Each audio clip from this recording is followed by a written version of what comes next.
Yeah. Hello, welcome, welcome across the digital stream. Christopher Ministry, living out the dream. Hearts multiplying, light shining from within. Come as you are, let a story begin. If you're new to the scene, don't stress, don't retreat. Through the screen across the globe, feel his heartbeat. We're serious about the gospel, it's a flame that won't fade. Lifting lives, shaping hearts, in his love we're made. Moderators online, disciples joining tonight. From big city streets to corners lit up bright. We say welcome, we love you, take your place. Don't hide, check your DMs, emails too, feel his grace inside. Thank God for the work he's doing in your day. Even if you're new, lost, or just finding your way. Not a follower yet, it's fine, we won't say no. Share the link, spread the word, let his spirit flow. If you're in the chat questioning what you hear, Christ is kingdom, glory, love that's near. We honor and celebrate, no shame, no blame. Digital ministry is your harbor, call it by name. You can belong before you believe. Stay curious, keep exploring, hearts ready to receive. Jump in the YouTube chat, Facebook, Rumble, let it weave. A story of mercy, more than you could perceive.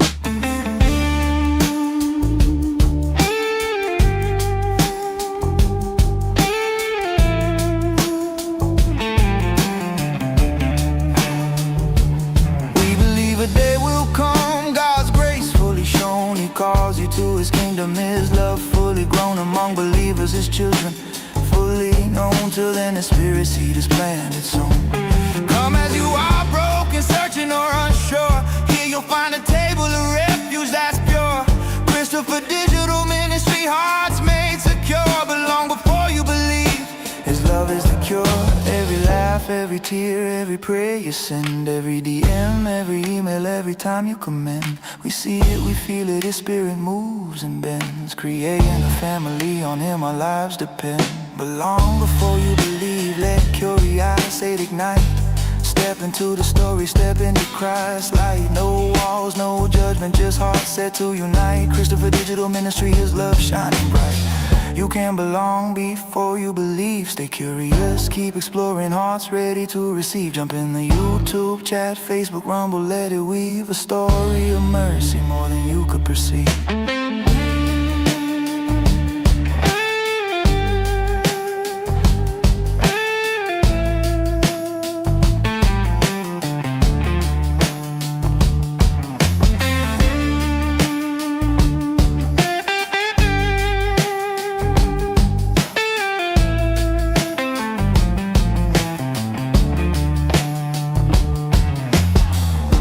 Before you believe, Christ's love is your guide. In his presence, hearts aligned, nothing to hide. Come as you are, let the spirit provide. Christopher Digital Ministry, Christ, family worldwide.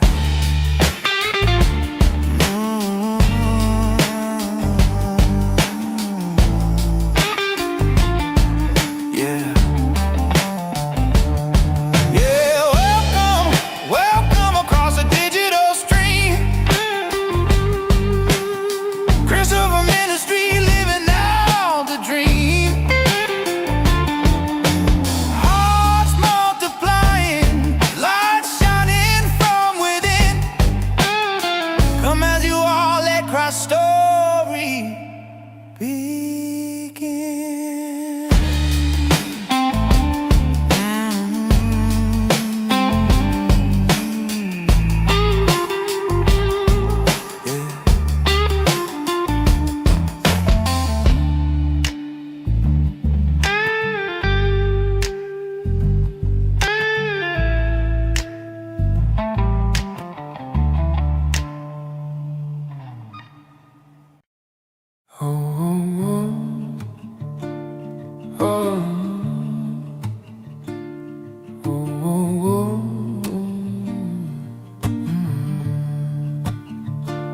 Step in the circle, come breathe in the grace, where silence grows soft in this holy place space.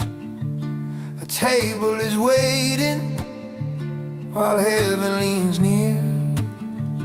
The light of our Savior pours warm through the air. Bread on the altar.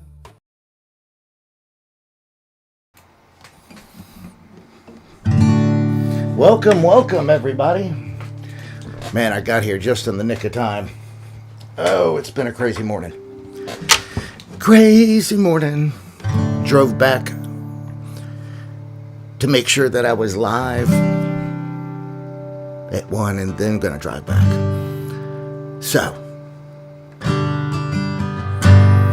how is everybody doing?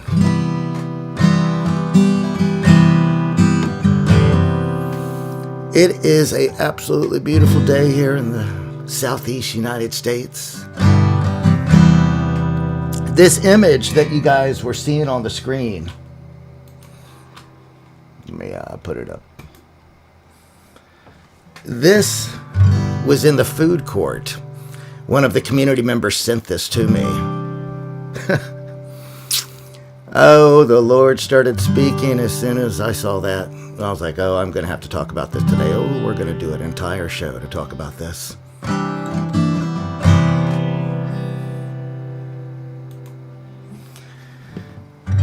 Folks, that is a telltale sign of where we are at. That just shows you how close that we are, folks.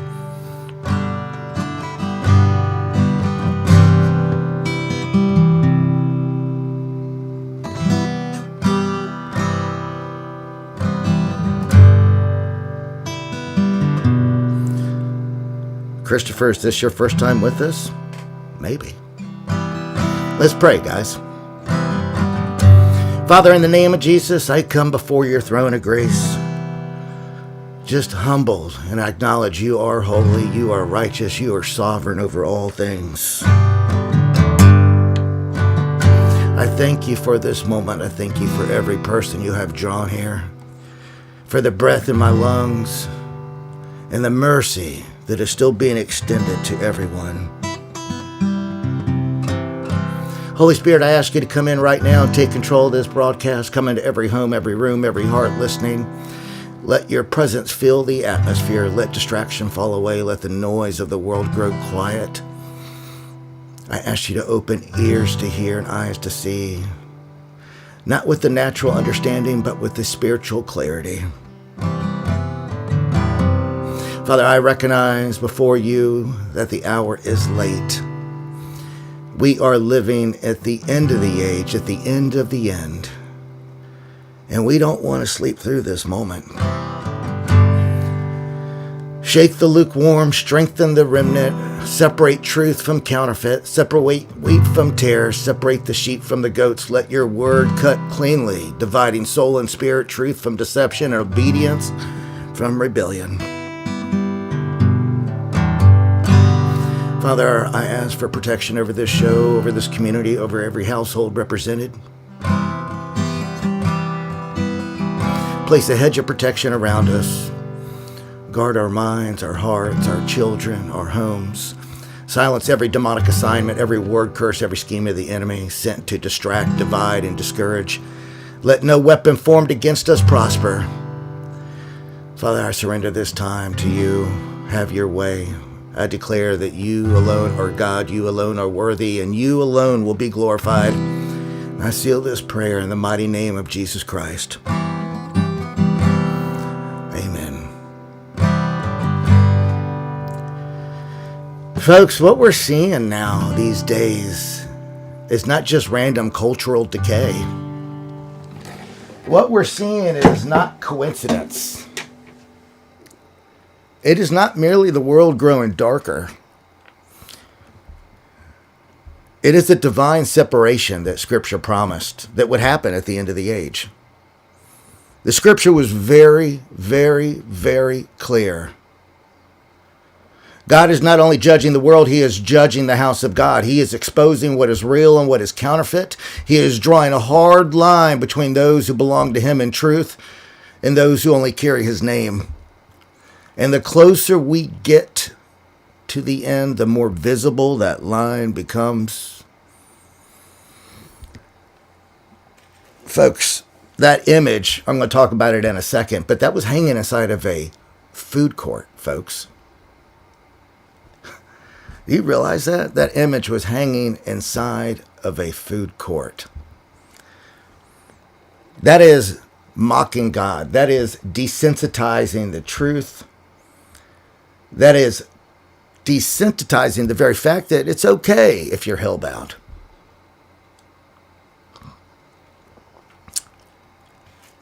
This is what we expect.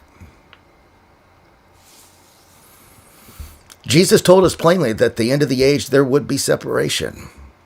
Not a gentle sorting, a dividing. Wheat from tares, sheep from goats, wise virgins from foolish, faithful servants from lawless ones.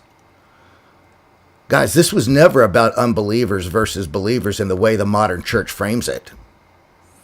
This is always about true disciples versus false profession. About hearts that are surrendered versus hearts that are religious. About those who love the truth versus those who use God for comfort, identity, and status. What makes this moment so sobering is that God is not allowing people to hide anymore. He's calling them out. The coverings are coming off. The masks are falling off. Neutrality is disappearing. Comfort Christianity is collapsing. People who have lived off borrowed faith, borrowed language, borrowed conviction are being exposed by pressure. Lily, thank you so much for the super chat. Pressure always reveals what is truly inside. The fruit is always revealed when things get tough. It's easy to act and put on a show when all things are hunky-dory. The world mocking hell openly is not just an attack on doctrine. It is a litmus test.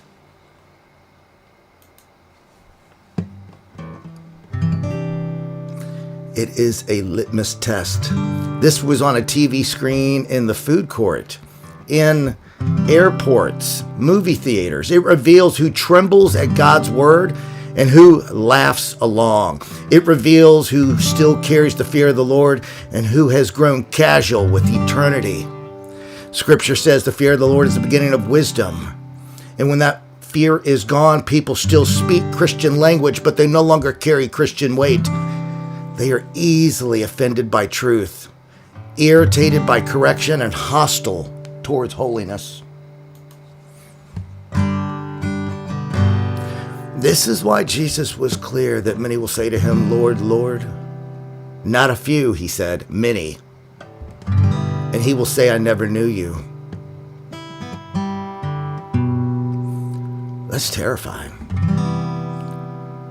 Not because they did not believe in him intellectually, but because they never belonged to him relationally. They never submitted. They never obeyed. They never died to self. They never carried his nature. They used his name, but they did not know his voice. See, the separation we are witnessing now is happening because God is preparing his people for what is coming next. The days ahead will require endurance, humility, obedience, love of the truth. Fake faith cannot survive persecution. Borrowed conviction collapses under pressure. When the cost increases, only the genuine remain. That is why God is purifying his church right now. Because the final shaking, as it intensifies, will seal that deal. Jesus describes the separation using agriculture language for a reason. Wheat and tares grow together for a season. They look similar. They look identical at first. They occupy the same field. They receive the same rain. They experience the same sun. But when maturity comes and it is time to produce fruit, the difference is obvious. Wheat produces fruit that feeds others. Tare produces nothing of value and poison. Think about that. The wheat produces fruit that feeds the flock. The tares produce poison for the flock.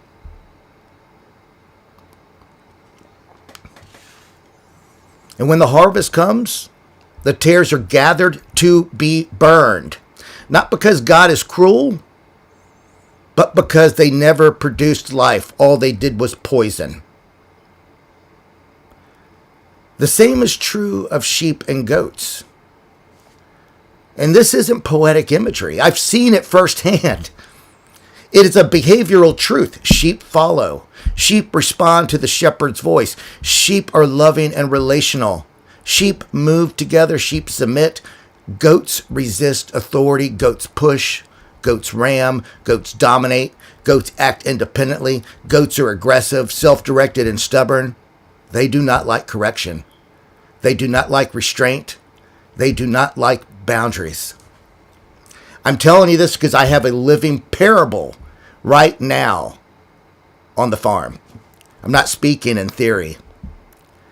I'm telling you this based off of observation. It's really, really neat. And I had noticed this about 2 weeks ago because we have some sheep and we have some goats.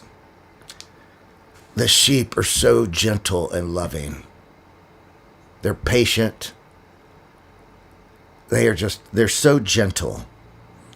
And then we have these goats that follow around. And I mean, most of them are neat, but their behavior difference is crazy.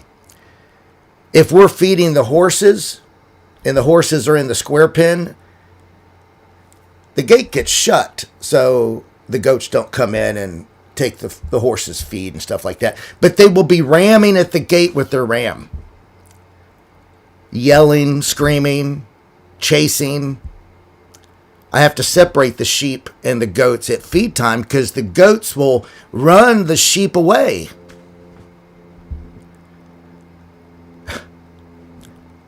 It's actually really interesting. Sheep are gentle. Sheep are communal. Sheep are responsive. The goats are so aggressive. They charge the sheep. The goats ram into things. Goats assert themselves, take things that are not for them. And they don't submit easily. I literally have to grab them by their horns and put them on their side to stop ramming the gate. This is not symbolism created by man. This is how God designed them. Because God's creation itself preaches the gospel. Jesus did not randomly choose sheep and goats. He chose them because their nature reveals their heart. The sheep did not even realize they were righteous. They simply lived out of love and obedience and are humble. The goats don't even realize that they're lawless. They believe they are fine. They always look at me with surprise when I have to pull them away. They believe they belong, but their nature betrays them. Their lack of love, their lack of submission, their lack of compassion exposes the spirit that is operating. This is what is happening right now in the body of Christ. The pressure of the hour is revealing the nature. Those who truly belong to Christ are becoming more humble, more repentant, more sober, more loving, more discerning, caring about others, wanting to make sure the truth gets to them. Those who do not belong to the Lord are becoming more aggressive, more defensive, more mocking, more hostile to the sheep. They lash out, they accuse, they slander, they mock. They ridicule holiness. They hate correction. Oh, they love comfort, though.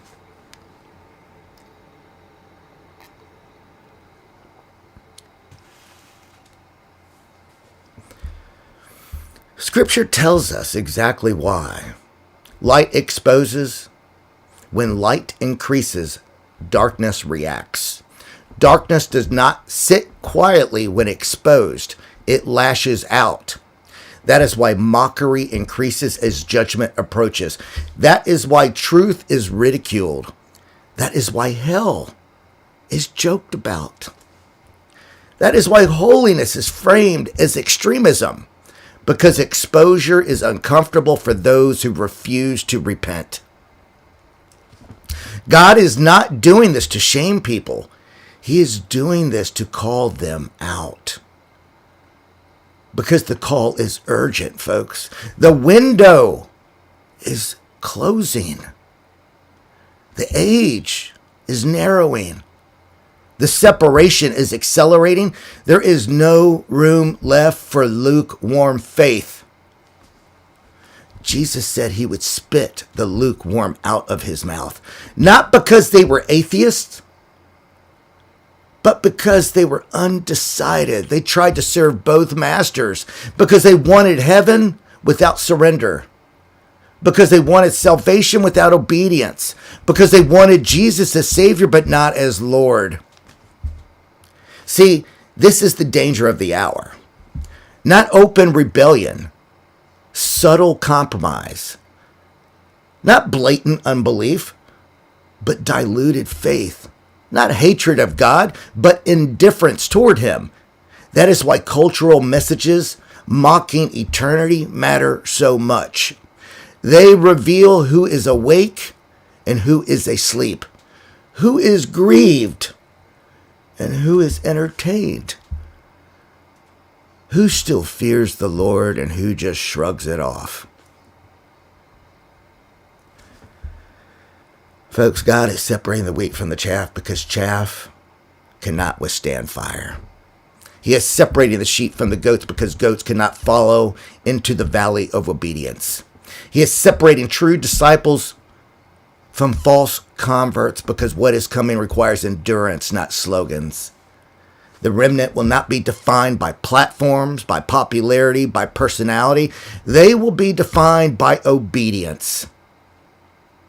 They will be defined by how they treat others, because the world will know that you belong to the Lord by how you love. They will be defined because the Lord will be behind the steering wheel and they will be in the passenger seat.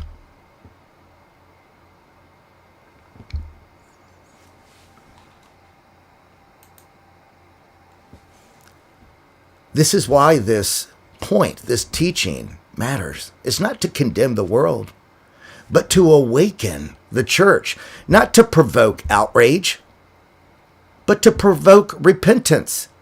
It's not to create fear, but to restore the fear of the Lord. Because when the fear of the Lord returns, wisdom follows, discernment returns, holiness returns, and love becomes genuine. Folks, the hour is so late. People have no idea. They're still mocking. Oh, you Christians have been saying this for hundreds of years.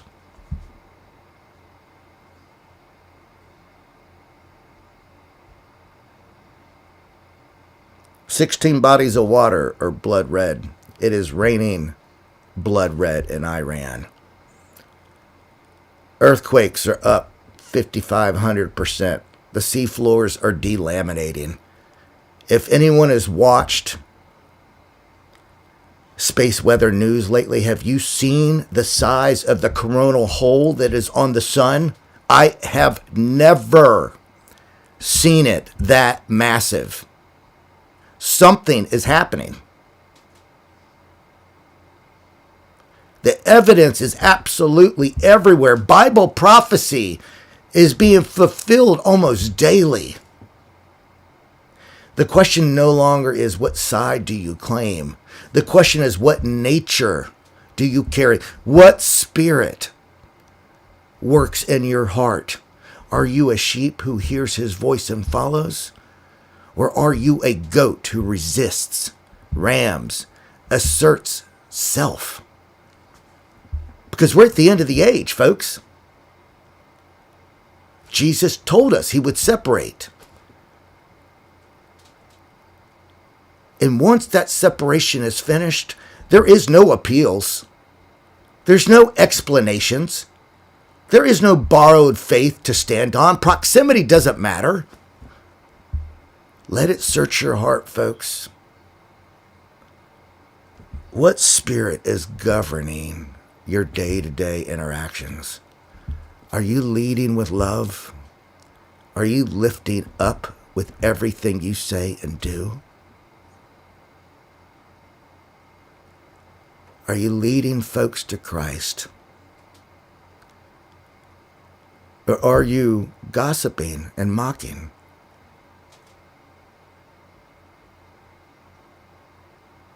Folks, stay in the Word of God. Let it strip away all the comfort and restore conviction. I tell you right now, God will not be mocked.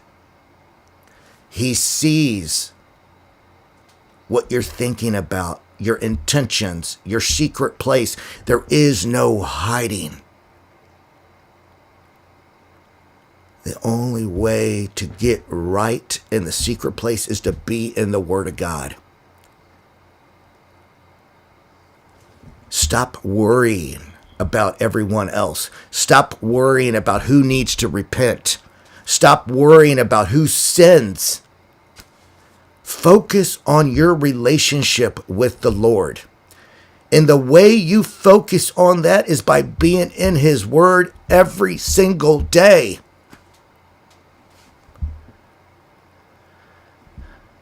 A man reaps what he sows. And in this hour, God is preparing His remnant.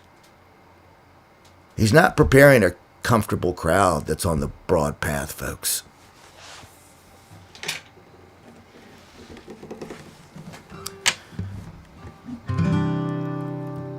$168 hours in a week. If you were to break down those 7 24-hour day periods, what percentage would you say goes to the Lord?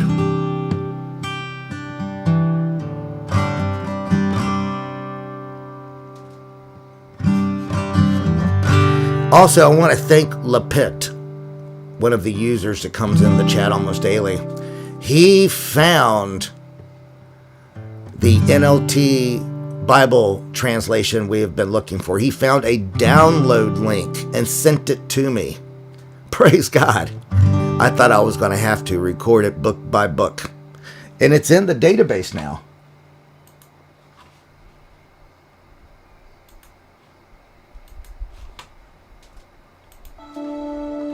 The book of Genesis, chapter 1, the account of creation. In the beginning, God created the heavens and the earth. The earth was formless and empty, and darkness covered the deep waters. I was so stoked when I listened to the first book when he sent the zip file. I have been looking for that guy's voice for 6 months.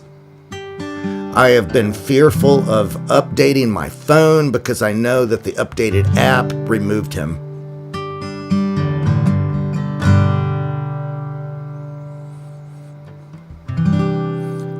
Yeah, Lepent and then Naomi75, I believe the same day, sent me the name. The guy's name is Todd something. I'll have to get you his last name. But yes, it's the entire 66 book database. I put it in the stock database folder because we had an NLT version in there, but it was not the same voice. It was bleh. It was okay. It served the purpose. But I deleted that NLT version and updated the stock database with this one.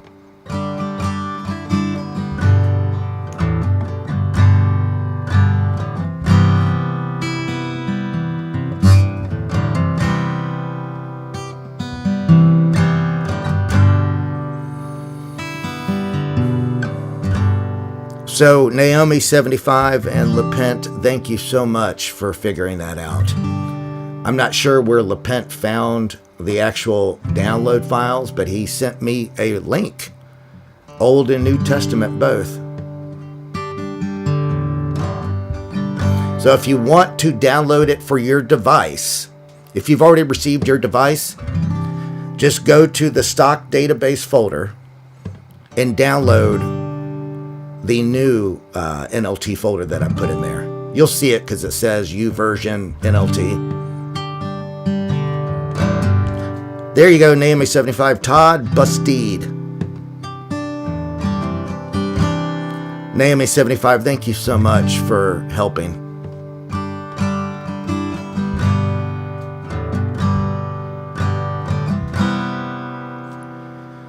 But yeah, that was, that for some reason, having that audio Bible translation, it weighed on me because the voice really resonates with me.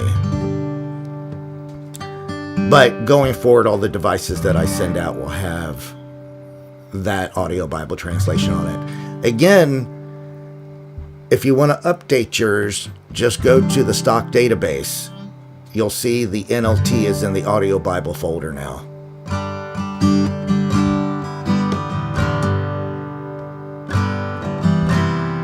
Hey, Alan, good to see you, brother. Vanessa, all the devices are exactly the same. There's literally no difference from the 3-inch to the 7-inch to the 10-inch. It's all the same operating system that I've coded. They all come with what's in the stock folder, all of them. Now, because these devices only hold 16 gigs, you have an option to add $40 to your order. And I put the second database on it with an SD card. So it's all the same. It's on, just have two different databases inside the device. Just because the device's, the internal storage is only 16 gigs, it can only hold so much. But you have the option to expand the database on any one of the three sizes. They're all identical, just different sizes. There's no difference in operation. Some people really like the 3-inch because the 3-inch literally fits in your pocket. I favor the 7-inch. Some people like the big tablet version. It really depends. It's just personal preference. They all operate the exact same way.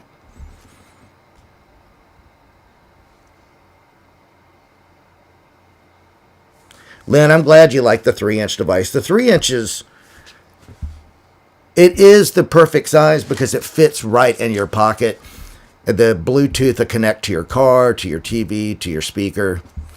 And it really depends on what you like.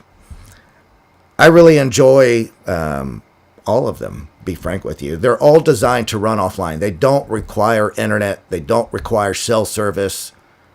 Nothing like that because everything's hard loaded on it. There is no data collection in any of the coding. It collects nothing.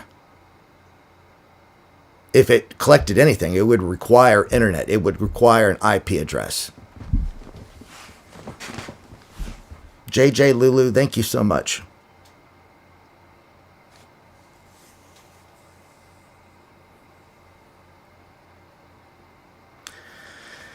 Eden, I sent yours USPS and it got sent back to me. I am sending it back again FedEx this time. I don't know why the UK and Australia make it so difficult. I have had a difficult time with Australia and the UK. But, nevertheless, I know that there will be a way to get it because we've mailed stuff to our family in England.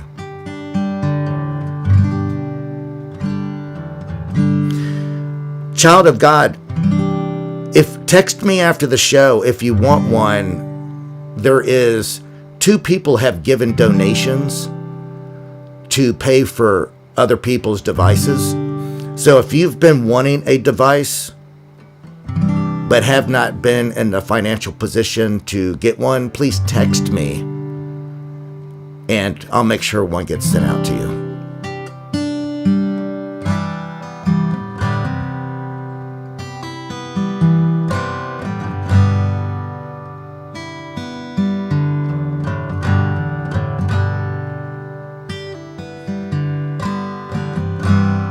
Again, if you've been wanting one of the devices and it's just you're not in a financial position to do it right now, we'll make sure one is sent out to you.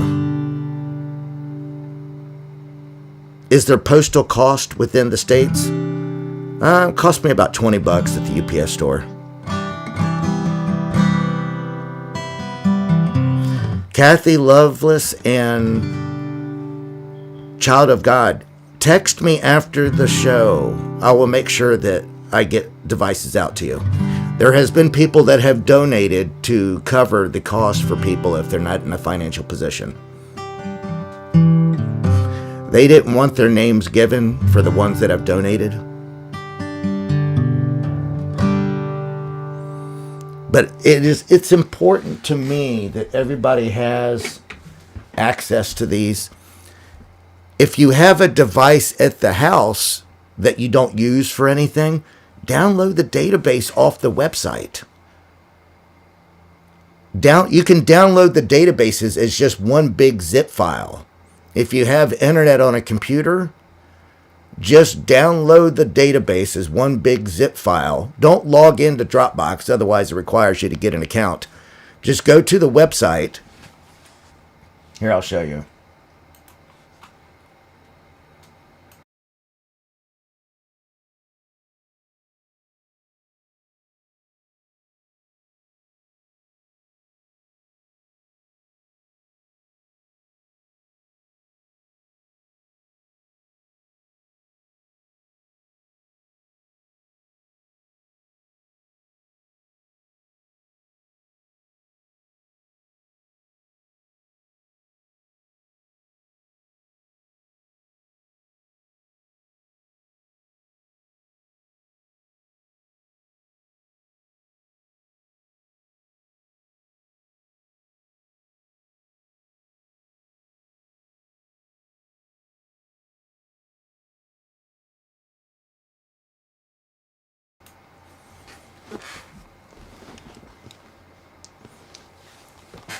I was muted.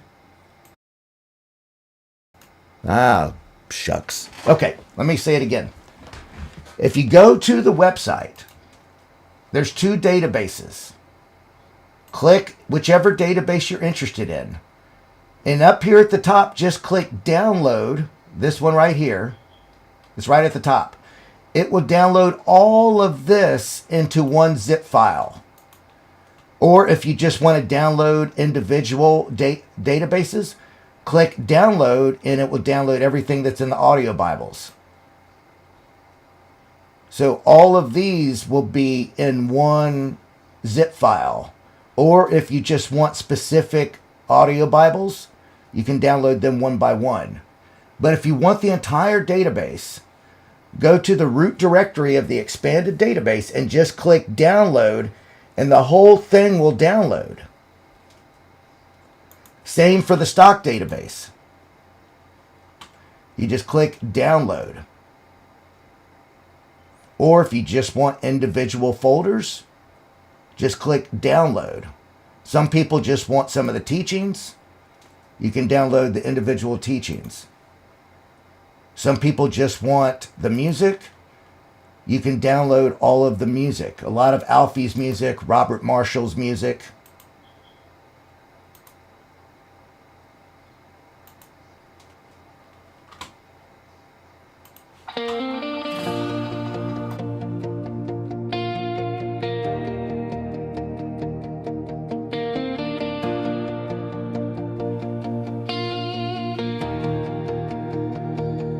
I'm the vine, and you're the branches, friend. Stay close. Carol, I'll tell you what worked from the people in the UK is they sent a UK money order in pounds. And I took it to the bank here, Chase, and deposited it into the Chase account. So if you're trying to order from the UK and all the online options have been no bueno, get a UK money order that's in like pounds and just mail it to me.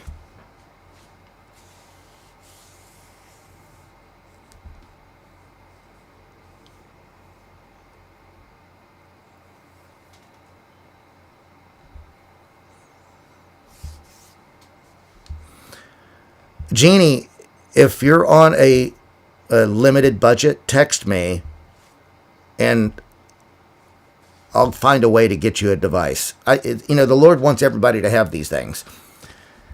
I have additional iPods and MP3 players as well that have just the audio files. So if the actual movies don't mean anything to you and you just want the audio Bibles, there's 14 of them now. If you just want the audio Bibles, I have these smaller iPods that I ordered that I'm using as I was going to do a giveaway on them. I'll show you guys. I'll be right back.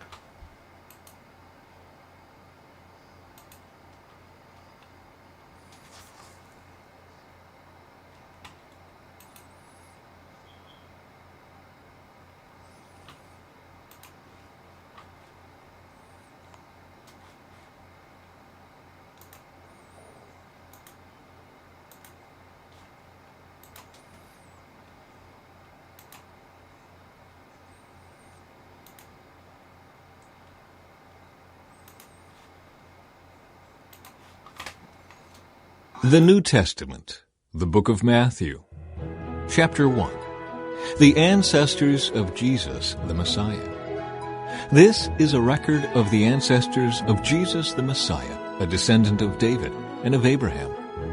Abraham was the father of Isaac. Isaac was the father of Jacob. Jacob was the father of Judah and his brothers. Judah was the father of Perez and Zerah, whose mother was Tamar. Perez was the father of Hezron.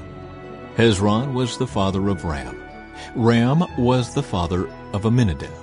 Amminadab was the father of Nahshon. Nahshon was the father of Salmon. Salmon was the father of Boaz, whose mother was Rahab. Boaz was the father of Obed, whose mother was Ruth. Obed was the father of Jesse. Jesse was the father of King David.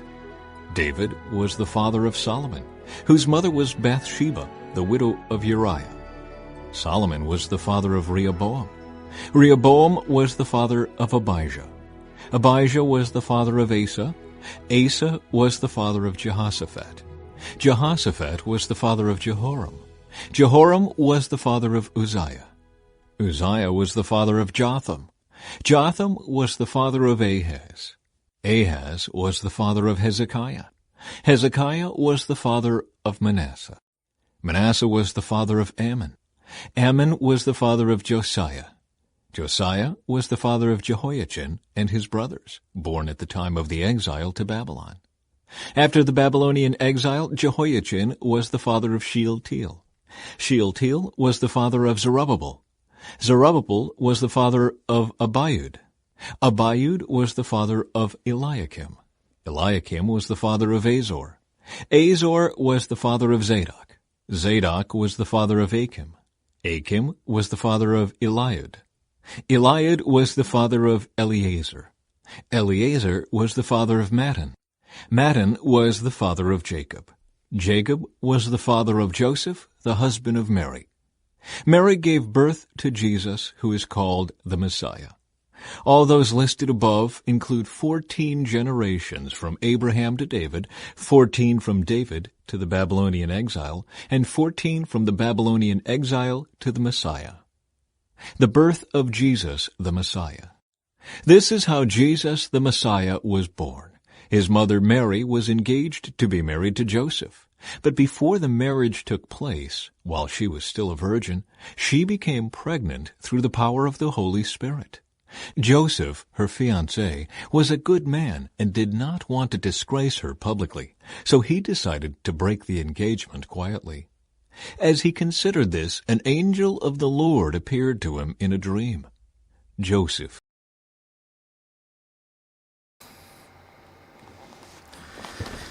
So I have these with some of the donation money that people sent for people to get these devices. I ordered these smaller iPods, that I can fit the audio Bibles on. So if you're interested and funds have been tight, what it is people have donated to cover people's devices. And I have these that I will load with all the audio Bibles. So, just FYI, if things, I understand about things being financially tight. I get it. I get it, I promise. But it's important that everybody gets access to these things.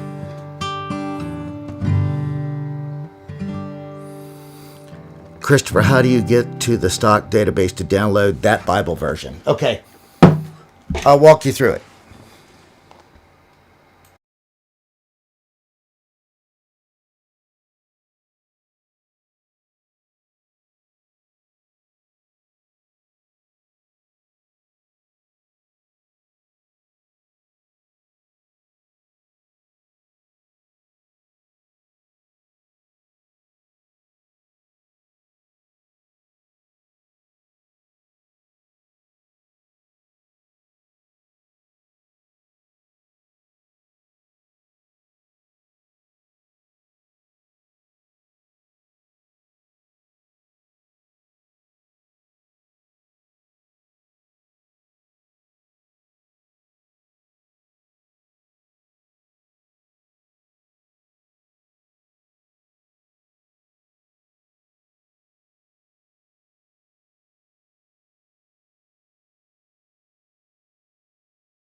Okay. Oh my goodness, no sound again.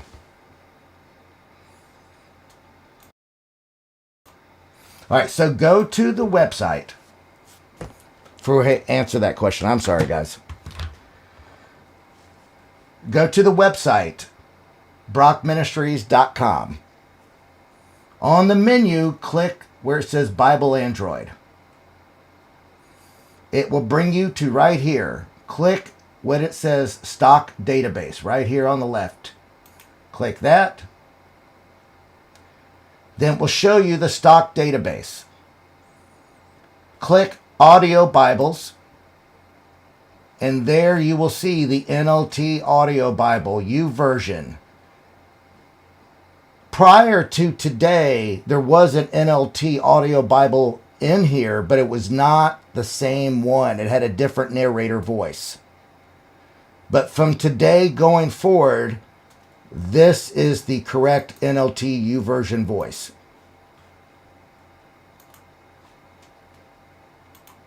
The New Testament, the book of Matthew, chapter 1. The ancestors of Jesus, the Messiah. This is a record of the ancestors. Also, FYI, while we still have internet, you can actually stream any of the content from the database. Just don't get comfortable with that. I don't know how long. Internet could be around for years. Maybe. I don't know. But the Lord has put a sense of urgency in this. So I'm not going to give you dates and stuff like that. I just don't know. But in the meantime, you can stream directly from the database or you can download.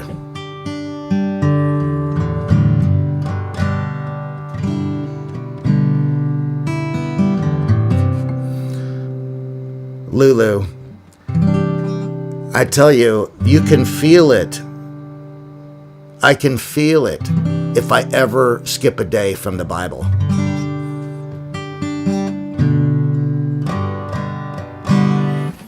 Yes, the password to the database, it's very simple. It's 3 capital letters, CMB. But Lulu, did you notice anything when you took a day off for 2 days from hearing or reading the Bible? It bothered me. I can tell if I'm not getting enough Bible time.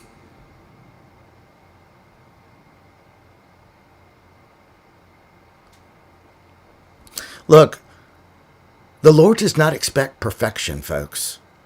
He knows that we're going to stumble. He knows that we will trip and fall down. But just pick yourself up and get back into the swing of it. He is not expecting perfection. We live in a fallen world. We all fall short of the glory of God. When you stumble, repent. Take it to Him. Confess. And just keep on going. Because when you confess and repent to the Lord, your sin is wiped from eternity.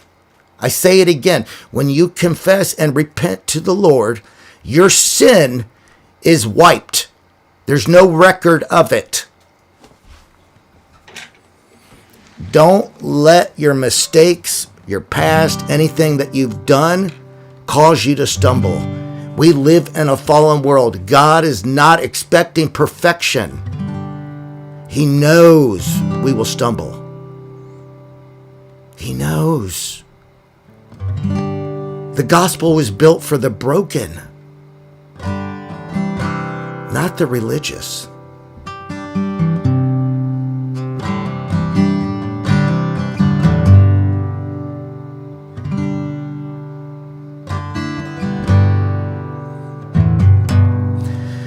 Yeah, Lulu. I feel it whenever if I get really caught up in like doing too much farm work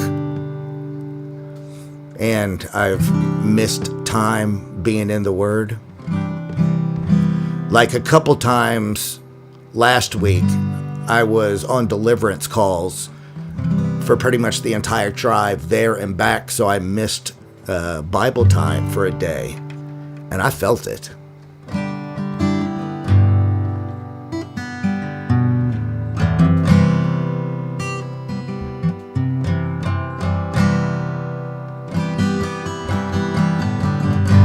Just remember, the Holy Spirit does not accuse.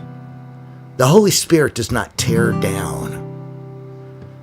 The Holy Spirit lifts up.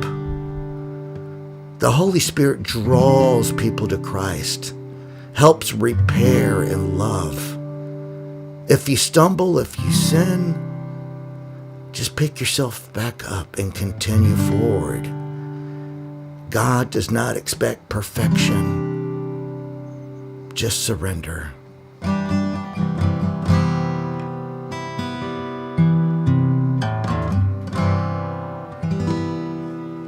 All right, guys, I have to head back out to the farm, but I'm going to put on either My Time in Heaven or the Book of Jasher so that you guys can have fellowship until I get back.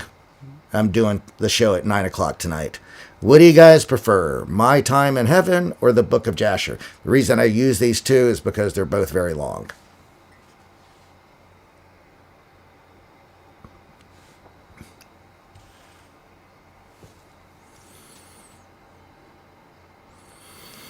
Yeah, even if I give the Lord, which I do every day, my first fruits, if I skip throughout the day of my normal Bible intake, I feel it.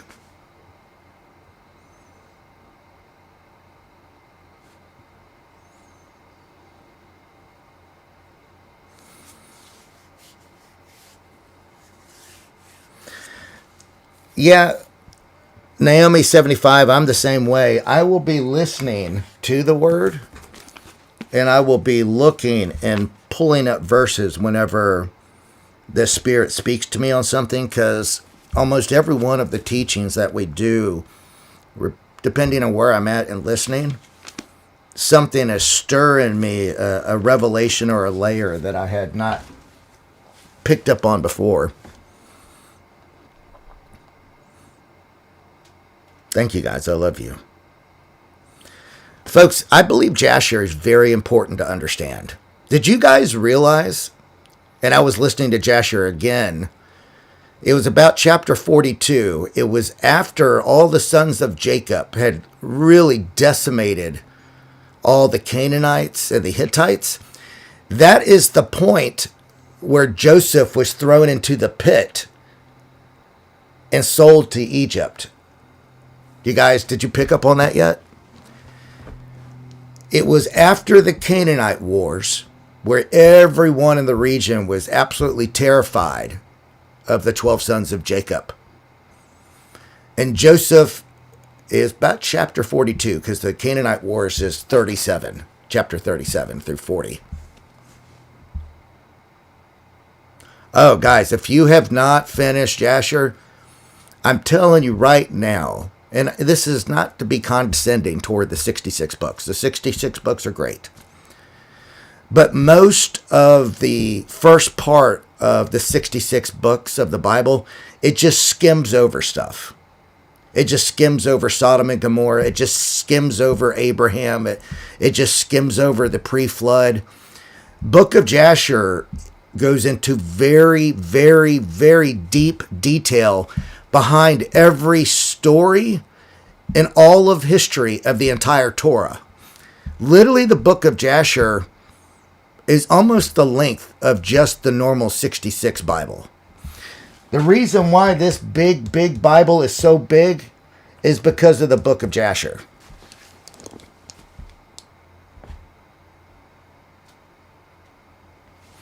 All right, well,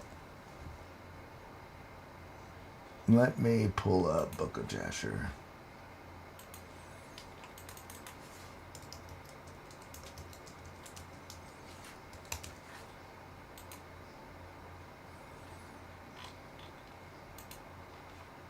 Trample.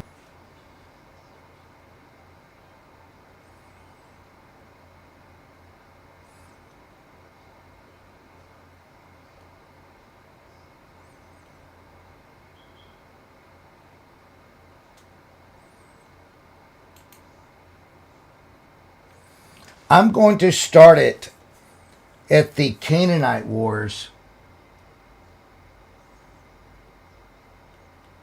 This is chapter 34. It's about 5-6 hours into the book of Jasher. Guys, I'll see you tonight. I love you all. Jasher chapter 34. And the number of all the males that were circumcised was 645 men, and 246 children. But Shedechem, son of Pered, the father of Hamor, and his 6 brothers, would not listen unto Shechem and his father Hamor, and they would not be circumcised.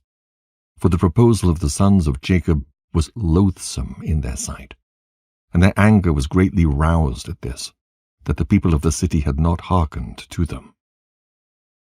And in the evening of the 2nd day, they found 8 small children who had not been circumcised, for their mothers had concealed them from Shechem and his father Hamor, and from the men of the city. And Shechem and his father sent to have them brought before them to be circumcised, when Shedechem and his 6 brothers sprang at them with their swords, and sought to slay them. And they sought to slay also Shechem and his father Hamor, and they sought to slay Dinah with them on account of this matter. And they said unto them, What is this thing that you have done? Are there no women amongst the daughters of your brethren the Canaanites, that you wish to take unto yourselves daughters of the Hebrews, whom ye knew not before, and will do this act which your fathers never commanded you? Do you imagine that you will succeed through this act which you have done? And what will you answer in this affair to your brethren the Canaanites, who will come tomorrow and ask you concerning this thing? And if your act shall not appear just and good in their sight, what will you do for your lives, and me for our lives, in your not having hearkened to our voices? And if the inhabitants of the land, and all your brethren the children of Ham, shall hear of your act, saying, On account of a Hebrew woman did Shechem and Hamor his father, and all the inhabitants of their city, do that with which they had been unacquainted, and which their ancestors never commanded them, where then will you fly, or where conceal your shame all your days before your brethren, the inhabitants of the land of Canaan? Now therefore, we cannot bear up against this thing which you have done, neither can we burdened with this yoke upon us, which our ancestors did not command us. Behold, tomorrow we will go and assemble all our brethren, the Canaanitish brethren who dwell in the land, and we will all come and smite you and all those who trust in you, that there shall not be a remnant left from you or them. And when Hamor and his son Shechem and all the people of the city heard the words of Shechem and his brothers, they were terribly afraid of their lives at their words, and they repented of what they had done. And Shechem and his father Hamor answered their father Shechem and his brethren, and they said unto them, All the words which you spoke unto us are true. Now do not say, nor imagine in your hearts, that on account of the love of the Hebrews we did this thing that our ancestors did not command us, but because we saw that it was not their intention and desire to accede to our wishes concerning their daughter, as to our taking her, except on this condition. So we hearkened to their voices, and did this act which you saw, in order to obtain our desire from them. And when we shall have obtained our request from them, we will then return to them and do unto them that which you say unto us. We beseech you then to wait and tarry until our flesh shall be healed, and we again become strong. And we will then go together against them, and do unto them that which is in your hearts and in ours. And Dinah, the daughter of Jacob, heard all these words which Shechem and his brothers had spoken, and what Hamor and his son Shechem and the people of their city had answered them. And she hastened and sent one of her maidens, that her father had sent to take care of her in the house of Shechem, to Jacob her father and to her brethren, saying, Thus did Shechem and his brothers advise concerning you, and thus did Hamor and Shechem and the people of the city answer them. And when Jacob heard these words, he was filled with wrath, and he was indignant at them, and his anger was kindled against them. And Simeon and Levi swore and said, As the Lord liveth, the God of the whole earth, by this time tomorrow there shall not be a remnant left in the whole city. And 20 young men had concealed themselves, who were not circumcised. And these young men fought against Simeon and Levi. And Simeon and Levi killed 18 of them. And 2 fled from them, and escaped to some lime pits that were in the city. And Simeon and Levi sought for them, but could not find them. And Simeon and Levi continued to go about in the city, and they killed all the people of the city at the edge of the sword, and they left none remaining. And there was a great consternation in the midst of the city, and the cry of the people of the city ascended to heaven, and all the women and children cried aloud, and Simeon and Levi slew all the city. They left not a male remaining in the whole city. And Simeon and Levi slew all the city. They left not a male remaining in the whole city. And they slew Hamor and Shechem his son at the edge of the sword. And they brought away Dinah from the house of Shechem, and they went from there.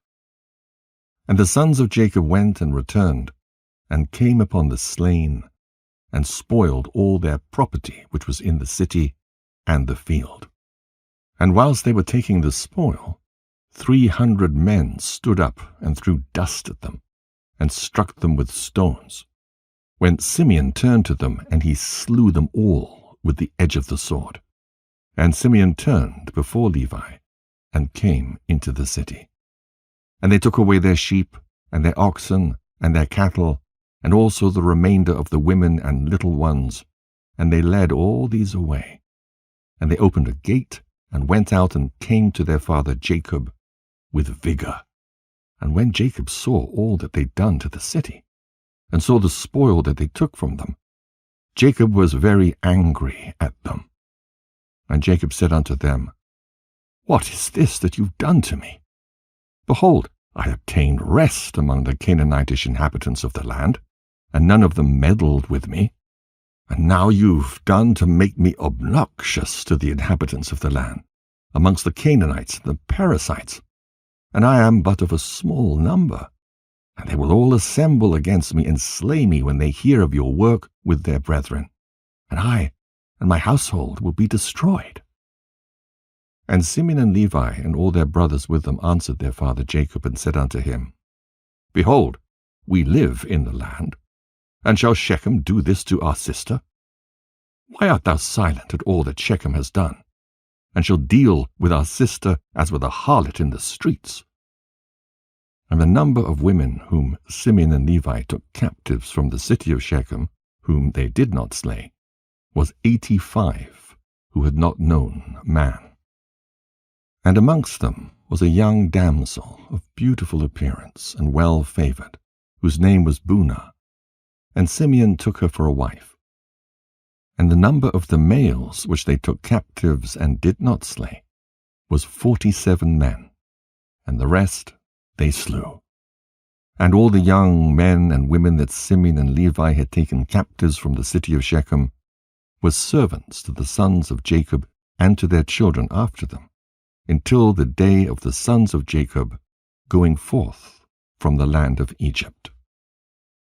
And when Simeon and Levi had gone forth from the city, the 2 young men that were left, who had concealed themselves in the city and did not die amongst the people of the city, rose up. And these young men went into the city and walked about in it, and found the city desolate, without man, and only women weeping. And these young men cried out and said, "Behold, this is the evil which the sons of Jacob the Hebrew did to this city, in their having this day destroyed one of the Canaanitish cities, and were not afraid of their lives of all the land of Canaan." And these men left the city, and went to the city of Tapnach. And they came there, and told the cities of Tapnach all that had befallen them, and all that the sons of Jacob had done to the city of Shechem. And the information reached Jashub, king of Tapnach, and he sent men to the city of Shechem to see those young men. For the king did not believe them in this account, saying, "How could 2 men lay waste such a large town as Shechem?" And the messengers of Jashub came back and told him, saying, "We came unto the city, and it is destroyed. There's not a man there, only weeping women. Neither is any flock or cattle there, for all that was in the city the sons of Jacob took away." And Jashub wondered at this, saying, "How could 2 men do this thing, to destroy so large a city, and not one man able to stand against them? For the like has not been from the days of Nimrod, and not even from the remotest time has the like taken place." And Jashub king of Tapnach said to his people, "Be courageous, and we will go and fight against these Hebrews, and do unto them as they did unto the city, and we will avenge the cause of the people of the city." And Jashub king of Tapnach consulted with his counselors about this matter, and his advisers said unto him, "Alone thou wilt not prevail over the Hebrews, for they must be powerful to do this work to the whole city. If 2 of them laid waste the whole city, and no one stood against them, surely if thou wilt go against them, they will all rise against us, and destroy us likewise. But if thou wilt send to all the kings that surround us, and let them come together, then we will go with them and fight against the sons of Jacob. Then wilt thou prevail against them." And Jashub heard the words of his counselors, and their words pleased him and his people, and he did so. And Jashub king of Tapnach sent unto all the kings of the Amorites that surrounded Shechem and Tapnach, saying, "Go up with me, and assist me, and we will smite Jacob the Hebrew and all his sons, and destroy them from the earth. For thus did he do to the city of Shechem, and do you not know of it?" And all the kings of the Amorites heard the evil that the sons of Jacob had done to the city of Shechem, and they were greatly astonished at them. And the 7 kings of the Amorites assembled with all their armies, about 10,000 men with drawn swords, and they came to fight against the sons of Jacob.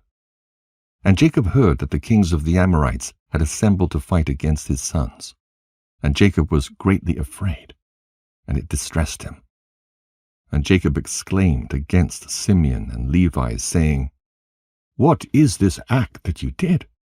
Why have you injured me, to bring against me all the children of Canaan to destroy me and my household? For I was at rest, even I and my household, and you've done this thing to me, and provoked the inhabitants of the land against me by your proceedings."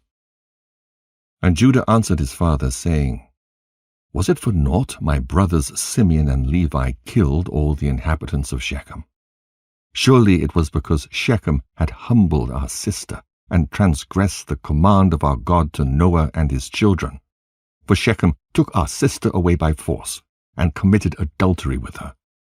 And Shechem did all this evil, and not one of the inhabitants of his city interfered with him to say, 'Why wilt thou do this?' Surely for this my brothers went and smote the city, and the Lord delivered it into their hands, because its inhabitants had transgressed the commands of our God. Is it then for naught that they've done all this? And now, why art thou afraid or distressed? And why art thou displeased at thy brothers? And why is thine anger kindled against them? Surely our God, who delivered into their hand the city of Shechem and its people, he will also deliver into our hands all the Canaanitish kings who are coming against us, and we will do unto them as my brothers did unto Shechem. Now be tranquil about them, and cast away thy fears, but trust in the Lord our God, and pray unto him to assist us, and deliver our enemies into our hands." And Judah called to one of his father's servants, "Go now, and see where those kings are coming against us are situated with their armies." And the servant went and looked far off, and went up opposite Mount Sihon, and saw all the camps of the kings standing in the fields. And he returned to Judah and said, "Behold, the kings are situated in the field with all their camps, the people exceedingly numerous, like unto the sand upon the seashore." And Judah said unto Simeon and Levi and to all his brethren, "Strengthen yourselves, and be sons of valor, for the Lord our God is with us. Do not fear them. Stand forth, each man, girt with his weapons of war, his bow and his sword, and we will go and fight against these uncircumcised men. The Lord is our God. He will save us." And they rose up, and each girt on his weapons of war, great and small, 11 sons of Jacob, and all the servants of Jacob with them. And all the servants of Isaac who were with Isaac in Hebron, all came to them equipped in all sorts of war instruments. And the sons of Jacob and their servants, being 112 men, went towards these kings. And Jacob also went with them. And the sons of Jacob sent unto their father Isaac, the son of Abraham, to Hebron, the same is Kiriath Arba, saying, "Pray, we beseech thee for us unto the Lord our God, to protect us from the hands of the Canaanites who are coming against us, and to deliver them into our hands." And Isaac the son of Abraham prayed unto the Lord for his sons, and he said, "O Lord God, thou didst promise my father, saying, I will multiply thy seed as the stars of heaven, and thou didst also promise me. And establish thou thy word, now that the kings of Canaan are coming together to make war with my children, because they committed no violence. Now therefore, O Lord God, God of the whole earth, pervert, I pray thee, the counsel of these kings, that they may not fight against my sons, and impress the hearts of these kings and their people with the terror of my sons, and bring down their pride, and that they may turn away from my sons. And with thy strong hand and outstretched arm, deliver my sons and their servants from them. For power and might are in thy hands to do all this. And the sons of Jacob and their servants went toward these kings, and they trusted in the Lord their God. And whilst they were going, Jacob their father also prayed unto the Lord and said, O Lord God, powerful and exalted God, who has reigned from the days of old, from thence till now and forever. Thou art he who stirreth up wars, and causeth them to cease. In thy hand are power and might to exalt and to bring down. O may my prayer be acceptable before thee, that thou mayest turn to me with thy mercies, to impress the hearts of these kings and their people with the terror of my sons, and terrify them and their camps, and with thy great kindness deliver all those that trust in thee. For it is thou who canst bring people under us, and reduce nations under our power.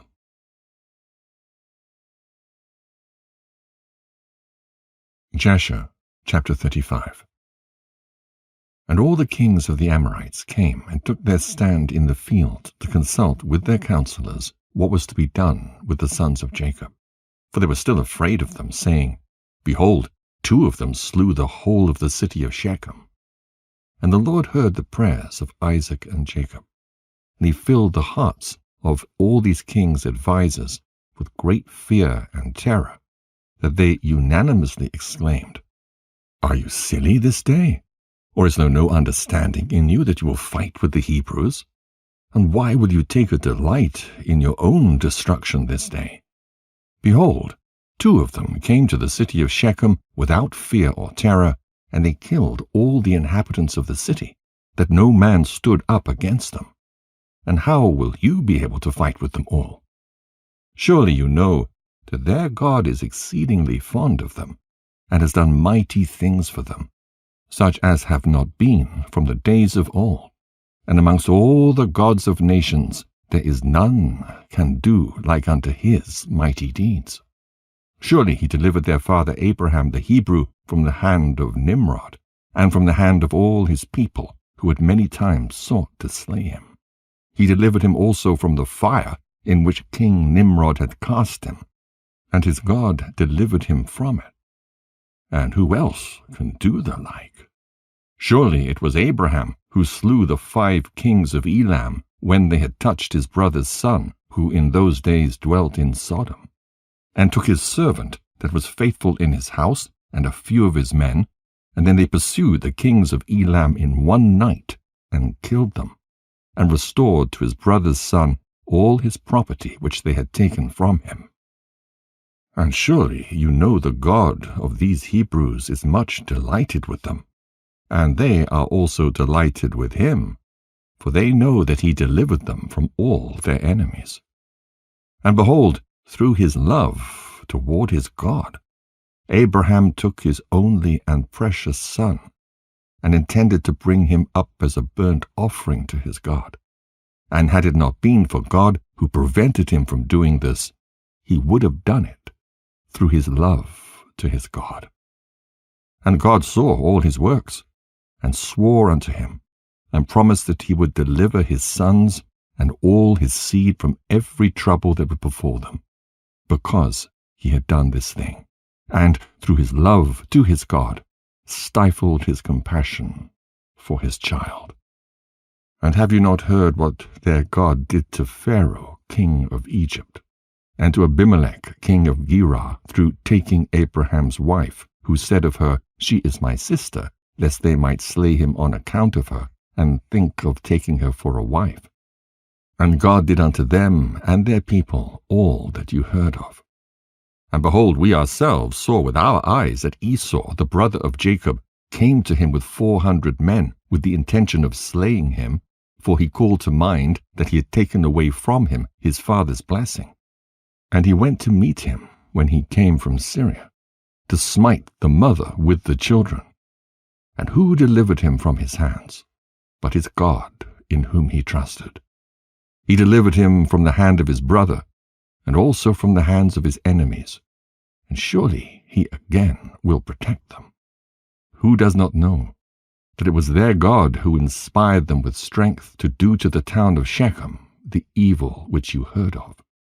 Could it then be with their own strength that 2 men could destroy such a large city as Shechem, had it not been for their God, in whom they trusted? He said and did unto them all this to slay the inhabitants of the city in their city. And can you then prevail over them who have come forth together from your city to fight with the whole of them, even if 1,000 times as many more should come to your assistance? Surely you know and understand that you do not come to fight with them, but you come to war with their God, who made choice of them, and you have therefore all come this day to be destroyed. Now therefore refrain from this evil which you are endeavoring to bring upon yourselves, and it will be better for you not to go to battle with them, although they are but few in numbers, because their God is with them. And when the kings of the Amorites heard all the words of their advisers, their hearts were filled with terror, and they were afraid of the sons of Jacob, and would not fight against them. And they inclined their ears to the words of their advisers, and they listened to all their words, and the words of the counselors greatly pleased the kings. And they did so. And the kings turned and refrained from the sons of Jacob, for they durst not approach them to make war with them, for they were greatly afraid of them. And their hearts melted within them from their fear of them. For this proceeded from the Lord to them, for he heard the prayers of his servants Isaac and Jacob, for they trusted in him. And all these kings returned with their camps on that day, each to his own city, and they did not at that time fight with the sons of Jacob. And the sons of Jacob kept their station that day till evening opposite Mount Sion. And seeing that these kings did not come to fight against them, the sons of Jacob returned home. Jasher chapter 36. At that time the Lord appeared unto Jacob, saying, Arise, go to Bethel, and remain there, and make there an altar to the Lord who appeareth unto thee, who delivereth thee and thy sons from affliction. And Jacob rose up with his sons and all belonging to him, and they went and came to Bethel, according to the word of the Lord. And Jacob was 99 years old when he went up to Bethel. And Jacob and his sons and all the people that were with him remained in Bethel in Luz. And he there built an altar to the Lord who appeared unto him. And Jacob and his sons remained in Bethel 6 months. At that time died Deborah, the daughter of Uz, the nurse of Rebekah, who had been with Jacob. And Jacob buried her beneath Bethel, under an oak that was there. And Rebekah, the daughter of Bethuel, the mother of Jacob, also died at that time in Hebron, the same as Kiriath Arba, and she was buried in the cave of Machpelah, which Abraham had bought from the children of Heth. And the life of Rebekah was 133 years, and she died. And when Jacob heard that his mother Rebekah was dead, he wept bitterly for his mother, and made a great mourning for her, and for Deborah her nurse, beneath the oak. And he called the name of that place Allon-Bakoth. And Laban the Syrian died in those days, for God smote him because he transgressed the covenant that existed between him and Jacob. And Jacob was 100 years old when the Lord appeared unto him, and blessed him, and called his name Israel. And Rachel, the wife of Jacob, conceived in those days. And at that time Jacob and all belonging to him journeyed from Bethel to go to his father's house, to Hebron. And whilst they were going on the road, and there was yet but a little way to come to Ephrath, Rachel bare a son, and she had hard labor, and she died. And Jacob buried her in the way to Ephrath, which is Bethlehem. And he set a pillar upon her grave, which is there unto this day. And the days of Rachel were 45 years, and she died. And Jacob called the name of his son that was born to him, which Rachel bare unto him, Benjamin, for he was born to him in the land on the right hand. And it was after the death of Rachel that Jacob pitched his tent in the tent of her handmaid Bilhah. And Reuben was jealous for his mother Leah on account of this, and he was filled with anger, and he rose up in his anger, and went and entered the tent of Bilhah, and he thence removed his father's bed. At that time, the portion of birthright, together with the kingly and priestly offices, was removed from the sons of Reuben, for he had profaned his father's bed. And the birthright was given unto Joseph, the kingly office to Judah, and the priesthood unto Levi, because Reuben had defiled his father's bed. And these are the generations of Jacob, who were born to him in Padan Aram. And the sons of Jacob were 12. The sons of Leah were Reuben, the firstborn, and Simeon, Levi, Judah, Issachar, Zebulun, and their sister Dinah. And the sons of Rachel were Joseph and Benjamin. The sons of Zilpah, Leah's handmaid, were Gad and Asher. And the sons of Bilhah, Rachel's handmaid, were Dan and Naphtali. These are the sons of Jacob which were born to him in Padan Aram.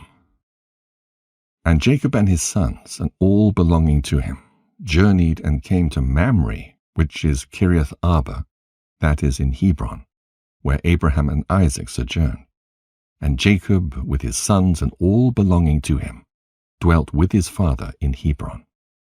And his brother Esau and his sons, and all belonging to him, went to the land of Seir, and dwelt there, and had possessions in the land of Seir.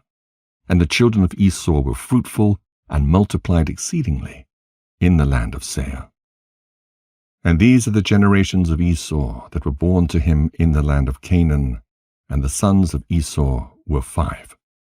And Adah bare to Esau his firstborn Eliphaz, and she also bare to him Reuel.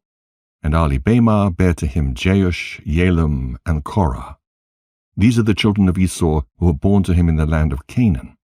And the sons of Eliphaz, the son of Esau, were Teman, Umar, Zepho, Gatam, Kenaz, and Amaleks.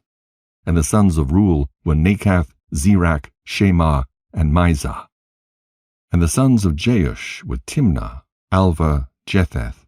And the sons of Yalam were Elah, Phinor, and Kenaz. And the sons of Korah were Teman, Mibsah, Magdiel, and Eram. These are the families of the sons of Esau, according to their dukedoms, in the land of Seir. And these are the names of the sons of Seir the Horite, inhabitants of the land of Seir: Lotan, Shobal, Zibeon, Anah, Dishan, Ezer, and Dishon, being 7 sons. And the children of Lotan were Horai, Heman, and their sister Timnah. That is Timnah who came to Jacob and his sons, and they would not give ear to her, and she went and became a concubine to Eliphaz the son of Esau, and she bare to him Amalek. And the sons of Shobal were Alvan, Manahath, Ebal, Shepho, and Onam. And the sons of Zibeon were Ajar and Anah. This was that Anah who found the Yemim in the wilderness when he fed the asses of Zibeon his father. And whilst he was feeding his father's asses, he led them to the wilderness at different times to feed them. And there was a day that he brought them to one of the deserts on the seashore, opposite the wilderness of the people. And whilst he was feeding them, behold, a very heavy storm came from the other side of the sea, and rested upon the asses that were feeding there. And they all stood still. And afterward, about 120 great and terrible animals came out from the wilderness at the other side of the sea. And they all came to the place where the asses were, and they placed themselves there. And those animals, from their middle downward, were in the shape of the children of men, and from their middle upward Some had the likeness of bears, and some the likeness of the kephas, with tails behind them from between their shoulders, reaching down to the earth, like the tails of the dukiphath. And these animals came and mounted and rode upon these asses, and led them away. And they went away unto this day. And one of these animals approached Anah, and smote him with his tail, and then fled from that place. And when he saw this work, he was exceedingly afraid of his life, and he fled and escaped to the city. And he related to his sons and brothers all that had happened to him. And many men went to seek the asses, but could not find them. And Anah and his brothers went no more to that place from that day following, for they were greatly afraid of their lives. And the children of Anah the son of Seir were Dishon and his sister Ahlibamah. And the children of Dishon were Hemdan, Eshban, Ithran, and Kiran. And the children of Ezer were Bilhan, Zevan, and Achan. And the children of Dishon were Uz and Aran. These are the families of the children of Seir the Horite, according to their dukedoms in the land of Seir. And Esau and his children dwelt in the land of Seir the Horite, the inhabitant of the land. And they had possessions in it, and were fruitful and multiplied exceedingly. And Jacob and his children, and all belonging to them, dwelt with their father Isaac in the land of Canaan, as the Lord had commanded Abraham, their father. Jasher chapter 37. And in the 105th year of the life of Jacob, that is the 9th year of Jacob's dwelling with his children in the land of Canaan, he came from Padan Aram. And in those days Jacob journeyed with his children from Hebron, and they went and returned to the city of Shechem, they and all belonging to them, and they dwelt there. For the children of Jacob obtained good and fat pasture land for their cattle in the city of Shechem, the city of Shechem having then been rebuilt, and there were in it about 300 men and women. And Jacob and his children, and all belonging to him, dwelt in the part of the field which Jacob had bought from Hamor, the father of Shechem, when he came from Padan Aram, before Simeon and Levi had smitten the city. And all those kings of the Canaanites and Amorites that surrounded the city of Shechem heard that the sons of Jacob had again come to Shechem, and dwelt there. And they said, Shall the sons of Jacob the Hebrew again come to the city and dwell therein, after that they have smitten its inhabitants and driven them out? Shall they now return and also drive out those who are dwelling in the city, or slay them? And all the kings of Canaan again assembled, and they came together to make war with Jacob and his sons. And Jashub, king of Tapnach, sent also to all his neighboring kings, to Elan, king of Gaash, to Ihuri, king of Shiloh, and to Parathon, king of Chazar, and to Suzai, king of Sarton, and to Laban, king of Beth-Koran, and to Shabia, king of Othnaimah, saying, Come up to me and assist me, and let us smite Jacob the Hebrew and his sons, and all belonging to him. For they are again come to Shechem to possess it, and to slay its inhabitants as before. And all these kings assembled together, and came with all their camps, a people exceedingly plentiful, like the sand upon the seashore. And they were all opposite to Tapnach. And Jashub, king of Tapnach, went forth to them with all his army, and he encamped with them opposite to Tapnach, without the city. And all these kings they divided unto 7 divisions, being 7 camps against the sons of Jacob.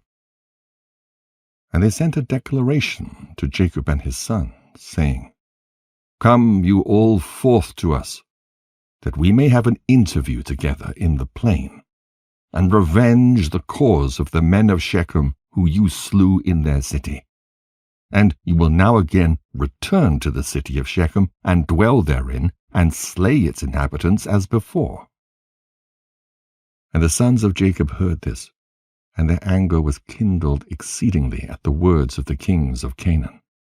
And 10 of the sons of Jacob hastened and rose up, and each of them girt on his weapons of war. And there were 102 of their servants with them, equipped in battle array. And all these men, the sons of Jacob with their servants, went toward these kings. And Jacob their father was with them. And they all stood upon the heap of Shechem. And Jacob prayed to the Lord for his sons. And he spread forth his hands to the Lord, and he said, O God, thou art an almighty God. Thou art our Father. Thou didst form us, and we are the works of thine hands. I pray thee, deliver my sons through thy mercy from the hand of their enemies, who are this day coming to fight with them, and save them from their hand. For in thy hand is power and might, to save the few from the many. And give unto thy sons, thy servants, strength of heart and might to fight with their enemies, to subdue them, and make their enemies fall before them. And let not my sons and their servants die through the hands of the children of Canaan. But if it seemeth good in thine eyes to take away the lives of my sons and their servants, take them in thy great mercy through the hands of thy ministers, that they may not perish this day by the hands of the kings of the Amorites. And when Jacob ceased praying to the Lord, the earth shook from its place, and the sun darkened, and all these kings were terrified, and a great consternation seized them. And the Lord hearkened to the prayer of Jacob, and the Lord impressed the hearts of all the kings and their hosts with the terror and awe of the sons of Jacob. For the Lord caused them to hear the voice of chariots, and the voice of mighty horses from the sons of Jacob, and the voice of a great army accompanying them. And these kings were seized with great terror at the sons of Jacob. And whilst they were standing in their quarters, behold, the sons of Jacob advanced upon them with 112 men, with a great and tremendous shouting. And when the kings saw the sons of Jacob advancing toward them, they were still more panic-struck, and they were inclined to retreat from before the sons of Jacob, as at first, and not to fight with them. But they did not retreat, saying, It would be a disgrace to us thus twice to retreat from before the Hebrews. And the sons of Jacob came near and advanced against all these kings and their armies.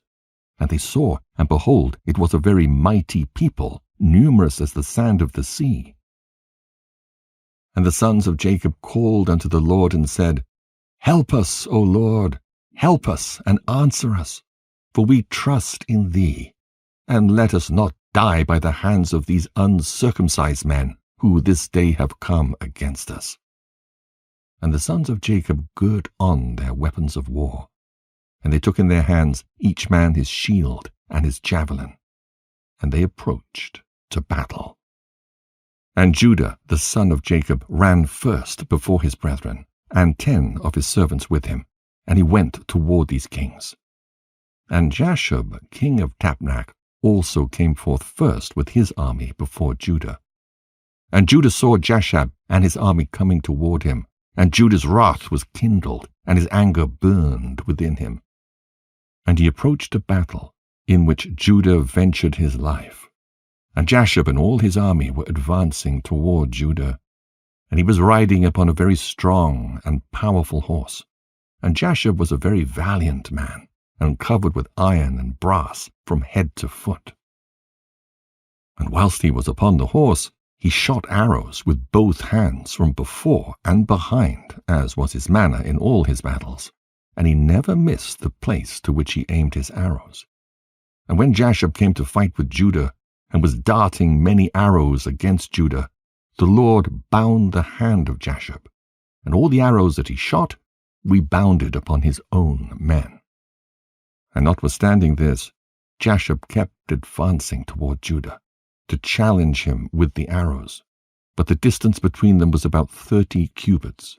And when Judah saw Jashub darting forth his arrows against him, he ran to him, with his wrath-excited might. And Judah took up a large stone from the ground, and its weight was 60 shekels. And Judah ran toward Jashub, and with the stone struck him on his shield, that Jashub was stunned with the blow, and fell off from his horse to the ground. And the shield burst asunder out of the hand of Jashub, and through the force of the blow sprang to the distance of about 15 cubits. And the shield fell before the second camp. And the kings that came with Jashub saw at a distance the strength of Judah, the son of Jacob, and what he had done to Jashub, and they were terribly afraid of Judah. And they assembled near Jashub's camp, seeing his confusion. And Judah drew his sword, and smote 42 men of the camp of Jashub. And the whole of Jashub's camp fled before Judah, and no man stood against him. And they left Jashub, and fled from him. And Jashub was still prostrate upon the ground. And Jashub, seeing that all the men of his camp had fled from him, hastened and rose up with terror against Judah, and stood upon his legs opposite Judah. And Jashub had a single combat with Judah, placing shield toward shield. And Jashub's men all fled, for they were greatly afraid of Judah. And Jashub took his spear in his hand to strike Judah upon his head.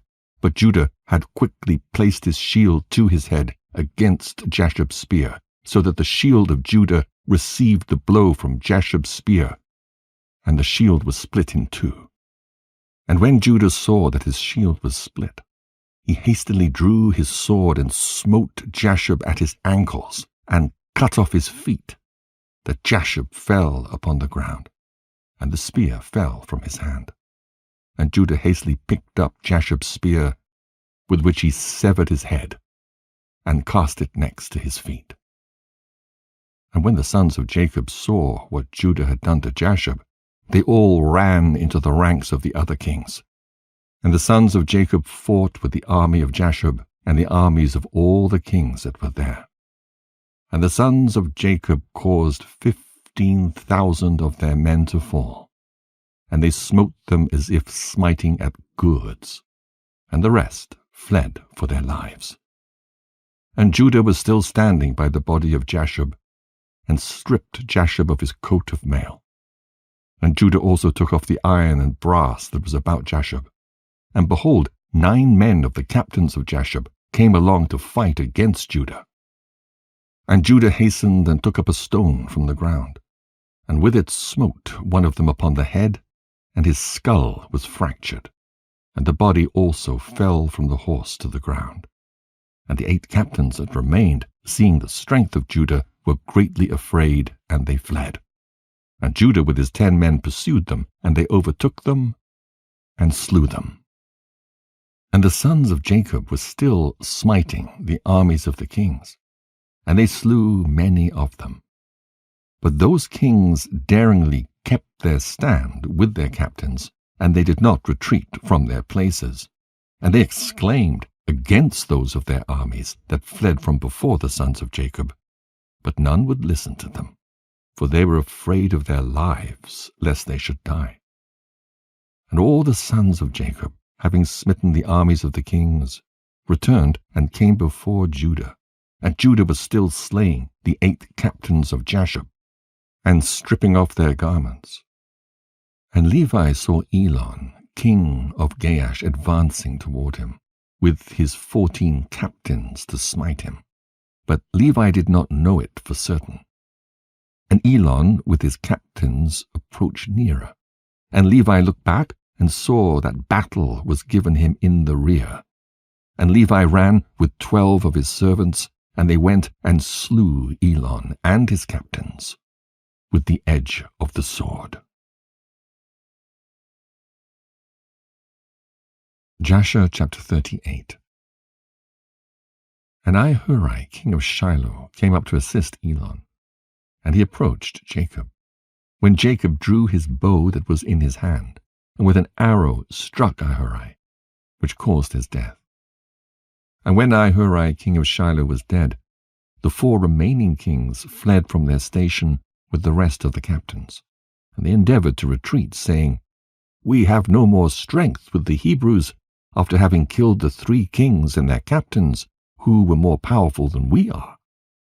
And when the sons of Jacob saw that the remaining kings had removed from their station, they pursued them. And Jacob also came from the heap of Shechem, from the place where he was standing. And they went after the kings, and they approached them with their servants. And the kings and the captains with the rest of their armies, seeing that the sons of Jacob approached them, were afraid of their lives, and fled till they reached the city of Kazar. And the sons of Jacob pursued them to the gate of the city of Kazar. And they smote a great smiting amongst the kings and their armies, about 4,000 men. And whilst they were smiting the army of the kings, Jacob was occupied with his bow, confining himself to smiting the kings. And he slew them all. He slew Parathon, king of Kazar, at the gate of the city of Kazar. And he afterward smote Susai, king of Sartan, and Laban, king of Beth-Corin, and Shabia, king of Machnimah. And he slew them all with arrows, an arrow to each of them, and they died. And the sons of Jacob, seeing that all the kings were dead, and that they were broken up and retreating, continued to carry on the battle with the armies of the kings opposite the gate of Kazar. And they still smote about 400 of their men. And 3 of the men of the servants of Jacob fell in that battle. And when Judah saw that 3 of his servants had died, it grieved him greatly, and his anger burned within him against the Amorites. And all the men that remained of the armies of the kings were greatly afraid of their lives. And they ran and broke the gate of the walls of the city of Kazar.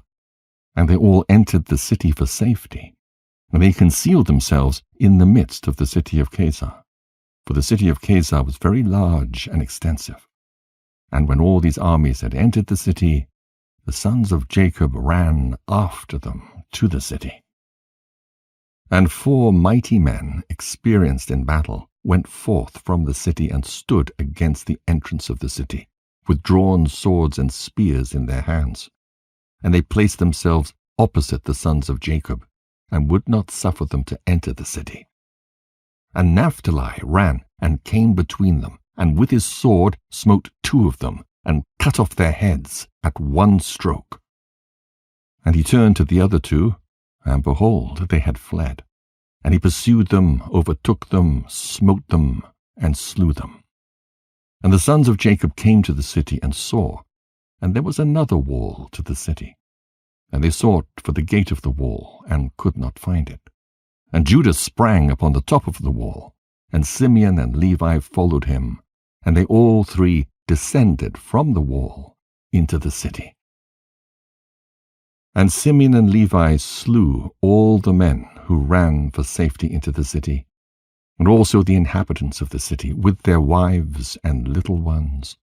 They slew with the edge of the sword. And the cries of the city ascended up to heaven. And Dan and Naphtali sprang upon the wall to see what caused the noise of lamentation, for the sons of Jacob felt anxious about their brothers. And they heard the inhabitants of the city speaking with weeping and supplication, saying, "Take all that we possess in the city, and go thy way, only do not put us to death."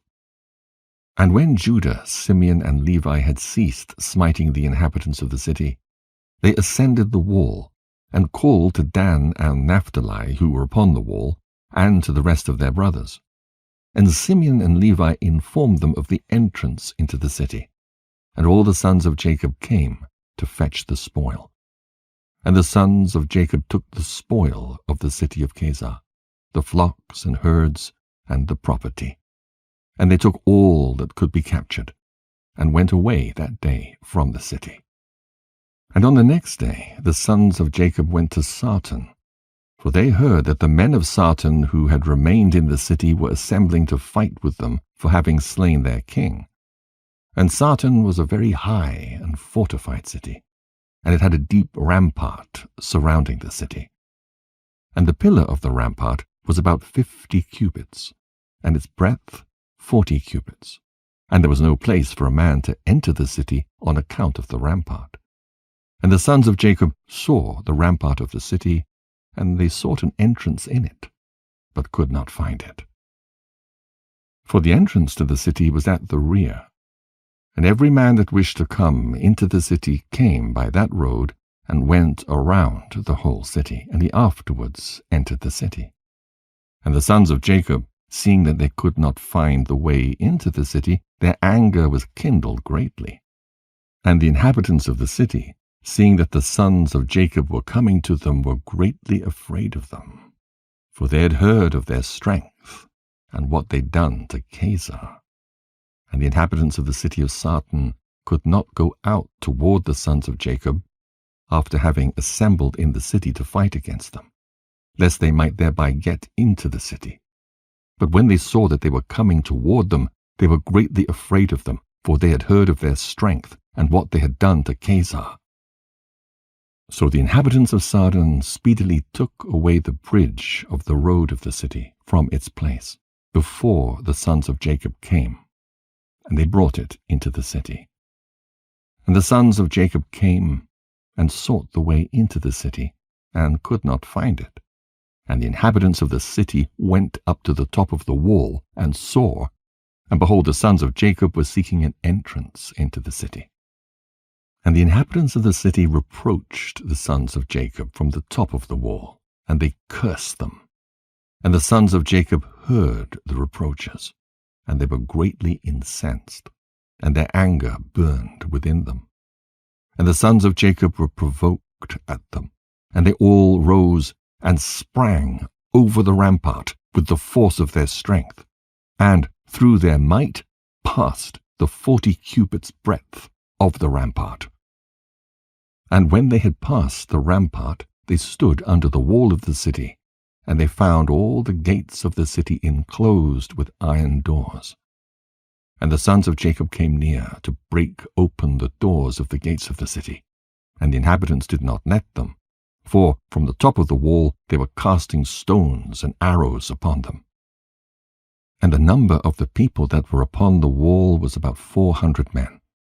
And when the sons of Jacob saw that the men of the city would not let them open the gates of the city, they sprang and ascended the top of the wall. And Judah went up first to the east part of the city, and Gad and Asher went up after him to the west corner of the city, and Simeon and Levi to the north, and Dan and Reuben to the south. And the men who were on the top of the wall, the inhabitants of the city, seeing that the sons of Jacob were coming up to them, they all fled from the wall, descended into the city, and concealed themselves in the midst of the city. And Issachar and Naphtali that remained under the wall approached and broke the gates of the city, and kindled a fire at the gates of the city, that the iron melted. And all the sons of Jacob came into the city, they and all their men, and they fought with the inhabitants of the city of Sarton, and smote them with the edge of the sword, and no man stood up before them.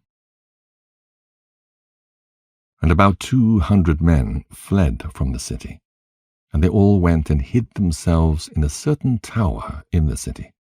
And Judah pursued them to the tower, and he broke down the tower, which fell upon the men, and they all died. And the sons of Jacob went up the road of the roof of that tower, and they saw, and behold, there was another strong and high tower at a distance in the city, and the top of it reached to heaven. And the sons of Jacob hastened and descended, and went with all their men to that tower, and found it filled with about 300 men, women, and little ones. And the sons of Jacob smote a great smiting amongst those men in the tower, and they ran away and fled from them. And Simeon and Levi pursued them, when 12 mighty and valiant men came out to them from the place where they had concealed themselves. And those 12 men maintained a strong battle against Simeon and Levi. And Simeon and Levi could not prevail over them. And those valiant men broke the shields of Simeon and Levi, and one of them struck at Levi's head with his sword. And Levi hastily placed his hand to his head, for he was afraid of the sword. And the sword struck Levi's hand, and it wanted but little to the hand of Levi being cut off. And Levi seized the sword of the valiant man in his hand, and took it forcibly from the man, and with it he struck at the head of the powerful man, and he severed his head. And 11 men approached to fight with Levi, for they saw that one of them was killed. And the sons of Jacob fought, but the sons of Jacob could not prevail over them, for those men were very powerful. And the sons of Jacob, seeing that they could not prevail over them, Simeon gave a loud and tremendous shriek, and the 11 powerful men were stunned at the voice of Simeon's shrieking. And Judah at a distance knew the voice of Simeon's shouting, and Naphtali and Judah ran with their shields to Simeon and Levi, and found them fighting with those powerful men, unable to prevail over them, as their shields were broken. And Naphtali saw that the shields of Simeon and Levi were broken, and he took 2 shields from his servants, and brought them to Simeon and Levi. And Simeon, Levi, and Judah on that day fought all 3 against the 11 mighty men, until the time of sunset, but they could not prevail over them. And this was told unto Jacob, and he was sorely grieved. And he prayed unto the Lord, and he and Naphtali his son went against these mighty men. And Jacob approached and drew his bow, and came nigh unto the mighty men, and slew 3 of their men with the bow, and the remaining 8 turned back. And behold, the war waged against them in the front and rear, and they were greatly afraid of their lives, and could not stand before the sons of Jacob, and they fled from before them. And in their flight they met Dan and Asher coming toward them, and they suddenly fell upon them, and fought with them, and slew 2 of them. And Judah and his brothers pursued them, and smote the remainder of them, and slew them. And all the sons of Jacob returned, and walked about the city, searching if they could find any men. And they found about 20 young men in a cave in the city. And Gad and Asher smote them all. And Dan and Naphtali lighted upon the rest of the men who had fled and escaped from the second tower, and they smote them all. And the sons of Jacob smote all the inhabitants of the city of Sardin, but the women and little ones they left in the city, and did not slay them. And all the inhabitants of the city of Sardin were powerful men. One of them would pursue 1,000, and 2 of them would not flee from 10,000 of the rest of men. And the sons of Jacob slew all the inhabitants of the city of Sardin with the edge of the sword, that no man stood up against them, and they left the women in the city. And the sons of Jacob took all the spoil of the city, and captured what they desired, and they took flocks and herds and property from the city. And the sons of Jacob did unto Sardin and its inhabitants as they had done to Kezar and its inhabitants. And they turned and went away. Jasher chapter 39. And when the sons of Jacob went from the city of Sardin, they'd gone about 200 cubits, when they met the inhabitants of Tapnach coming toward them. For they went out to fight with them, because they had smitten the king of Tapnach and all his men. So all that remained in the city of Tapnach came out to fight with the sons of Jacob. And they thought to retake from them the booty and the spoil which they captured from Kezar and Sardin. And the rest of the men of Tapnach fought with the sons of Jacob in that place. And the sons of Jacob smote them, and they fled before them. And they pursued them to the city of Arbelan, and they all fell before the sons of Jacob. And the sons of Jacob returned, and came to Tapnach, to take away the spoil of Tapnach. And when they came to Tapnach, they heard that the people of Arbelan had gone out to meet them to save the spoil of their brethren. And the sons of Jacob left 10 of their men in Tapnach to plunder the city, and they went out toward the people of Arbelan. And the men of Arbelan went out with their wives to fight with the sons of Jacob, for their wives were experienced in battle. And they went out, about 400 men and women. And all the sons of Jacob shouted with a loud voice, and they all ran toward the inhabitants of Arbelan, and with a great and tremendous voice. And the inhabitants of Arbelan heard the noise of the shouting of the sons of Jacob, and their roaring like the noise of lions, and like the roaring of the sea and its waves. And fear and terror possessed their hearts on account of the sons of Jacob, and they were terribly afraid of them. And they retreated and fled before them into the city. And the sons of Jacob pursued them to the gate of the city, and they came upon them in the city. And the sons of Jacob fought with them in the city, and all their women were engaged in slinging against the sons of Jacob. And the combat was very severe amongst them the whole of that day till evening. And the sons of Jacob could not prevail over them, and the sons of Jacob had almost perished in that battle. And the sons of Jacob cried unto the Lord, and greatly gained strength toward evening. And the sons of Jacob smote all the inhabitants of Arbelan by the edge of the sword, men, women, and little ones. And also the remainder of the people who had fled from Sartan, the sons of Jacob smote them in Arbelan. And the sons of Jacob did unto Arbelan and Tapnach as they had done to Kezar and Sartan.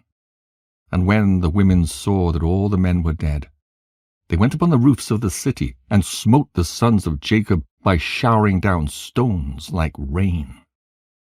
And the sons of Jacob hastened and came into the city, and seized all the women, and smote them with the edge of the sword.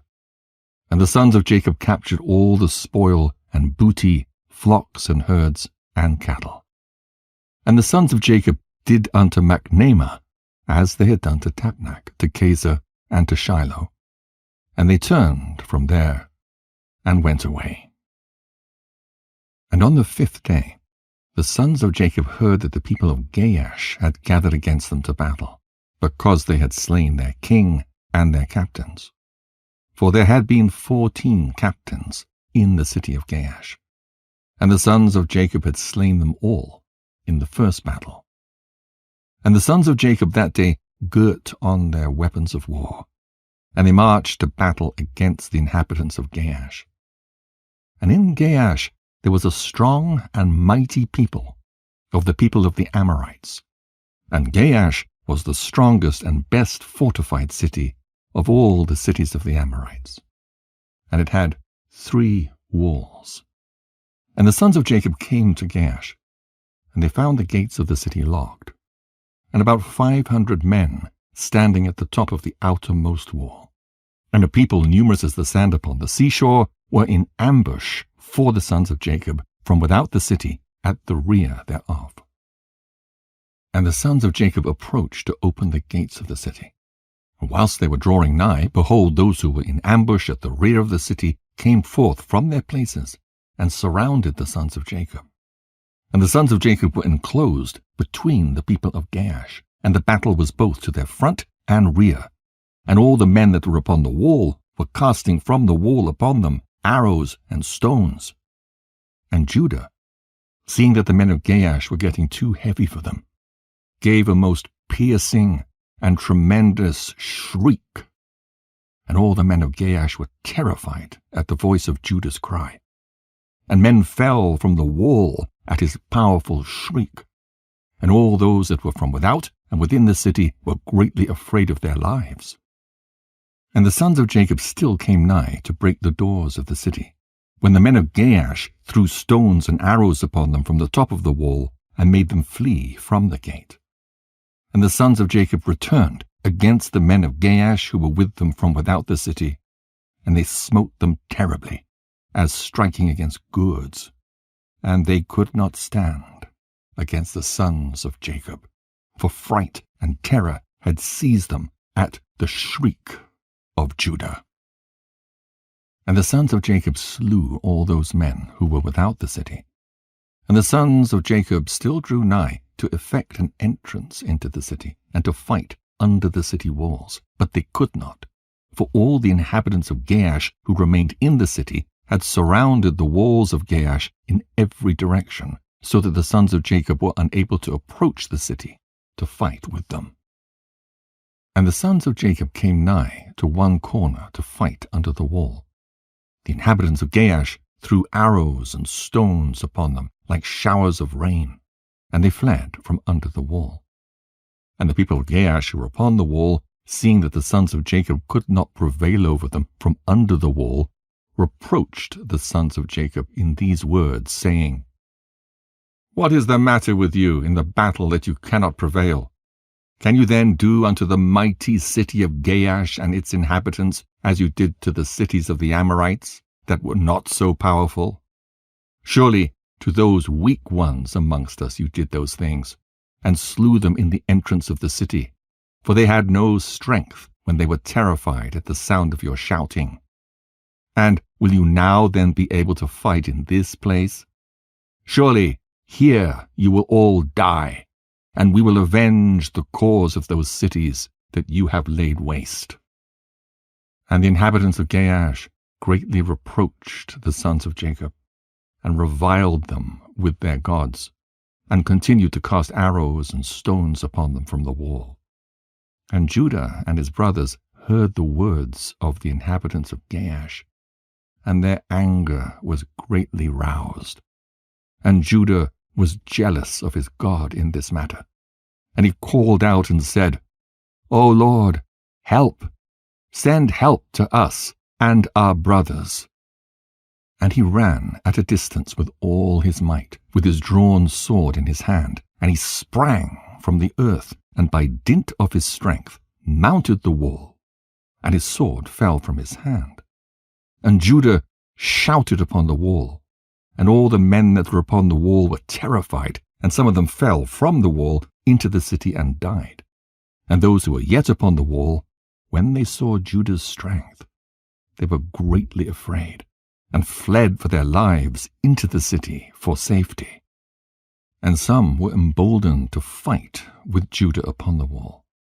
And they came nigh to slay him, when they saw that there was no sword in Judah's hand. And they thought of casting him from the wall to his brothers. And 20 of the men came up to assist them, and they surrounded Judah, and they all shouted over him, and approached him with drawn swords. And they terrified Judah. And Judah cried out to his brothers from the wall.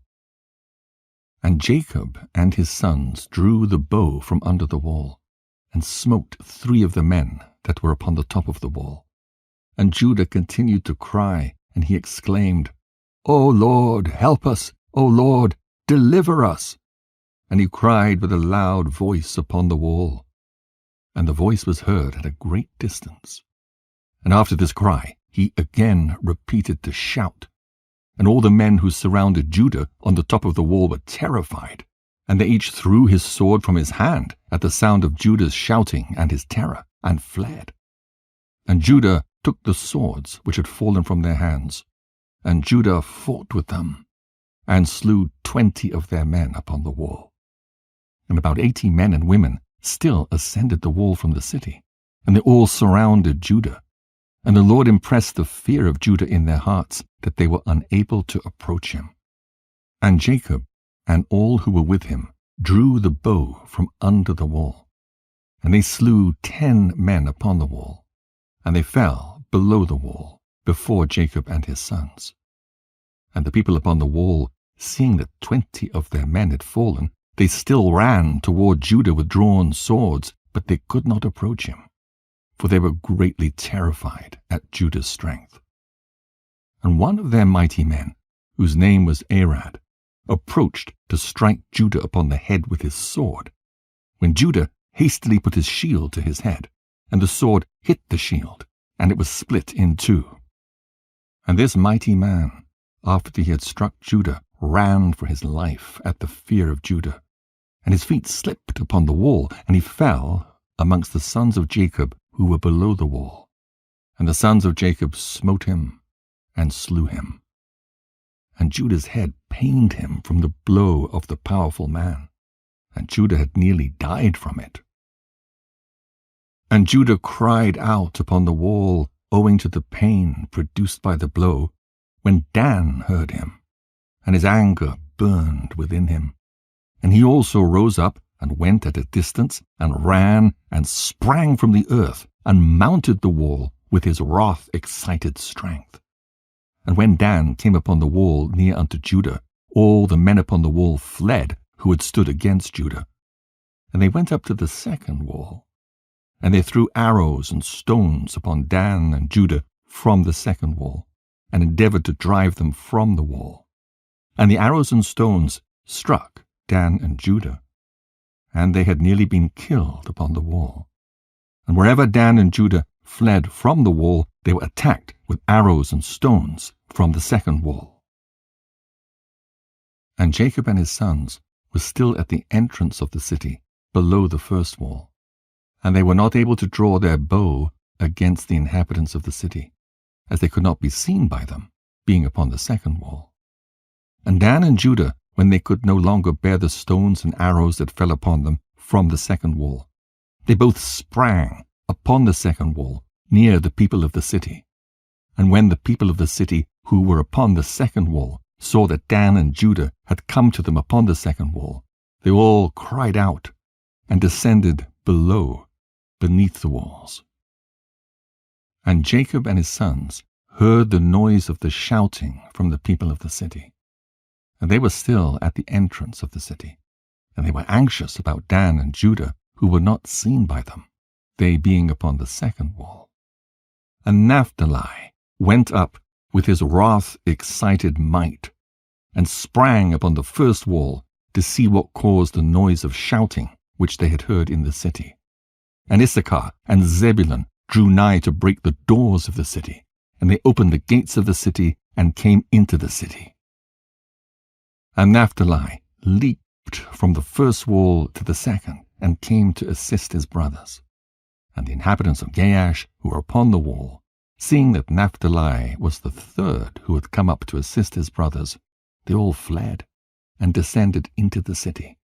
And Jacob and all his sons and all their young men came into the city to them. And Judah and Dan and Naphtali descended from the wall into the city, and pursued the inhabitants of the city. And Simeon and Levi were from without the city, and knew not that the gate was opened. And they went up from there to the wall, and came down to their brothers into the city. And the inhabitants of the city had all descended into the city. And the sons of Jacob came to them in different directions, and the battle waged against them from the front and the rear. And the sons of Jacob smote them terribly, and slew about 20,000 of them, men and women. Not one of them could stand up against the sons of Jacob. And the blood flowed plentifully in the city, and it was like a brook of water. And the blood flowed like a brook to the outer part of the city, and reached the desert of Beth-Corin. And the people of Beth-Corin saw at a distance the blood flowing from the city of Gaash. And about 70 men from amongst them ran to see the blood, and they came to the place where the blood was. And they followed the track of the blood, and came to the wall of the city of Gaash. And they saw the blood issue from the city, and they heard the voice of crying from the inhabitants of Gaash, for it ascended unto heaven, and the blood was continuing to flow abundantly, like a brook of water. And all the sons of Jacob were still smiting the inhabitants of Gaash, and were engaged in slaying them till evening, about 20,000 men and women. And all the people of Corinth said, Surely this is the work of the Hebrews, for they are still carrying on war in all the cities of the Amorites.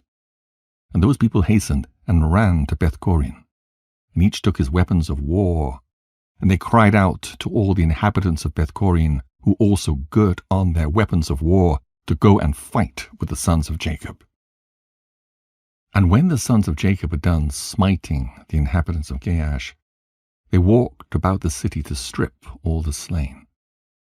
And coming in the innermost part of the city, and further on, they met 3 very powerful men, and there was no sword in their hand. And the sons of Jacob came up to the place where they were, and the powerful men ran away. And one of them had taken Zebulun, who he saw was a young lad and of short stature, and with his might dashed him to the ground. And Jacob ran to him with his sword, and Jacob smote him below his loins with the sword, and cut him in 2. And the body fell upon Zebulun. And the second one approached, and seized Jacob to fell him to the ground. And Jacob turned to him and shouted to him, whilst Simeon and Levi ran and smote him on the hips with the sword, and felled him to the ground. And the powerful man rose up from the ground with wrath-excited might, and Judah came to him before he had gained his footing, and struck him upon the head with the sword, and his head was split, and he died. And the third powerful man, seeing that his companions were killed, ran from before the sons of Jacob. And the sons of Jacob pursued him in the city. And whilst the powerful man was fleeing, he found one of the swords of the inhabitants of the city, and he picked it up and turned to the sons of Jacob and fought them with that sword. And the powerful man ran to Judah to strike him upon the head with the sword. And there was no shield in the hand of Judah. And whilst he was aiming to strike, Naphtali hastily took his shield and put it to Judah's head. And the sword of the powerful man hit the shield of Naphtali, and Judah escaped the sword. And Simeon and Levi ran upon the powerful man with their swords, and struck at him forcibly with their swords. And the 2 swords entered the body of the powerful man, and divided it in 2, lengthwise. And the sons of Jacob smote the 3 mighty men at that time, together with all the inhabitants of Gaash. And the day was about to decline. And the sons of Jacob walked about Gaash, and took all the spoil of the city. Even the little ones and women they did not suffer to live. And the sons of Jacob did unto Gaash as they done to Sartan and Shiloh. Jasher chapter 40. And the sons of Jacob led away all the spoil of Gaash, and went out of the city by night. They were going out marching toward the castle of Beth-Corin, and the inhabitants of Beth-Corin were going to the castle to meet them. And on that night the sons of Jacob fought with the inhabitants of Beth-Corin in the castle of Beth-Corin. And all the inhabitants of Beth-Corin were mighty men. One of them would not flee from before 1,000 men. And they fought on that night upon the castle, and their shouts were heard on that night from afar, and the earth quaked at their shouting. And the sons of Jacob were afraid of those men, for they were not accustomed to fight in the dark, and they were greatly confounded. And the sons of Jacob cried unto the Lord, saying, Give help to us, O Lord. Deliver us, that we may not die by the hands of these uncircumcised men. And the Lord hearkened to the voice of the sons of Jacob. And the Lord caused great terror and confusion to seize the people of Beth-Corin, and they fought amongst themselves, the one with the other in the darkness of night, and smote each other in great numbers. And the sons of Jacob, knowing that the Lord had brought a spirit of perverseness amongst those men, and that they fought each man with his neighbor, went forth from among the bands of the people of Beth-Corin, and went as far as the descent of the castle of Beth-Corin, and farther, and they tarried there securely with their young men on that night. And the people of Beth-Corin fought the whole night, one man with his brother, and the other with his neighbor. And they cried out in every direction upon the castle, and their cry was heard at a distance. And the whole earth shook at their voice, for they were powerful above all the people of the earth. And all the inhabitants of the cities of the Canaanites, the Hittites, the Amorites, the Hivites, and all the kings of Canaan, and also those who were on the other side of Jordan, heard the noise of the shouting on that night. And they said, Surely these are the battles of the Hebrews who are fighting against the 7 cities who came nigh unto them. And who can stand against those Hebrews? And all the inhabitants of the cities of the Canaanites, and all those who were on the other side of the Jordan, were greatly afraid of the sons of Jacob. For they said, Behold, the same will be done to us as was done to those cities. For who can stand against their mighty strength? And the cries of the Koranites were very great on that night, and continued to increase. And they smote each other till morning, and numbers of them were killed. And the morning appeared, and all the sons of Jacob rose up at daybreak, and went up to the castle, and they smote those who remained of the Koranites in a terrible manner, and they were all killed in the castle. And the 6th day appeared, and all the inhabitants of Canaan saw at a distance all the people of Beth-Corin lying dead in the castle of Beth-Corin, and strewed about as carcasses of lambs and goats. And the sons of Jacob led all the spoil which they had captured from Gaash, and went to Beth-Corin. And they found the city full of people like the sand of the sea, and they fought with them. And the sons of Jacob smote them there till evening time. And the sons of Jacob did unto Beth-Corin as they had done to Gaash and Tapnach, and as they had done to Kezar, to Sarton, and to Shiloh. And the sons of Jacob took with them the spoil of Beth-Corin, and all the spoil of the cities, and on that day they went home to Shechem. And the sons of Jacob came home to the city of Shechem, and they remained without the city, and they then rested there from the war, and tarried there all night. And all their servants, together with all the spoil that they had taken from the cities, lay left without the city. And they did not enter the city, for they said, Peradventure there may yet be more fighting against us, and they may come to besiege us in Shechem. And Jacob and his sons and their servants remained on that night, and the next day, in the portion of the field which Jacob had purchased from Hamor for 5 shekels, and all that they had captured was with them. And all the booty which the sons of Jacob had captured was in the portion of the field, immense as the sand upon the seashore. And the inhabitants of the land observed them from afar. And all the inhabitants of the land were afraid of the sons of Jacob who done this thing. For no king from the days of old had ever done the like. And the 7 kings of the Canaanites resolved to make peace with the sons of Jacob, for they were greatly afraid of their lives on account of the sons of Jacob.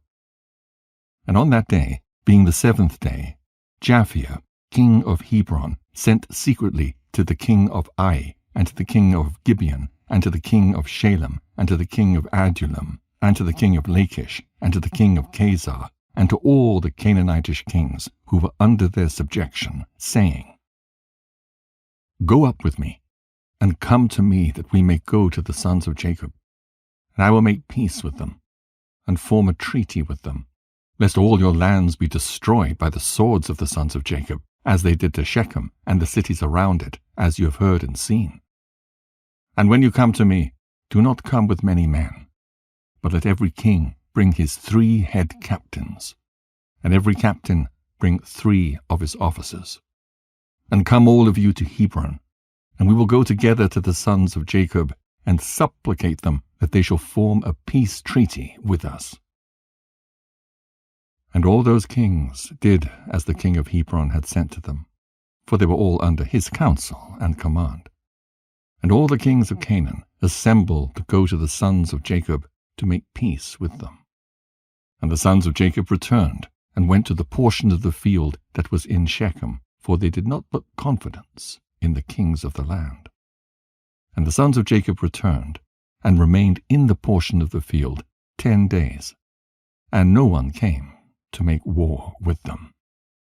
And when the sons of Jacob saw that there was no appearance of war, they all assembled and went to the city of Shechem, And the sons of Jacob remained in Shechem. And at the expiration of 40 days, all the kings of the Amorites assembled from all their places and came to Hebron, to Japhia, king of Hebron. And the number of kings that came to Hebron to make peace with the sons of Jacob was 21 kings. And the number of captains that came with them was 69, and their men were 189. And all these kings and their men rested by Mount Hebron. And the king of Hebron went out with his 3 captains and 9 men, and these kings resolved to go to the sons of Jacob to make peace.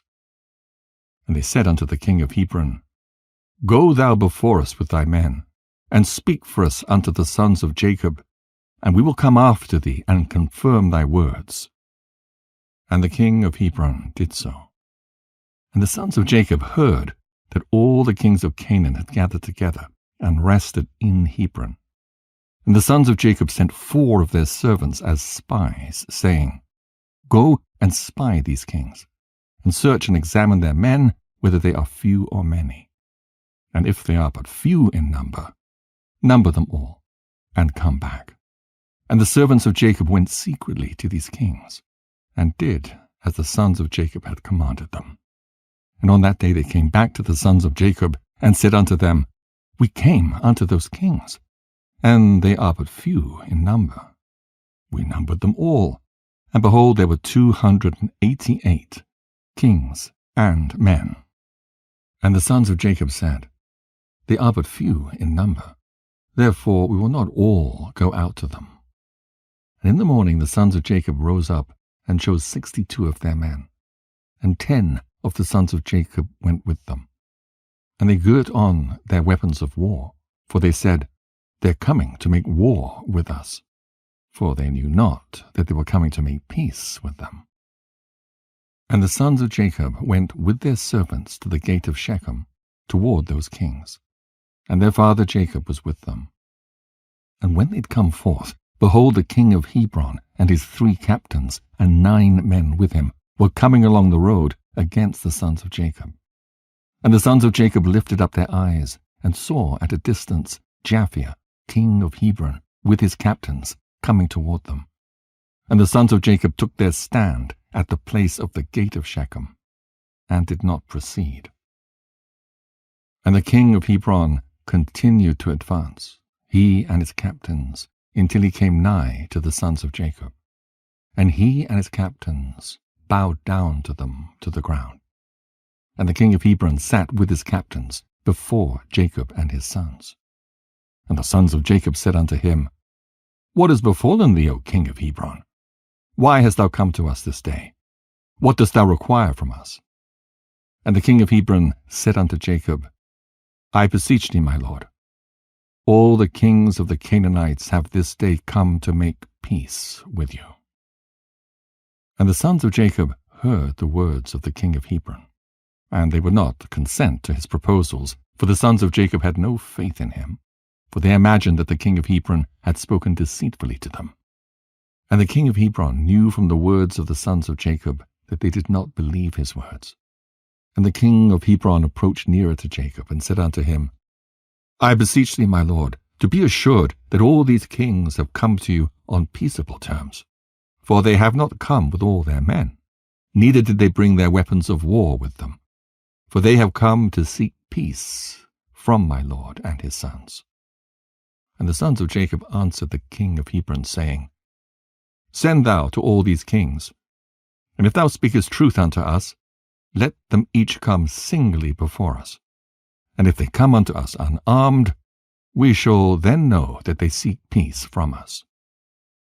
And Japhia, king of Hebron, sent one of his men to the kings, and they all came before the sons of Jacob, and bowed down to them to the ground. And these kings sat before Jacob and his sons. And they spoke unto them, saying, We have heard all that you did to the kings of the Amorites with your sword and exceedingly mighty arm, so that no man could stand up before you. And we were afraid of you for the sake of our lives, lest it should befall us as it did to them. So We have come to you to form a treaty of peace between us. And now therefore contract with us a covenant of peace and truth, that you will not meddle with us, inasmuch as we have not meddled with you." And the sons of Jacob knew that they had really come to seek peace from them. And the sons of Jacob listened to them, and formed a covenant with them. And the sons of Jacob swore unto them that they would not meddle with them. And all the kings of the Canaanites swore also to them. And the sons of Jacob made them tributary from that day forward. And after this, all the captains of these kings came with their men before Jacob, with presents in their hands for Jacob and his sons. And they bowed down to him to the ground. And these kings then urged the sons of Jacob, and begged of them to return all the spoil they had captured from the 7 cities of the Amorites. And the sons of Jacob did so, and they returned all that they had captured, the women, the little ones, the cattle, and all the spoil which they had taken. And they sent them off, and they went away, each to his city. And all these kings again bowed down to the sons of Jacob, and they sent or brought them many gifts in those days. And the sons of Jacob sent off these kings and their men, and they went peaceably away from them to their cities. And the sons of Jacob also returned to their home, to Shechem. And there was peace from that day forward between the sons of Jacob and the kings of the Canaanites, until the children of Israel came to inherit the land of Canaan. Jasher chapter 41. And at the revolution of the year, the sons of Jacob journeyed from Shechem, and they came to Hebron to their father Isaac, and they dwelt there. But their flocks and herds they fed daily in Shechem, for there was in those days good and fat pasture. And Jacob and his sons and all their household dwelt in the valley of Hebron. And it was in those days, in that year, being the 106th year of the life of Jacob, in the 10th year of Jacob's coming from Padan Aram, that Leah, the wife of Jacob, died. She was 51 years old when she died in Hebron. And Jacob and his sons buried her in the cave of the field of Machpelah, which is in Hebron, which Abraham had bought from the children of Heth for the possession of a burial place. And the sons of Jacob dwelt with their father in the valley of Hebron. And all the inhabitants of the land knew their strength, and their fame went throughout the land. And Joseph, the son of Jacob, and his brother Benjamin, the sons of Rachel, the wife of Jacob, were yet young in those days, and did not go out with their brethren during the battles in all the cities of the Amorites. And when Joseph saw the strength of his brethren, and their greatness, he praised them, and extolled them, but he ranked himself greater than them, and extolled himself above them. And Jacob his father also loved him more than any of his sons, for he was a son of his old age. And through his love toward him, he made him a coat of many colors. And when Joseph saw that his father loved him more than his brethren, he continued to exalt himself above his brethren. And he brought unto his father evil reports concerning them. And the sons of Jacob, seeing the whole of Joseph's conduct toward them, and that their father loved him more than any of them, they hated him, and could not speak peaceably to him all the days. And Joseph was 17 years old, and he was still magnifying himself above his brethren, and thought of raising himself above them. At that time he dreamed a dream, and he came unto his brothers and told them his dream. And he said unto them, I dreamed a dream, and behold, we were all binding sheaves in the field, and my sheaf rose and placed itself upon the ground, and your sheaves surrounded it and bowed down to it. And his brethren answered him and said unto him, What meaneth this dream that thou didst dream? dost thou imagine in thy heart to reign or rule over us? And he still came, and told the thing to his father Jacob. And Jacob kissed Joseph when he heard these words from his mouth.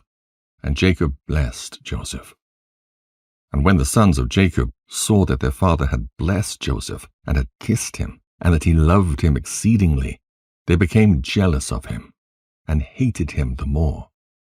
And after this Joseph dreamed another dream, and related the dream to his father in the presence of his brethren. And Joseph said unto his father and brethren, Behold, I have again dreamed a dream. And behold, the sun and the moon and the 11 stars bowed down to me. And his father heard the words of Joseph and his dream. And seeing that his brethren hated Joseph on account of this matter, Jacob therefore rebuked Joseph before his brethren on account of this thing, saying, What meaneth this dream which thou hast dreamed, and this magnifying thyself before thy brethren who are older than thou art? Dost thou imagine in thy heart that I and thy mother and thy 11 brethren will come and bow down to thee, that thou speakest these things? And his brethren were jealous of him on account of his words and dreams, and they continued to hate him. And Jacob reserved the dreams in his heart. And the sons of Jacob went one day to feed their father's flock in Shechem, for they were still herdsmen in those days. And whilst the sons of Jacob were that day feeding in Shechem, they delayed, and the time of gathering in the cattle was past, and they had not arrived. And Jacob saw that his sons were delayed in Shechem. And Jacob said within himself, Peradventure the people of Shechem have risen up to fight against them. Therefore they have delayed coming this day. And Jacob called Joseph his son, and commanded him, saying, Behold, thy brethren are feeding in Shechem this day, and behold, they have not yet come back. Go now, therefore, and see where they are, and bring me word back concerning the welfare of thy brethren, and the welfare of the flock. And Jacob sent his son Joseph to the valley of Hebron. And Joseph came for his brothers to Shechem, and could not find them. And Joseph went about the field which was near Shechem to see where his brothers had turned. And he missed the road in the wilderness, and knew not which way he should go. And an angel of the Lord found him wandering in the road toward the field. And Joseph said unto the angel of the Lord, I seek my brethren. Hast thou not heard where they are feeding? And the angel of the Lord said unto Joseph, I saw thy brethren feeding here, and I heard them say that they will go feed in Dothan. And Joseph hearkened to the voice of the angel of the Lord, and he went to his brethren in Dothan, and he found them in Dothan, feeding the flock. And Joseph advanced to his brethren, and before he had come nigh unto them, they had resolved to slay him. And Simeon said to his brethren, Behold, the man of dreams is coming unto us this day. And now therefore come, and let us kill him, and cast him in one of the pits that are in the wilderness. And when his father shall seek him from us, we will say an evil beast has devoured him. And Reuben heard the words of his brethren concerning Joseph, and he said unto them, You should not do this thing. For how can we look up to our father Jacob? Cast him into this pit to die there, but stretch not forth a hand upon him to spill his blood. And Reuben said this in order to deliver him from their hand, to bring him back to his father. And when Joseph came to his brethren, he sat before them. And they rose upon him, and seized him, and smote him to the earth, and stripped the coat of many colours which he had on. And they took him, and cast him into a pit. And in the pit there was no water, but serpents and scorpions. And Joseph was afraid of the serpents and scorpions that were in the pit. And Joseph cried out with a loud voice, and the Lord hid the serpents and scorpions in the sides of the pit, and they did no harm unto Joseph. And Joseph called out from the pit to his brethren, and said unto them, What have I done unto you? And in what have I sinned? Why do you not fear the Lord concerning me? Am I not of your bones and flesh? And is not Jacob your father my father? Why do you do this thing unto me this day? And how will you be able to look up to our father Jacob? And he continued to cry out and call unto his brethren from the pit. And he said, O Judah, Simeon, and Levi, my brethren, lift me up from the place of darkness in which you have placed me, and come this day to have compassion on me, ye children of the Lord, and sons of Jacob my father. And if I have sinned unto you, are you not the sons of Abraham, Isaac, and Jacob? If they saw an orphan, they had compassion over him, or one that was hungry, they gave him bread to eat, or one that was thirsty, they gave him water to drink, or one that was naked, they covered him with garments. And how then will you withhold your pity from your brother? For I am of your flesh and bones. And if I have sinned unto you, surely you will do this on account of my father. And Joseph spoke these words from the pit, and his brethren could not listen to him, nor incline their ears to the words of Joseph. And Joseph was crying and weeping in the pit. And Joseph said, Oh, that my father knew this day the act which my brothers have done unto me, and the words which they have this day spoken unto me. And all his brethren heard his cries and weeping in the pit. And his brethren went and removed themselves from the pit, so that they might not hear the cries of Joseph and his weeping in the pit. Jasher chapter 42. And they went and sat on the opposite side, about the distance of a bowshot. And they sat there to eat bread.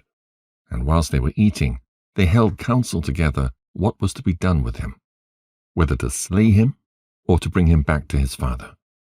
They were holding the counsel when they lifted up their eyes, and saw, and behold, there was a company of Ishmaelites coming at a distance by the road of Gilead, going down to Egypt. And Judah said unto them, What gain will it be to us if we slay our brother? Peradventure God will require him from us. This then is the counsel proposed concerning him, which you shall do unto him. Behold, this company of Ishmaelites going down to Egypt. Now therefore, come, let us dispose of him to them, and let not our hand be upon him. And they will lead him along with them, and he'll be lost among the people of the land. And we will not put him to death with our own hands. And the proposal pleased his brethren, and they did according to the word of Judah. And whilst they were discoursing about this matter, and before the company of Ishmaelites had come up to them, 7 trading men of Midian passed by them. And as they passed, they were thirsty. And they lifted up their eyes, and saw the pit in which Joseph was immured. And they looked, and behold, every species of bird was upon him. And these Midianites ran to the pit to drink water, for they thought that it contained water. And on coming before the pit, they heard the voice of Joseph crying and weeping in the pit. And they looked down into the pit, and they saw, and behold, there was a youth of a comely appearance and well favored. And they called unto him and said, Who art thou? And who brought thee hither? And who placed thee in this pit in the wilderness? And they all assisted to raise up Joseph, and they drew him out, and brought him up from the pit, and took him, and went away on their journey, and passed by his brethren. And these said unto them, Why do you do this, to take our servant from us, and to go away? Surely we placed this youth in the pit, because he rebelled against us. And you come and bring him up and lead him away? Now then give us back our servant.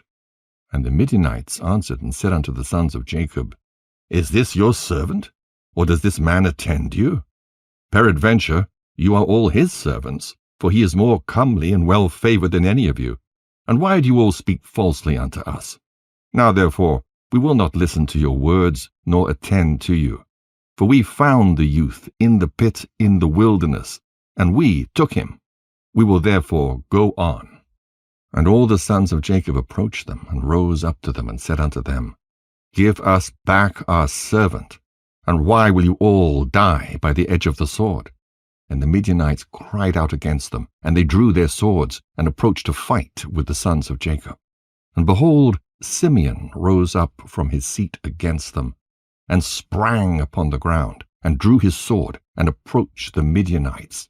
And he gave a terrible shout before them, so that his shouting was heard at a distance. And the earth shook at Simeon's shouting. And the Midianites were terrified on account of Simeon and the noise of his shouting. And they fell upon their faces and were excessively alarmed. And Simeon said unto them, Verily, I am Simeon, the son of Jacob the Hebrew, who have only with my brother destroyed the city of Shechem and the cities of the Amorites. So shall God moreover do unto me, that if all your brethren, the people of Midian, and also the kings of Canaan were come with you, they could not fight against me. Now therefore, give us back the youth whom you have taken, lest I give your flesh to the birds of the skies and the beasts of the field. And the Midianites were more afraid of Simeon. And they approached the sons of Jacob with terror and fright, and with pathetic words, saying, Surely you have said that the young man is your servant, and that he rebelled against you, and therefore you placed him in the pit. What then will you do with a servant who rebels against his master? Now therefore sell him unto us, and we will give you all that you require for him. And the Lord was pleased to do this, in order that the sons of Jacob should not slay their brother. And the Midianites saw that Joseph was of a comely appearance and well-favored, and they desired him in their hearts, and were urgent to purchase him from his brethren. And the sons of Jacob hearkened to the Midianites, and they sold their brother Joseph to them for 20 pieces of silver. And Reuben their brother was not with them. And the Midianites took Joseph, and continued their journey to Gilead. They were going along the road, and the Midianites repented of what they had done, in having purchased the young man. And one said to the other, What is this thing that we have done, in taking this youth from the Hebrews, who is of comely appearance and well-favored? Perhaps this youth is stolen from the land of the Hebrews. And why then have we done this thing? And if he should be sought for and found in our hands, we shall die through him. Now surely hardy and powerful men have sold him to us, the strength of one of whom you saw this day. Perhaps they stole him from his land with their might and with their powerful arm, and have therefore sold him to us for the small value which we gave unto them. And whilst they were thus discoursing together, they looked, and behold, the company of Ishmaelites, which was coming at first, and which the sons of Jacob saw, was advancing toward the Midianites. And the Midianites said to each other, Come, let us sell this youth to the company of Ishmaelites who are coming toward us, and we'll take for him the little that we gave for him, and we will be delivered from this evil. And they did so. And they reached the Ishmaelites. And the Midianites sold Joseph to the Ishmaelites for 20 pieces of silver, which they had given for him to his brethren. And the Midianites went on their road to Gilead, and the Ishmaelites took Joseph, and they let him ride upon one of the camels, and they were leading him to Egypt. And Joseph heard that the Ishmaelites were proceeding to Egypt. And Joseph lamented and wept at this thing, that he was to be so far removed from the land of Canaan, from his father. And he wept bitterly whilst he was riding upon the camel. And one of their men observed him, and made him go down from the camel and walk on foot. And notwithstanding this, Joseph continued to cry and weep, and he said, O my father, my father! And one of the Ishmaelites rose up and smote Joseph upon the cheek, and still he continued to weep. And Joseph was fatigued in the road, and was unable to proceed on account of the bitterness of his soul. And they all smote him and afflicted him in the road, and they terrified him in order that he might cease from weeping. And the Lord saw the ambition of Joseph and his trouble, and the Lord brought down upon those men darkness and confusion, and the hand of every one that smote him became withered. And they said to each other, What is this thing that God has done to us in the road? And they knew not this befell them on account of Joseph. And the men proceeded on the road, and they passed along the road of Ephrath, where Rachel was buried. And Joseph reached his mother's grave. And Joseph hastened and ran to his mother's grave, and fell upon the grave and wept. And Joseph cried aloud upon his mother's grave, and he said, O my mother, O thou who didst give me birth, awake now, and rise and see thy son, how he has been sold for a slave, and no one to pity him. Arise and see thy son. Weep with me on account of my troubles, and see the heart of my brethren. Arouse, my mother, arouse, awake from thy sleep for me, and direct thy battles against my brethren. Oh, how have they stripped me of my coat, and sold me already twice for a slave, and separated me from my father, and there's no one to pity me. Arouse, and lay thy cause against them before God, and see whom God will justify in the judgment, and whom he will condemn. Rise, O mother, rise, awake from thy sleep, and see my father, how his soul is with me this day, and comfort him, and ease his heart. And Joseph continued to speak these words. And Joseph cried aloud, and wept bitterly upon his mother's grave, and he ceased speaking. And from bitterness of heart he became still as a stone upon the grave. And Joseph heard a voice speaking to him from beneath the ground, which answered him with bitterness of heart, and with a voice weeping and praying in these words, my son Joseph, I have heard the voice of thy weeping, and the voice of thy lamentation. I have seen thy tears. I know thy troubles, my son, and it grieves me for thy sake, and abundant grief is added to my grief. Now therefore, my son Joseph, my son, hope to the Lord, and wait for him, and do not fear. For the Lord is with thee, he will deliver thee from all trouble.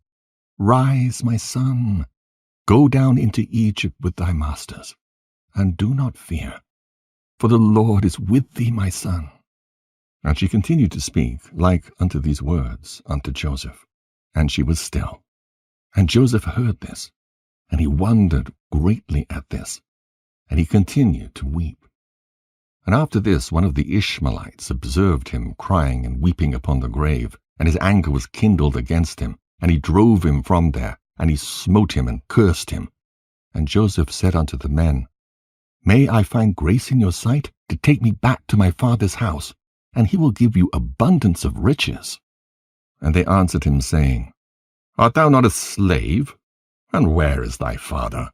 And if thou hadst a father, thou wouldst not already twice have been sold for a slave for so little value. And their anger was roused against him. And they continued to smite him and to chastise him. And Joseph wept bitterly. And the Lord saw Joseph's affliction. And the Lord again smote these men, and chastised them. And the Lord caused darkness to envelop them upon the earth. And the lightning flashed, and the thunder roared, and the earth shook at the voice of the thunder and of the mighty wind. And the men were terrified, and knew not where they should go. And the beasts and camels stood still, and they led them, but they would not go. They smote them, and they crouched upon the ground.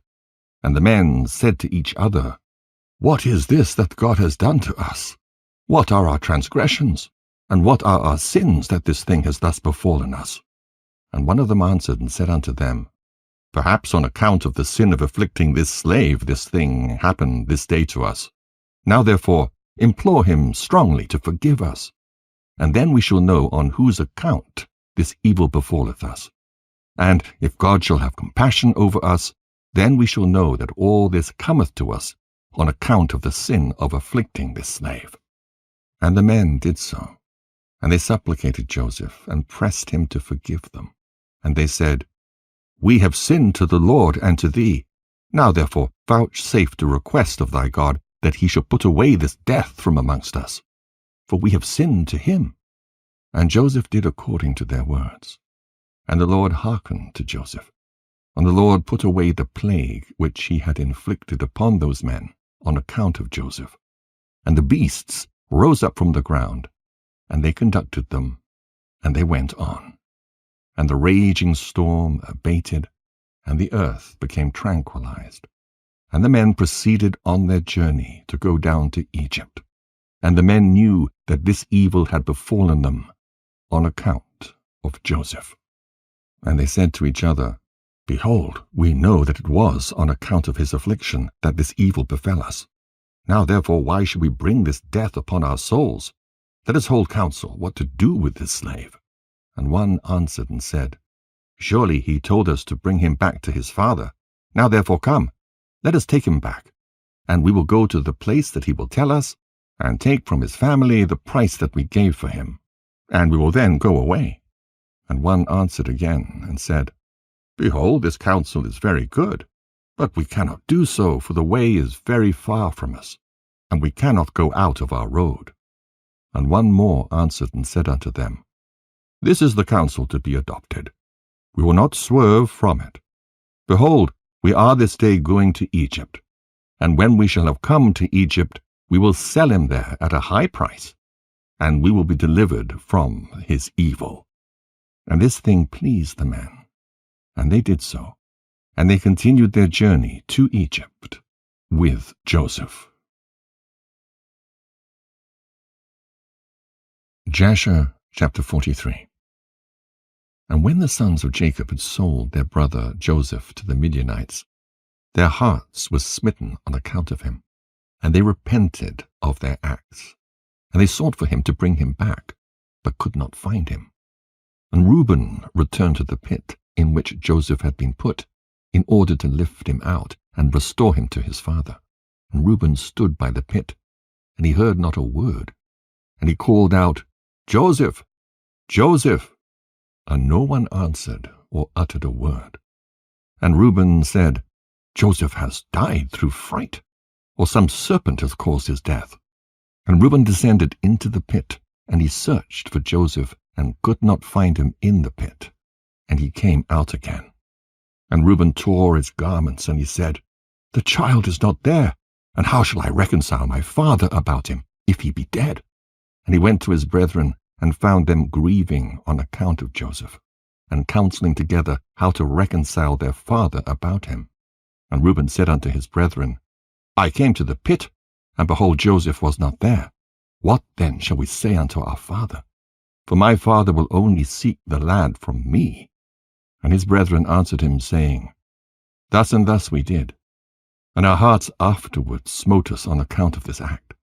And we now sit to seek a pretext how we shall reconcile our father to it. And Reuben said unto them, What is this you've done to bring down the grey hairs of our father in sorrow to the grave? The thing is not good that you have done. And Reuben sat with them. And they all rose up and swore to each other not to tell this thing unto Jacob. And they all said, The man who will tell this to our father or his household, or who will report this to any of the children of the land, we will all rise up against him and slay him with the sword. And the sons of Jacob feared each other in this matter, from the youngest to the oldest. And no one spoke a word, and they concealed the thing in their hearts. And they afterward sat down to determine and invent something to say unto their father Jacob concerning all these things. And Issachar said unto them, Here is an advice for you, if it seem good in your eyes to do this thing. Take the coat which belongeth to Joseph, and tear it, and kill a kid of the goats, and dip it in its blood, and send it to our father, and when he seeth it, he will say, An evil beast has devoured him. Therefore tear ye his coat, and behold, his blood will be upon his coat, and by your doing this, we shall be free of our father's murmurings. And Issachar's advice pleased them, and they hearkened unto him, and they did according to the word of Issachar, which he had counselled them. And they hastened, and took Joseph's coat, and tore it. And they killed a kid of the goats, and dipped the coat in the blood of the kid, and then trampled it in the dust. And they sent the coat to their father Jacob by the hand of Naphtali. And they commanded him to say these words, We had gathered in the cattle, and had come as far as the road to Shechem and farther, when we found this coat upon the road in the wilderness, dipped in blood and in dust. Now therefore know whether it be thy son's coat or not.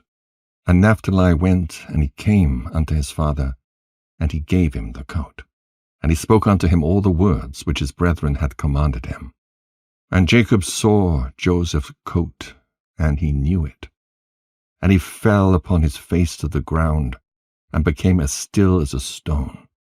And he afterward rose up, and cried out with a loud and weeping voice, and he said, It is the coat of my son Joseph. And Jacob hastened, and sent one of his servants to his sons, who went to them and found them coming along the road with the flock. And the sons of Jacob came to their father about evening, and behold, their garments were torn, and dust was upon their heads. And they found their father crying out and weeping with a loud voice. And Jacob said unto his sons, Tell me truly, what evil have you this day suddenly brought upon me? And they answered their father Jacob, saying, We were coming along this day after the flock had been gathered in, and we came as far as the city of Shechem by the road in the wilderness. And we found this coat filled with blood upon the ground, and we knew it, and we sent it unto thee, if thou couldst know it. And Jacob heard the words of his sons, and he cried out with a loud voice, and he said, It is the coat of my son. An evil beast has devoured him. Joseph is rent in pieces, for I sent him this day to see whether it was well with you, and well with the flocks, and to bring me word again from you. And he went as I commanded him, and this has happened to him this day, whilst I thought my son was with you. And the sons of Jacob answered and said, He did not come to us, neither have we seen him from the time of our going out from thee until now. And when Jacob heard their words, he again cried out aloud, and he rose up and tore his garments. And he put sackcloth upon his loins, and he wept bitterly. And he mourned, and lifted up his voice in weeping, and exclaimed, and said these words, Joseph, my son, O my son Joseph, I sent thee this day after the welfare of thy brethren. And behold, thou hast been torn in pieces. Through my hand has this happened to my son. It grieves me for thee, Joseph, my son. It grieves me for thee. How sweet wast thou to me during life, and now how exceedingly bitter is thy death to me. Oh, that I had died in thy stead, Joseph, my son, for it grieves me sadly for thee, my son. Oh, my son, my son. Joseph, my son, where art thou, and where hast thou been drawn? Arouse, arouse from thy place, and come and see my grief for thee. O my son, Joseph, come now, and number the tears gushing from my eyes down my cheeks, and bring them up before the Lord, that his anger may turn from me. O Joseph, my son, how didst thou fall by the hand of one of whom no one had fallen from the beginning of the world unto this day? For thou hast been put to death by the smiting of an enemy inflicted with cruelty. But surely I know that this has happened to thee on account of the multitude of my sins. Arouse now, and see how bitter is my trouble for thee, my son. Although I did not rear thee, nor fashion thee, nor give thee breath and soul, but it was God who formed thee, and built thy bones, and covered them with flesh, and breathed in thy nostrils the breath of life, and then he gave thee unto me. Now truly God who gave thee unto me, he has taken thee from me, and such then has befallen thee. And Jacob continued to speak like unto these words concerning Joseph, and he wept bitterly. He fell to the ground, and became still. And all the sons of Jacob, seeing their father's trouble, they repented of what they'd done, and they also wept bitterly. And Judah rose up and lifted his father's head from the ground, and placed it upon his lap, and he wiped his father's tears from his cheeks. And Judah wept an exceeding great weeping, whilst his father's head was reclining upon his lap, still as a stone. And the sons of Jacob saw their father's trouble, and they lifted up their voices and continued to weep. And Jacob was yet lying upon the ground, still as a stone. And all his sons and his servants children rose up and stood round him to comfort him. And he refused to be comforted. And the whole household of Jacob rose up and mourned a great mourning on account of Joseph and their father's trouble. And the intelligence reached Isaac, the son of Abraham, the father of Jacob. And he wept bitterly on account of Joseph, he and all his household. And he went from the place where he dwelt in Hebron, and his men with him. And he comforted Jacob his son, and he refused to be comforted. And after this, Jacob rose up from the ground, and his tears were running down his cheeks.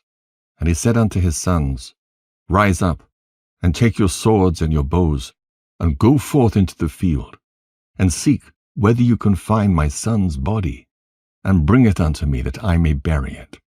Seek also, I pray you, among the beasts, and hunt them, and that which shall come the first before you, seize, and bring it unto me. Perhaps the Lord will this day pity my affliction, and prepare before you that which did tear my son in pieces, and bring it unto me, and I will avenge the cause of my son. And his sons did as their father had commanded them. And they rose up early in the morning, and each took his sword and his bow in his hand. And they went forth into the field to hunt the beasts. And Jacob was still crying aloud and weeping, and walking to and fro in the house, and smiting his hands together, saying, Joseph, my son, Joseph, my son. And the sons of Jacob went into the wilderness to seize the beasts. And behold, a wolf came toward them, and they seized him, and brought him unto their father. And they said unto him, This is the first we have found, and we have brought him unto thee as thou didst command us. And thy son's body we could not find.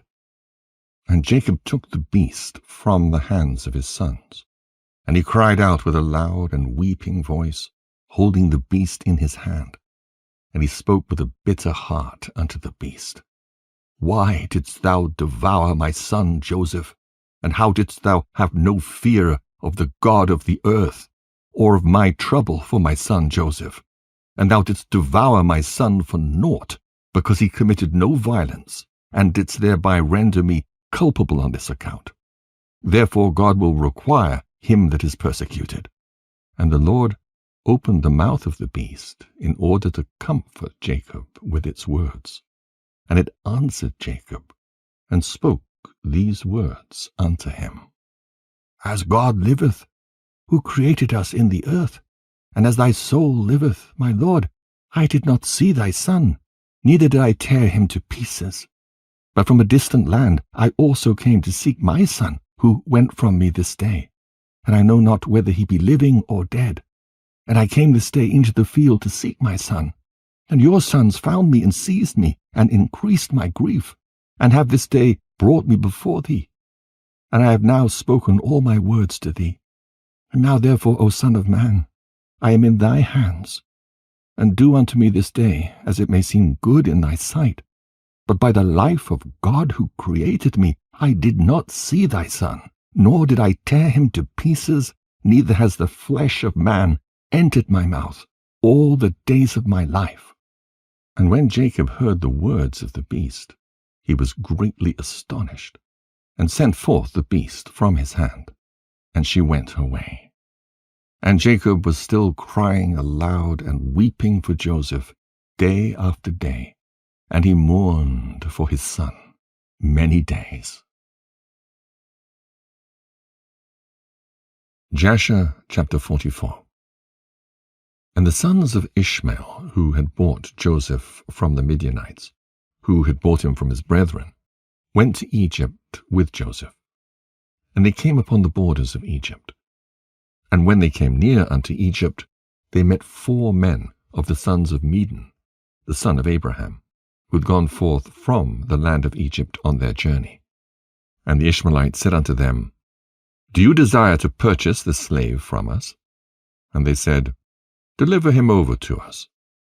And they delivered Joseph over to them, and they beheld him, and he was a very comely youth. And they purchased him for 20 shekels. And the Ishmaelites continued their journey to Egypt. And the Medanim also returned that day to Egypt. And the Medanim said to each other, Behold, we have heard that Potiphar, an officer of Pharaoh, captain of the guard, seeketh a good servant who shall stand before him to attend him, and to make him overseer over his house, and all belonging to him. Now therefore come, let us sell him to him for what we may desire, if he be able to give unto us that which we shall require for him. And these Medanim went, and came to the house of Potiphar. And they said unto him, We have heard that thou seekest a good servant to attend thee. Behold, we have a servant that will please thee, if thou canst give unto us that which we may desire, and we will sell him unto thee. And Potiphar said, Bring him before me, and I will see him. And if he please me, I will give unto you that which you require for him. And the Medanim went and brought Joseph, and placed him before Potiphar. And he saw him, and he pleased him exceedingly. And Potiphar said unto them, Tell me what you require for this youth. And they said, 400 pieces of silver we desire for him. And Potiphar said, I will give it you, if you bring me the record of his sale to you, and will tell me his history. For perhaps he may be stolen. For this youth is neither a slave, nor the son of a slave, but I observe in him the appearance of a goodly and handsome person. And the Medanim went, and brought unto him the Ishmaelites, who had sold him to them. And they told him, saying, He is a slave, and we sold him to them. And Potiphar heard the words of the Ishmaelites in his giving the silver unto the Medanim. And the Medanim took the silver and went on their journey.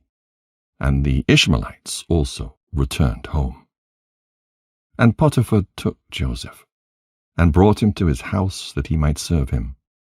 And Joseph found favor in the sight of Potiphar, and he placed confidence in him, and made him overseer over his house, and all that belonged to him he delivered over into his hand. And the Lord was with Joseph, and he became a prosperous man. And the Lord blessed the house of Potiphar for the sake of Joseph. And Potiphar left all that he had in the hand of Joseph. And Joseph was one that caused things to come in and go out, and everything was regulated by his wish in the house of Potiphar. And Joseph was 18 years old, a youth with beautiful eyes, and of comely appearance, and the like unto him was not in the whole land of Egypt.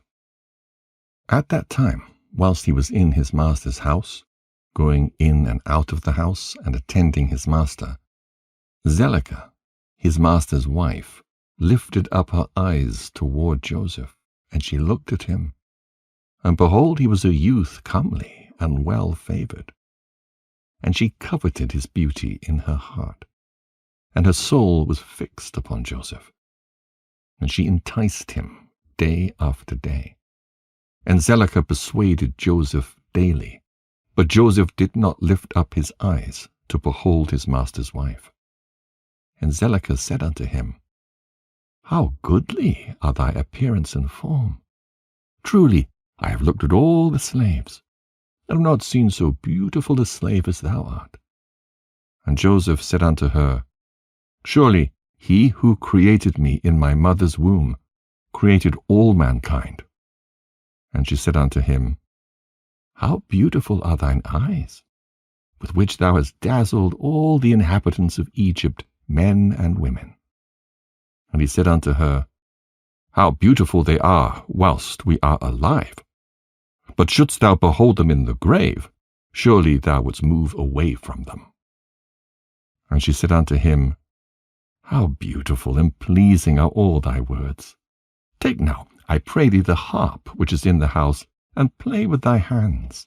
Let us hear thy words. And he said unto her, How beautiful and pleasing are my words when I speak the praise of my God and his glory. And she said unto him, How very beautiful is the hair of thy head! Behold the golden comb which is in the house. Take it, I pray thee, and curl the hair of thy head. And he said unto her, How long wilt thou speak these words? Cease to utter these words to me, and rise and attend to thy domestic affairs. And she said unto him, There is no one in my house, and there is nothing to attend to but to thy words, and to thy wish. Yet notwithstanding all this, she could not bring Joseph unto her, neither did he place his eye upon her, but directed his eyes below to the ground. And Zelicah desired Joseph in her heart, that he should lie with her. And at that time that Joseph was sitting in the house doing his work, Zelicah came and sat before him, and she enticed him daily with her discourse to lie with her, or ever to look at her. But Joseph would not hearken to her. And she said unto him, If thou wilt not do according to my words, I will chastise thee with the punishment of death, and put an iron yoke upon thee. And Joseph said unto her, Surely God, who created man, looseth the fetters of prisoners, and it is he who will deliver me from thy prison and from thy judgment. And when she could not prevail over him to persuade him, and her soul being still fixed upon him, her desire threw her into a grievous sickness. And all the women of Egypt came to visit her, and they said unto her, Why art thou in this declining state? Thou that lackest nothing. Surely thy husband is a great and esteemed prince in the sight of the king.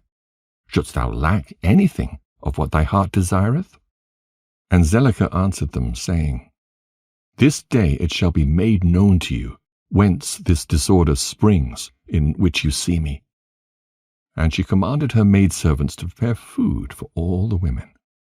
And she made a banquet for them. And all the women ate in the house of Zelicah.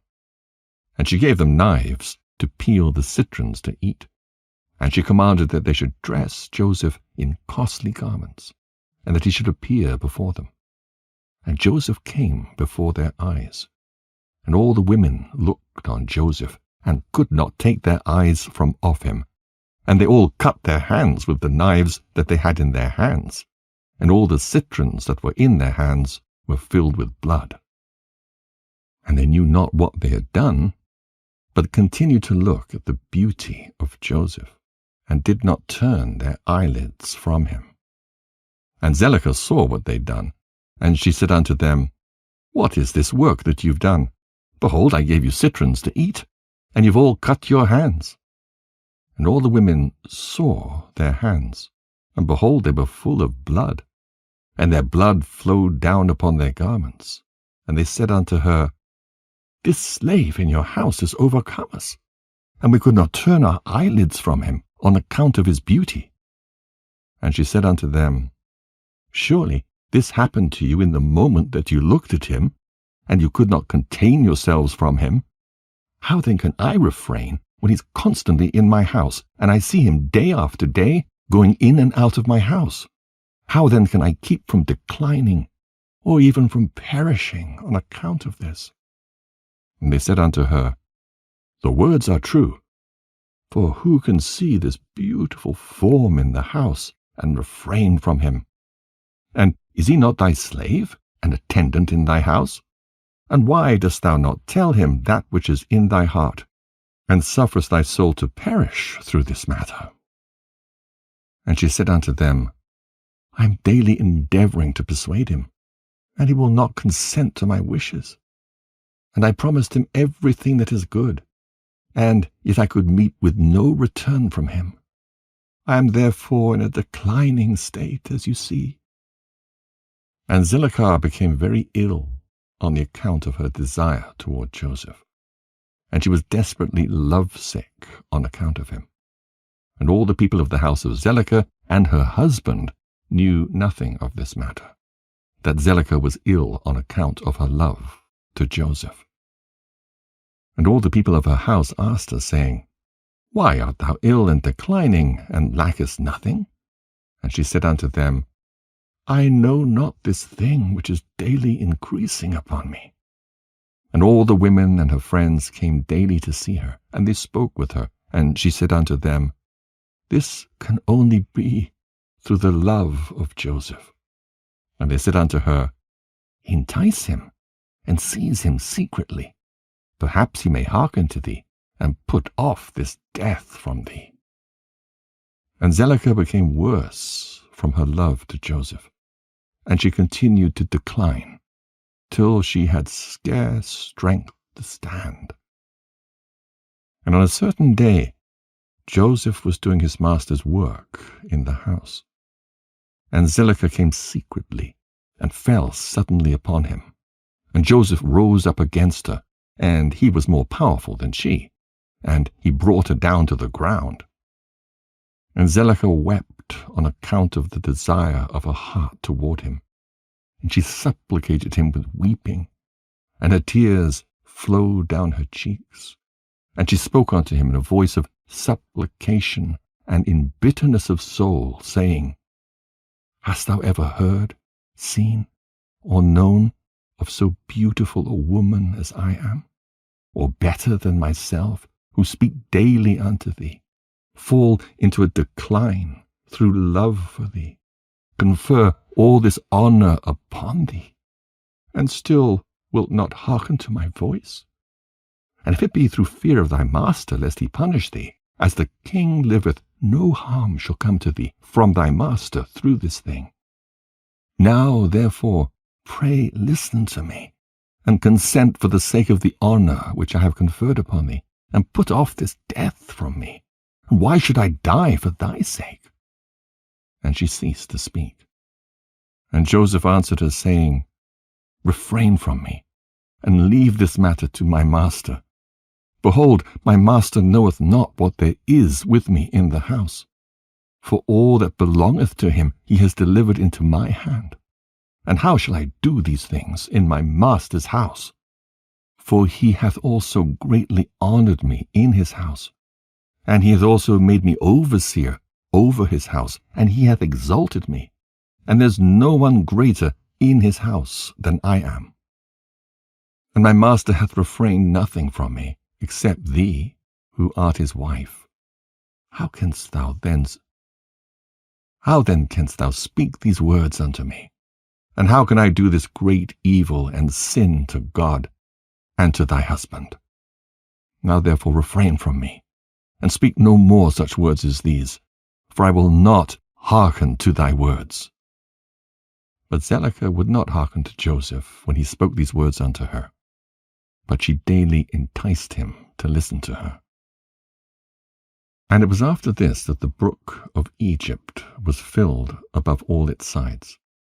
And all the inhabitants of Egypt went forth, and also the king and princes went forth with timbrels and dances. For it was a great rejoicing in Egypt, and a holiday at the time of the inundation of the sea Sihor.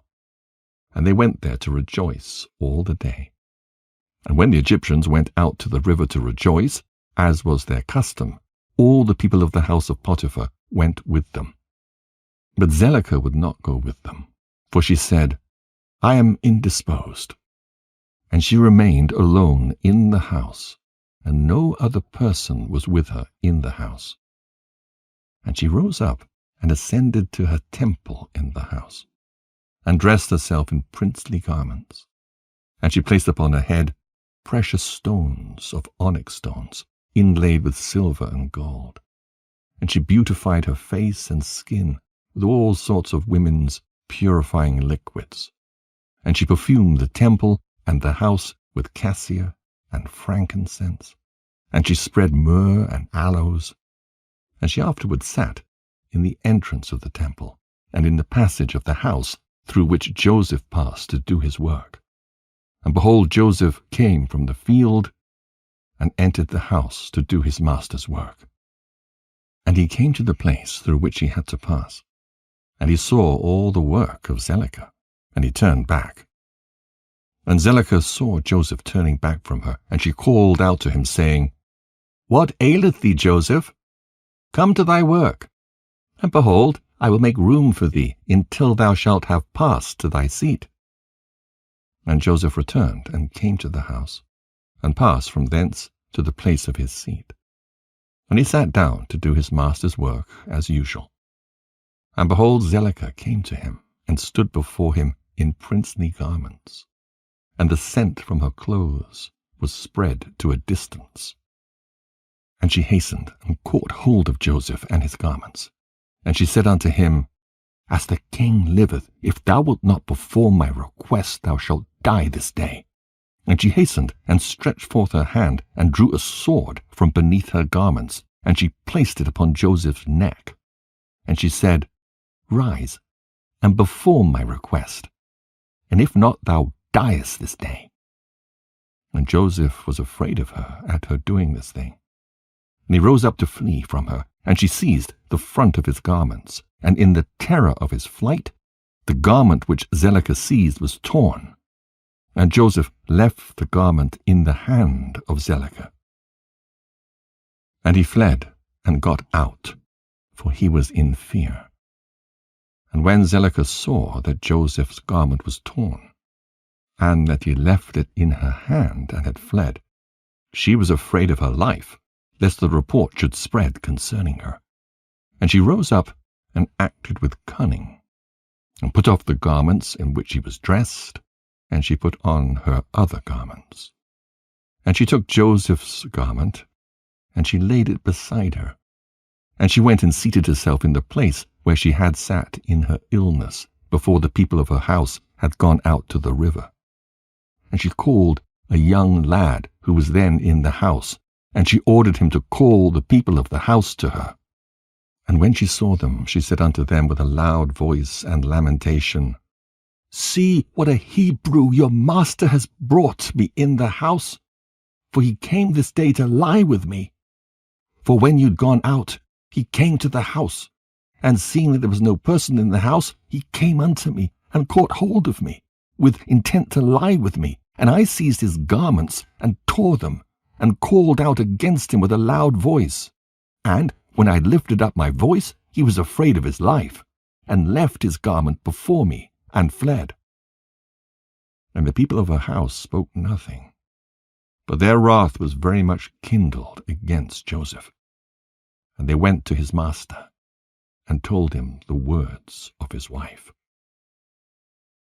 And Potiphar came home enraged, and his wife cried out to him, saying, What is this thing that thou hast done unto me in bringing a Hebrew servant into my house?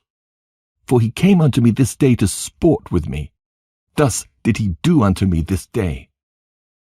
And Potiphar heard the words of his wife, and he ordered Joseph to be punished with severe stripes. And they did so to him. And whilst they were smiting him, Joseph called out with a loud voice, and he lifted up his eyes to heaven, and he said, O Lord God, thou knowest that I am innocent of all these things. And why shall I die this day through falsehood by the hand of these uncircumcised wicked men whom thou knowest? And whilst Potiphar's men were beating Joseph, he continued to cry out and weep. And there was a child there, 11 months old, and the Lord opened the mouth of the child. And he spake these words before Potiphar's men, who were smiting Joseph, saying, What do you want of this man? And why do you this evil unto him? My mother speaketh falsely, and uttereth lies. Thus was the transaction. And the child told them accurately all that had happened, and all the words of Zelicah to Joseph, day after day did he declare unto them. And all the men heard the words of the child, and they wondered greatly at the child's words. And the child ceased to speak, and became still. And Potiphar was very much ashamed at the words of his son. And he commanded his men not to beat Joseph any more. And the men ceased beating Joseph. And Potiphar took Joseph and ordered him to be brought to justice before the priests, who were judges belonging to the king, in order to judge him concerning this affair. And Potiphar and Joseph came before the priests, who were the king's judges, and he said unto them, Decide, I pray you, what judgment is due to a servant, for thus has he done. And the priests said unto Joseph, Why didst thou do this thing to thy master? And Joseph answered them, saying, Not so, my lords. Thus was the matter. And Potiphar said unto Joseph, Surely I entrusted in thy hands all that belonged to me, and I withheld nothing from thee but my wife. And how couldst thou do this evil? And Joseph answered, saying, Not so, my lord. As the Lord liveth, and as thy soul liveth, my lord, the word which thou didst hear from thy wife is untrue. For thus was the affair this day. A year has elapsed to me, since I have been in thy house. Hast thou seen any iniquity in me, or anything which might cause thee to demand my life? And the priests said unto Potiphar, Send, we pray thee, and let them bring before us Joseph's torn garment, and let us see the tear in it. And if it shall be that the tear is in the front of the garment, then his face must have been opposite to her, and she must have caught hold of him to come to her, and with deceit did thy wife do all that she has spoken. And they brought Joseph's garment before the priests, who were judges. And they saw, and behold, a tear was in front of Joseph. And all the judging priests knew that she had pressed him. And they said, The judgment of death is not due to this slave, for he has done nothing. But his judgment is that he be placed in the prison house on account of the report, which through him has gone forth against thy wife. And Potiphar heard their words, and he placed him in the prison house, the place where the king's prisoners are confined. And Joseph was in the house of confinement 12 years. And notwithstanding this, his master's wife did not turn from him, and she did not cease from speaking to him day after day to hearken to her. And at the end of 3 months, Zelicah continued going to Joseph to the house of confinement day by day, and she enticed him to hearken to her. And Zelicah said unto Joseph, How long wilt thou remain in this house? But hearken now to my voice, and I will bring thee out of this house. And Joseph answered her, saying, It is better for me to remain in this house than to hearken to thy words, to sin against God.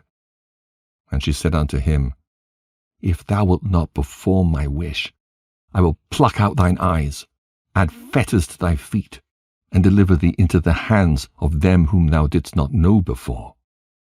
And Joseph answered her and said, Behold, the God of the whole earth is able to deliver me from all that thou canst do unto me. For he openeth the eyes of the blind, and looseth those that are bound, and preserveth all strangers who are unacquainted with the land. And when Zelicah was unable to persuade Joseph to hearken to her, she left off going to entice him. And Joseph was still confined in the house of confinement. And Jacob, the father of Joseph, and all his brethren who were in the land of Canaan, still mourned and wept in those days on account of Joseph. For Jacob refused to be comforted for his son Joseph, and Jacob cried aloud, and wept, and mourned all those days. Jasher chapter 45. And it was at that time, in that year, which is the year of Joseph's going down to Egypt, after his brothers had sold him, that Reuben, the son of Jacob, went to Timnah, and took unto him for a wife Eliarim, the daughter of Avi the Canaanite. And he came to her. And Eliram, the wife of Reuben, conceived, and bare him Hanoch, Palu, Ketzron, and Carmi, 4 sons. And Simeon his brother took his sister Dinah for a wife. And she bare unto him Memuel, Yamin, Ohad, Jachin, and Zochar, 5 sons.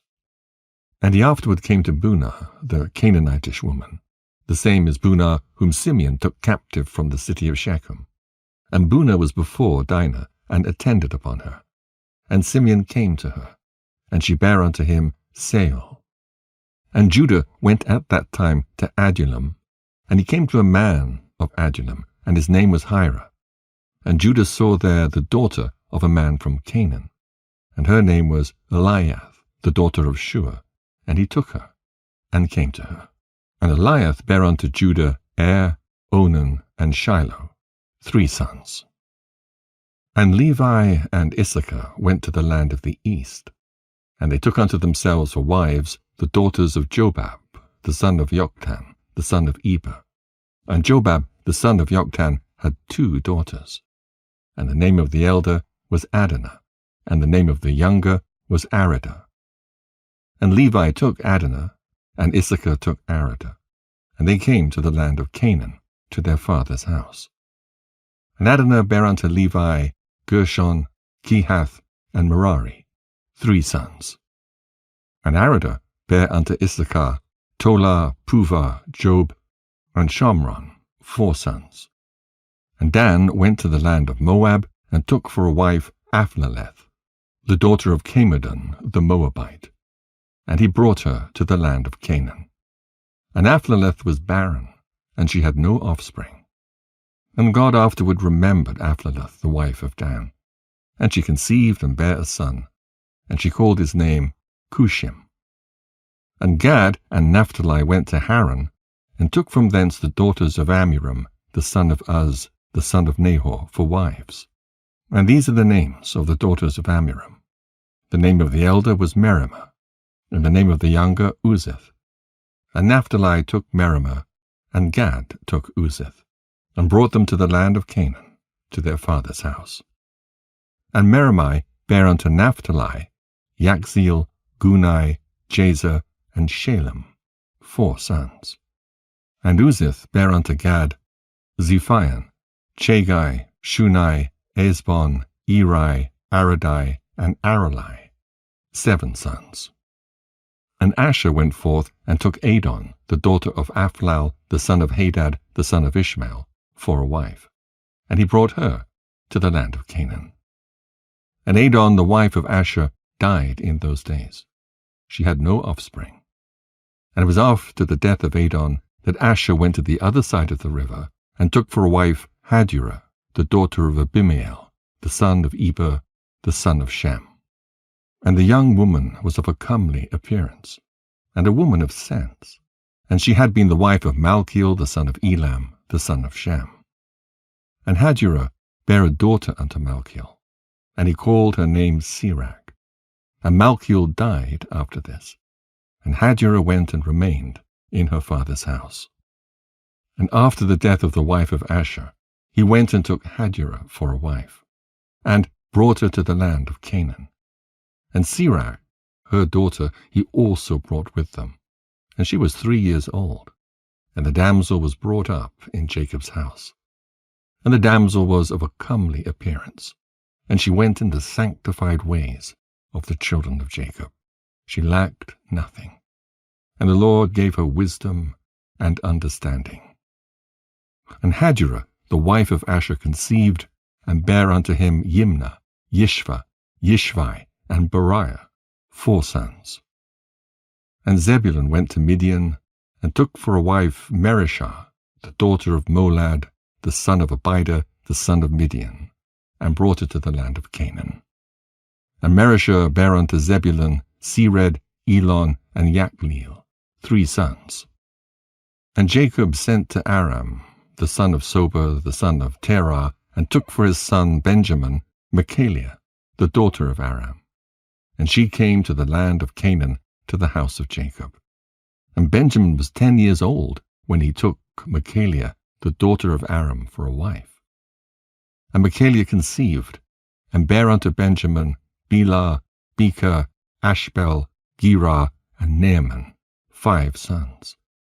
And Benjamin went afterward, and took for a wife Arabath, the daughter of Shomron, the son of Abraham, in addition to his first wife, and he was 18 years old. And Arabath bare unto Benjamin Achai, Vosh, Muppim, Chuppim, and Ord, 5 sons.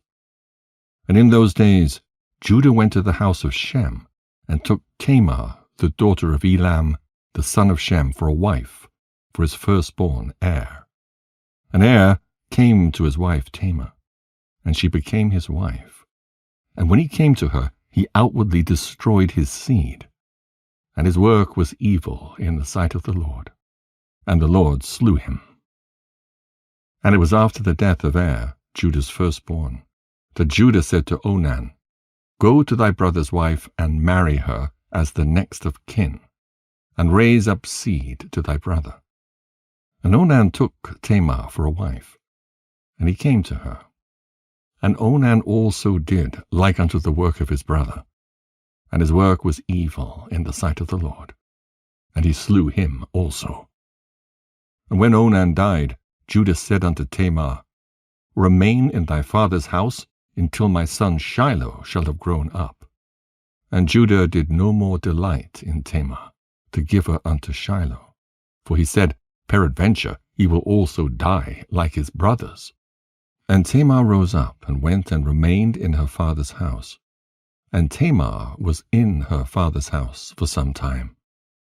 And at the revolution of the year, Eliath, the wife of Judah, died. And Judah was comforted for his wife. And after the death of Eliath, Judah went up with his friend Hira to Timnah to shear their sheep. And Tamar heard that Judah had gone up to Timnah to shear the sheep, and that Shiloh was grown up, and Judah did not delight in her. And Tamar rose up, and put off the garments of her widowhood, and she put a veil upon her, and she entirely covered herself. And she went and sat in the public thoroughfare, which is upon the road to Timnah. And Judah passed, and saw her, and took her, and he came to her, and she conceived by him. And at the time of being delivered, behold, there were twins in her womb. And he called the name of the first Perez, and the name of the second Zerah. Jasher chapter 46. In those days Joseph was still confined in the prison house in the land of Egypt. At that time the attendants of Pharaoh were standing before him, the chief of the butlers and the chief of the bakers, which belonged to the king of Egypt. And the butler took wine and placed it before the king to drink, and the baker placed bread before the king to eat.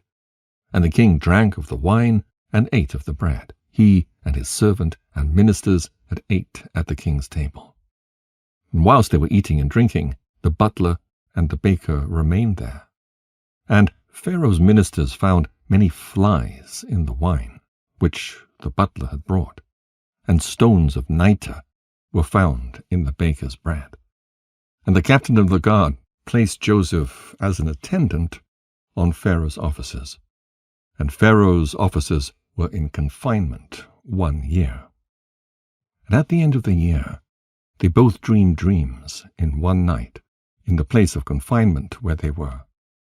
And in the morning Joseph came to them to attend upon them as usual, and he saw them. And behold, their countenances were dejected and sad. And Joseph asked them, Why are your countenances sad and dejected this day? And they said unto him, We dreamed a dream, and there's no one to interpret it. And Joseph said unto them, Relate, I pray you, your dream unto me, and God shall give you an answer of peace as you desire. And the butler related his dream unto Joseph. And he said, I saw in my dream, and behold, a large vine was before me, and upon that vine I saw 3 branches. And the vine speedily blossomed, and reached a great height, and its clusters were ripened, and became grapes. And I took the grapes, and pressed them in a cup, and placed it in Pharaoh's hand, and he drank. And Joseph said unto him, The 3 branches that were upon the vine are 3 days. Yet within 3 days the king will order thee to be brought out, and he will restore thee to thy office. And thou shalt give the king his wine to drink, as at first, when thou wast his butler. But let me find favour in thy sight, that thou shalt remember me to Pharaoh, when it will be well with thee, and do kindness unto me, and let me brought forth from this prison, for I was stolen away from the land of Canaan, and was sold for a slave in this place. And also that which was told thee concerning my master's wife is false, for they placed me in this dungeon for naught. And the butler answered Joseph, saying, If the king deal well with me as at first, as thou hast interpreted to me, I will do all that thou desirest, and get thee brought out of this dungeon. And the baker, seeing that Joseph had accurately interpreted the butler's dream, also approached, and related the whole of his dream to Joseph. And he said unto him, In my dream I saw, and behold, 3 white baskets upon my head. And I looked, and behold, there were in the uppermost basket all manner of baked meats for Pharaoh. And behold, the birds were eating them from off my head. And Joseph said unto him, The 3 baskets which thou didst see are 3 days.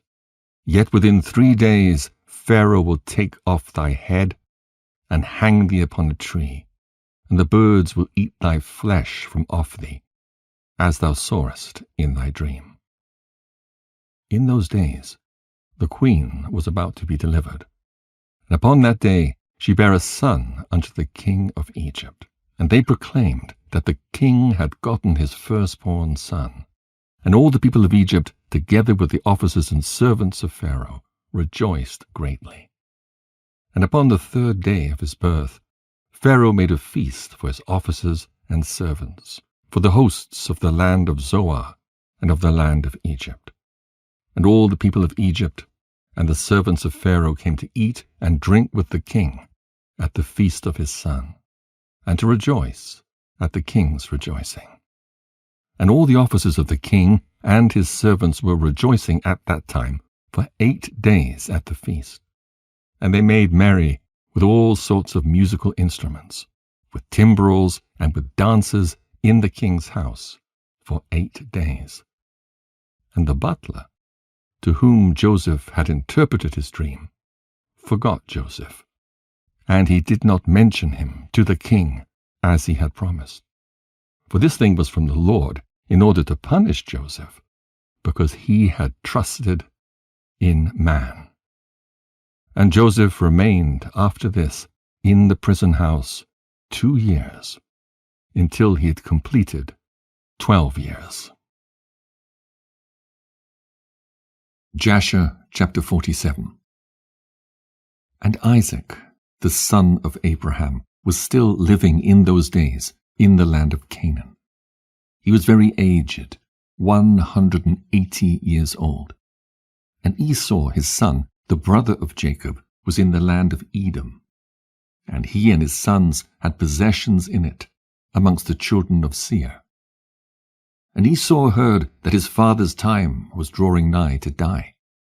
And he and his sons and household came unto the land of Canaan, unto his father's house.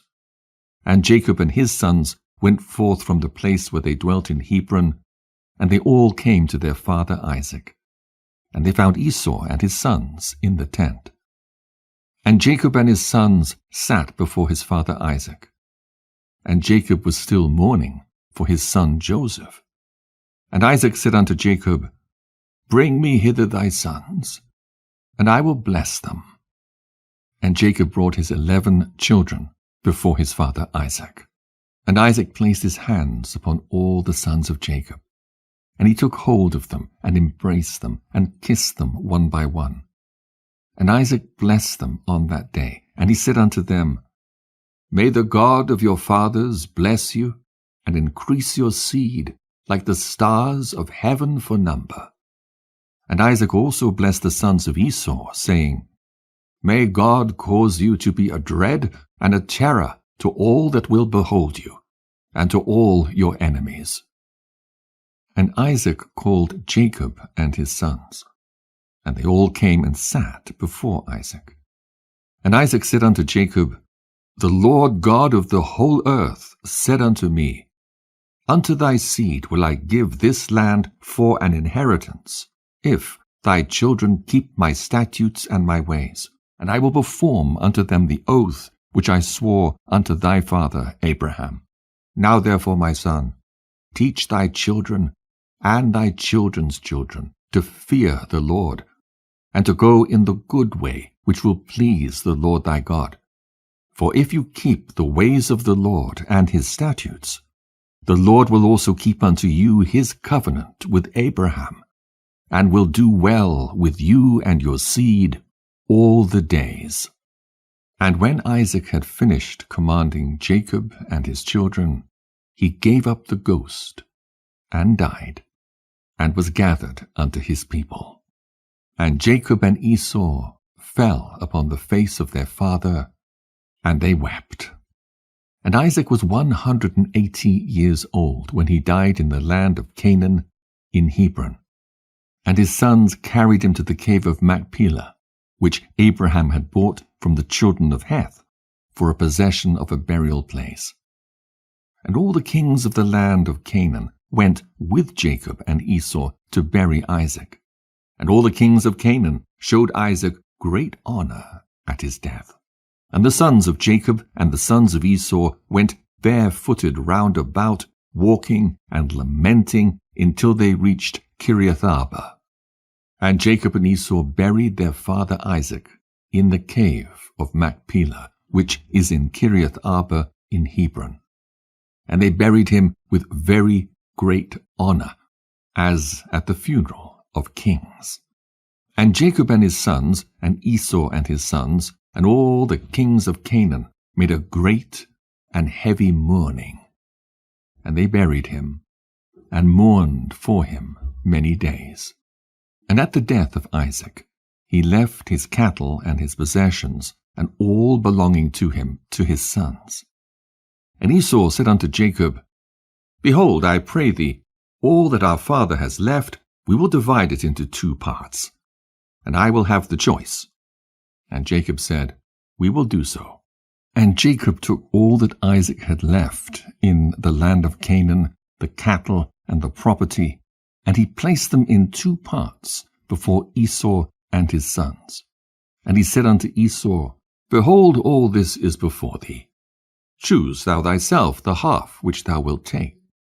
And Jacob said unto Esau, Hear thou, I pray thee, what I will speak unto thee, saying, The Lord God of heaven and earth spoke unto our fathers Abraham and Isaac, saying, Unto thy seed will I give this land for an inheritance forever. Now therefore, all that our father has left is before thee, and behold, all the land is before thee. Choose thou from them what thou desirest. If thou desirest the whole land, take it for thee and thy children forever, and I will take this riches. And if thou desirest the riches, take it unto thee, and I will take this land for me and for my children to inherit it forever. And Nebaioth, the son of Ishmael, was then in the land with his children. And Esau went on that day and consulted with him, saying, Thus has Jacob spoken unto me, and thus has he answered me. Now give thy advice, and we will hear. And Nebaioth said, What is this that Jacob hath spoken unto thee? Behold, all the children of Canaan are dwelling securely in their land. And Jacob saith he will inherit it with his seed all the days. Go now, therefore, and take all thy father's riches, and leave Jacob thy brother in the land as he has spoken. And Esau rose up and returned to Jacob, and did all that Nebaioth, the son of Ishmael, had advised.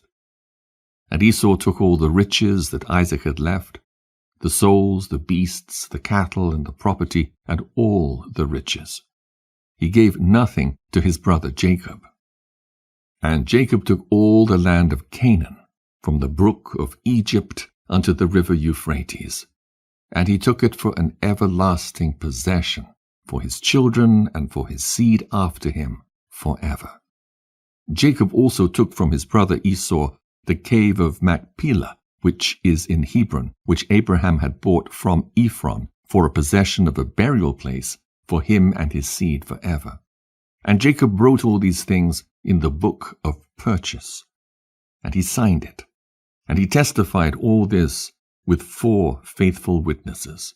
And these are the words which Jacob wrote in the book, saying, The land of Canaan, and all the cities of the Hittites, the Hivites, the Jebusites, the Amorites, the Perizzites, and the Girgashites, all the 7 nations from the river of Egypt unto the river Euphrates, and the city of Hebron, Kiriath Arba, and the cave which is in it. The whole did Jacob buy from his brother Esau for value, for a possession, and for an inheritance for his seed after him, forever. And Jacob took the book of purchase, and the signature, the command, and the statutes, and the revealed book, and he placed them in an earthen vessel, in order that they should remain for a long time, and he delivered them into the hands of his children.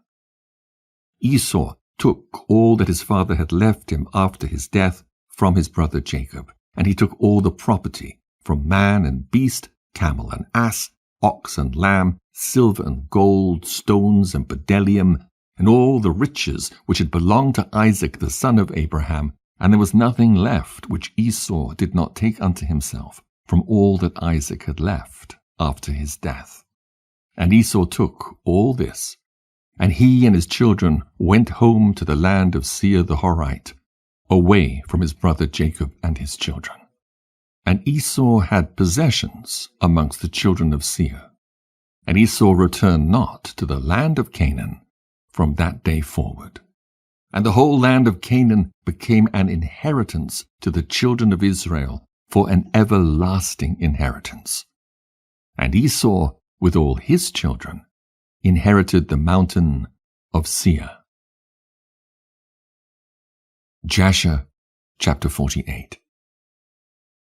In those days, after the death of Isaac, the Lord commanded and caused a famine upon the whole earth.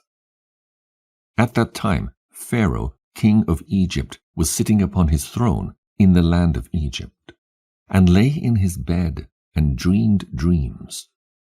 And Pharaoh saw in his dream that he was standing by the side of the river of Egypt.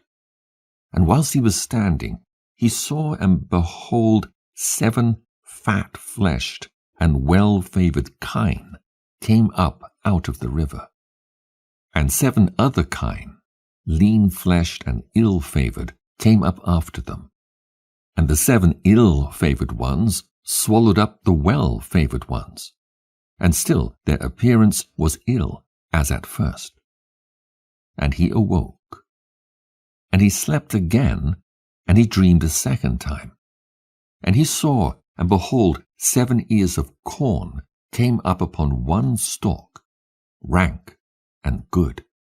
And 7 thin ears, blasted with the east wind, sprang up after them. And the thin ears swallowed up the full ones. And Pharaoh awoke out of his dream. And in the morning the king remembered his dreams, and his spirit was sadly troubled on account of his dreams. And the king hastened and sent out and called for all the magicians of Egypt and the wise men. And they came and stood before Pharaoh.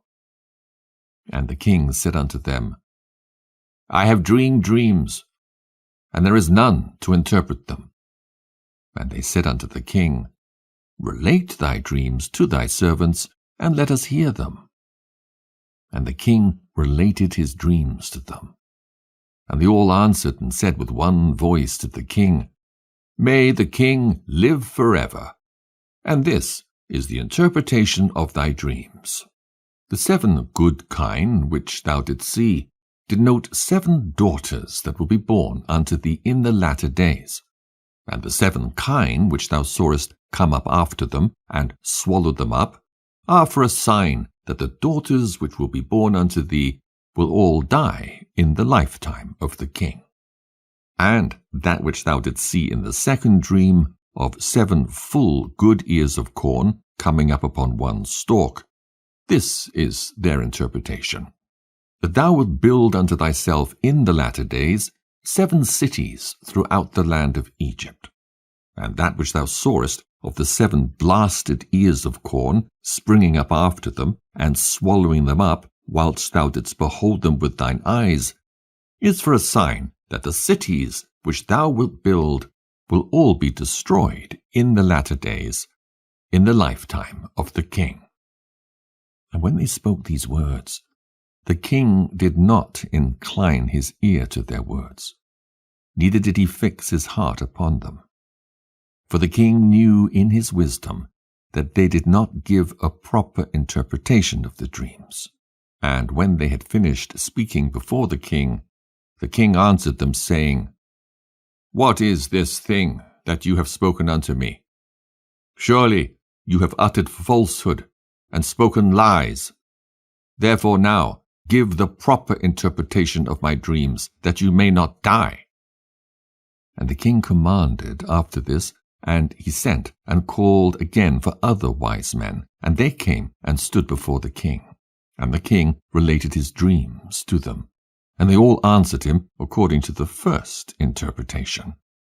And the king's anger was kindled, and he was very wroth. And the king said unto them, Surely you speak lies, and utter falsehood in what you have said. And the king commanded that a proclamation should be issued throughout the land of Egypt, saying, It is resolved by the king and his great men, that any wise man who knoweth and understandeth the interpretation of dreams, and will not come this day before the king, shall die. And the man that will declare unto the king the proper interpretation of his dreams, there shall be given unto him all that he will require from the king. And all the wise men of the land of Egypt came before the king, together with all the magicians and sorcerers that were in Egypt and in Goshen, in Ramses, in Tachpanches, in Zoar, and in all the places on the borders of Egypt. And they all stood before the king. And all the nobles and the princes and the attendants belonging to the king came together from all the cities of Egypt, and they all sat before the king. And the king related his dreams before the wise men, and the princes, and all that sat before the king were astonished at the vision. And all the wise men who were before the king were greatly divided in their interpretation of his dreams. Some of them interpreted them to the king, saying, The 7 good kine are 7 kings, who from the king's issue will be raised over Egypt, and the 7 bad kine are 7 princes who will stand up against them in the latter days and destroy them. And the 7 ears of corn are the 7 great princes belonging to Egypt, who will fall into the hands of the 7 less powerful princes of their enemies in the wars of our Lord the King. And some of them interpreted to the king in this manner, saying, The 7 good kine are the strong cities of Egypt, and the 7 bad kine are the 7 nations of the land of Canaan, who will come against the 7 cities of Egypt in the latter days and destroy them. And that which thou sawest in the second dream of 7 good and bad ears of corn is a sign that the government of Egypt will again return to thy seed as at first. And in his reign, the people of the cities of Egypt will turn against the 7 cities of Canaan, who are stronger than they are, and will destroy them, and the government of Egypt will return to thy seed. And some of them said unto the king, This is the interpretation of thy dreams. The 7 good kine are 7 queens, whom thou wilt take for wives in the latter days, and the 7 bad kine denote that those women will all die in the lifetime of the king. And the 7 good and bad ears of corn, which thou didst see in the second dream, are 14 children, and it will be in the latter days that they will stand up and fight amongst themselves, and 7 of them will smite the 7 that are more powerful. And some of them said these words unto the king, saying, The 7 good kine denote that 7 children will be born to thee, and they will slay 7 of thy children's children in the latter days, and the 7 good ears of corn which thou didst see in the second dream are those princes against whom 7 other less powerful princes will fight and destroy them in the latter days, and avenge thy children's cause, and all the government will again return to thy seed. And the king heard all the words of the wise men of Egypt, and their interpretation of his dreams, and none of them pleased the king. And the king knew in his wisdom that they did not altogether speak correctly in all these words. For this was from the Lord, to frustrate the words of the wise men of Egypt, in order that Joseph might go forth from the house of confinement, and in order that he should become great in Egypt. And the king saw that none amongst all the wise men and magicians of Egypt spoke correctly to him. And the king's wrath was kindled, and his anger burned within him. And the king commanded that all the wise men and magicians should go out from before him. And they all went out from before the king with shame and disgrace. And the king commanded that the proclamation be sent throughout Egypt to slay all the magicians that were in Egypt, and not one of them should be suffered to live. And the captains of the guards belonging to the king rose up, and each man drew his sword, and they began to smite the magicians of Egypt and the wise men. And after this, Merod, chief butler to the king, came and bowed down before the king, and sat before him. And the butler said unto the king, May the king live forever, and his government be exalted in the land. Thou wast angry with thy servant in those days, now 2 years past, and didst place me in the ward. And I was for some time in the ward, I, and the chief of the bakers. And there was with us a Hebrew servant belonging to the captain of the guard. His name was Joseph, for his master had been angry with him and placed him in the house of confinement. And he attended us there. And in some time after, when we were in the ward, we dreamed dreams in one night. I and the chief of the bakers, we dreamed, each man according to the interpretation of his dream. And we came in the morning and told them to that servant, and he interpreted to us our dreams. To each man according to his dream did he correctly interpret. And it came to pass, as he interpreted to us, so was the event. There fell not to the ground any of his words. And now therefore, my lord and king, do not slay the people of Egypt for naught.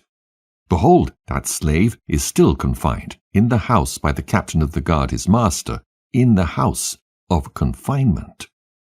If it pleaseth the king, let him send for him, that he may come before thee, and he will make known to thee the correct interpretation of the dream which thou didst dream. And the king heard the words of the chief butler, and the king ordered that the wise men of Egypt should not be slain. And the king ordered his servants to bring Joseph before him. And the king said unto them, Go to him, and do not terrify him, lest he be confused, and will not know to speak properly. And the servants of the king went to Joseph, and they brought him hastily out of the dungeon. And the king's servants shaved him, and he changed his prison garment, and he came before the king. And the king was sitting upon his royal throne, in a princely dress, girt around with a golden ephod.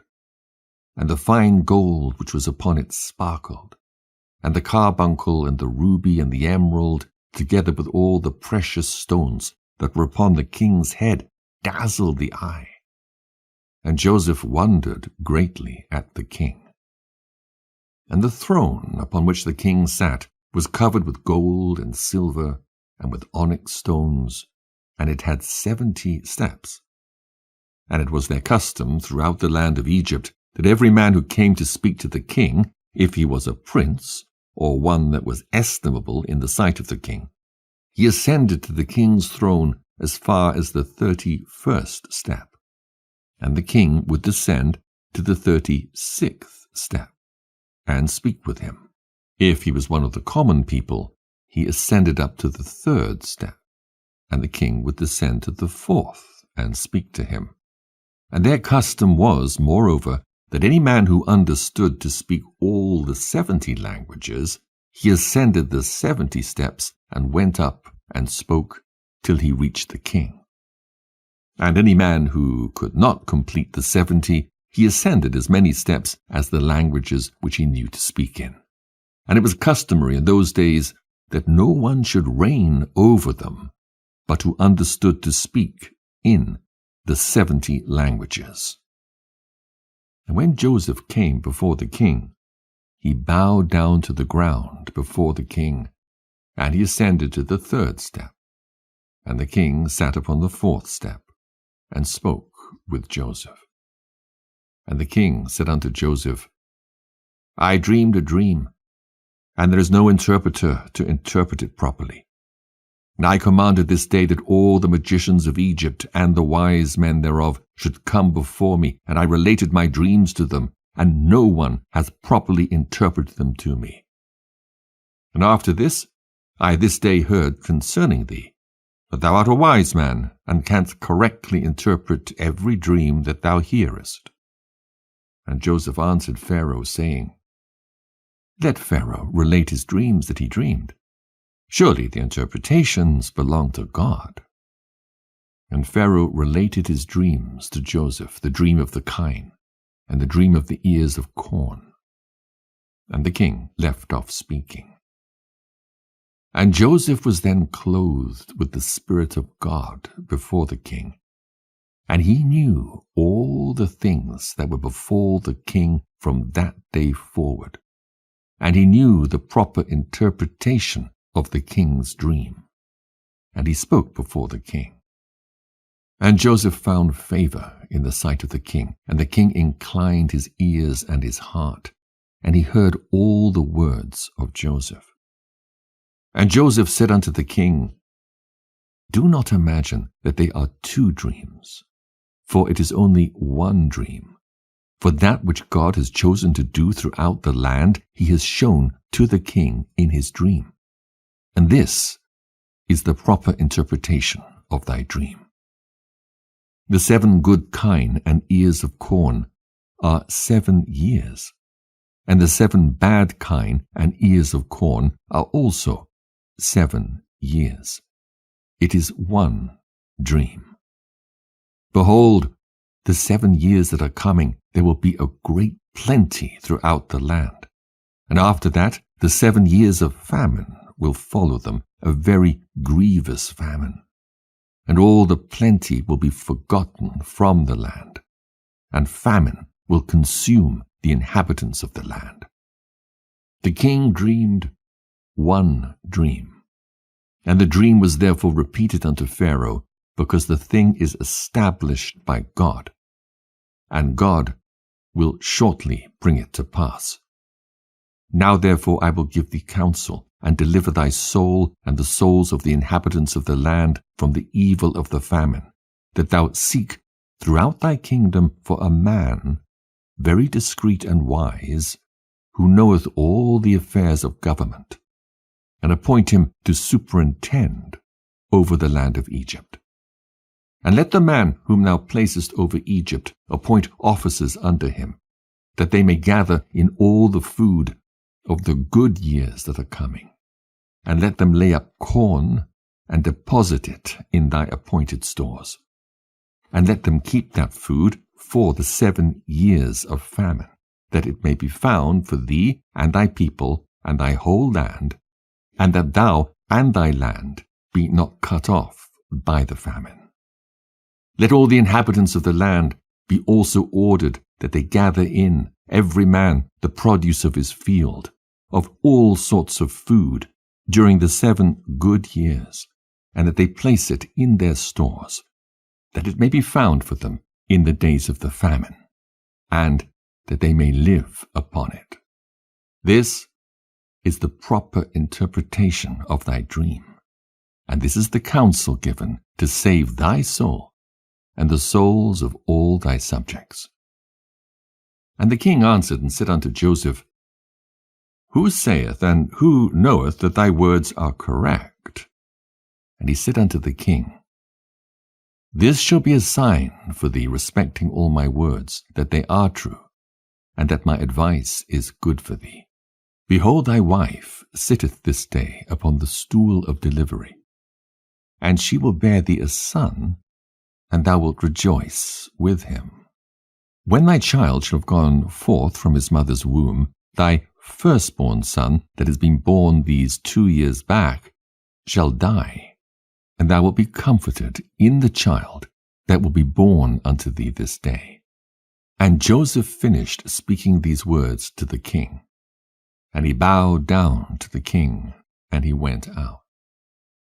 And when Joseph had gone out from the king's presence, those signs which Joseph had spoken unto the king came to pass on that day. And the queen bare a son on that day. And the king heard the glad tidings about his son, and he rejoiced. And when the reporter had gone forth from the king's presence, the king's servants found the firstborn son of the king fallen dead upon the ground. And there was great lamentation and noise in the king's house. And the king heard it, and he said, What is the noise and lamentation that I have heard in the house? And they told the king that his firstborn son had died. Then the king knew that all Joseph's words that he had spoken were correct. And the king was consoled for his son by the child that was born to him on that day, as Joseph had spoken.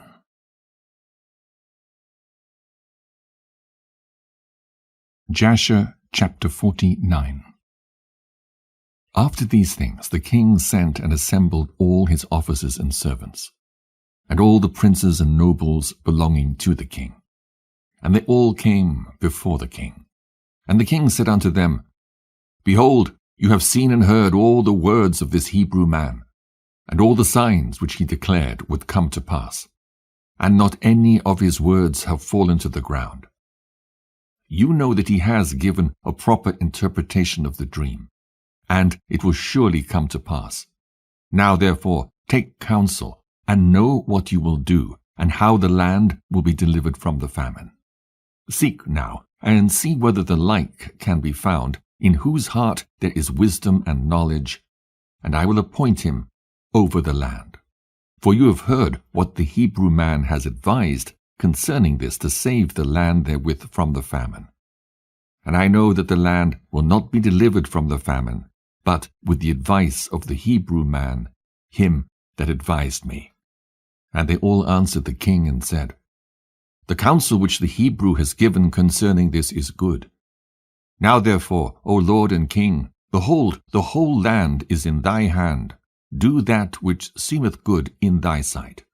Him whom thou chooses, and whom thou in thy wisdom knowest to be wise and capable of delivering the land with his wisdom, him shall the king appoint to be under him over the land. And the king said to all the officers, I have thought that since God has made known to the Hebrew man all that he has spoken, there is none so discreet and wise in the whole land as he is. If it seem good in your sight, I will place him over the land, for he will save the land with his wisdom.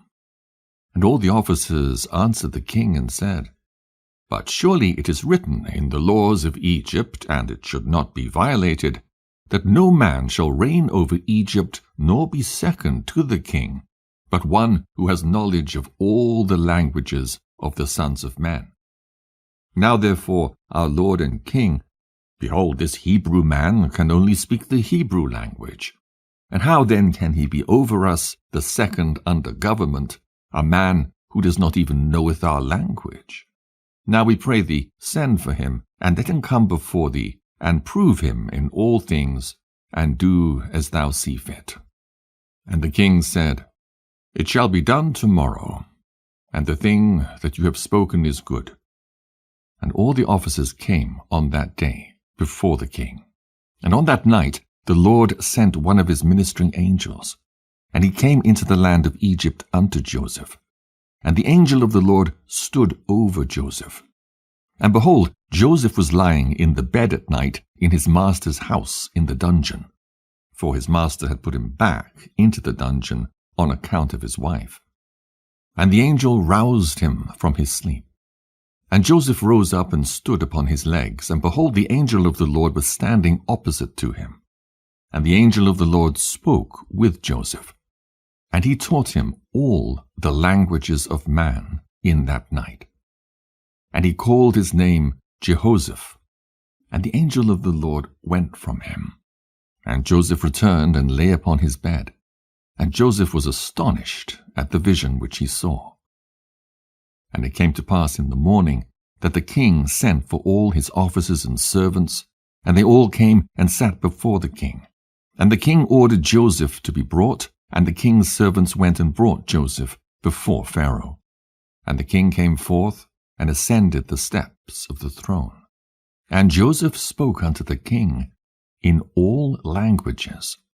And Joseph went up to him and spoke unto the king until he arrived before the king in the 70th step. And he sat before the king. And the king greatly rejoiced on account of Joseph. And all the king's officers rejoiced greatly with the king when they heard all the words of Joseph. And the thing seemed good in the sight of the king and the officers to appoint Joseph to be second to the king over the whole land of Egypt. And the king spoke to Joseph, saying, Now thou didst give me counsel to appoint a wise man over the land of Egypt, in order with his wisdom to save the land from the famine. Now therefore, since God has made all this known to thee, and all the words which thou hast spoken, there is not throughout a land a discreet and wise man like unto thee. And thy name shall no more be called Joseph, but Zaphnath-Paaneah shall be thy name. Thou shalt be second to me. And according to thy word shall be all the affairs of my government. And at thy word shall my people go out and come in.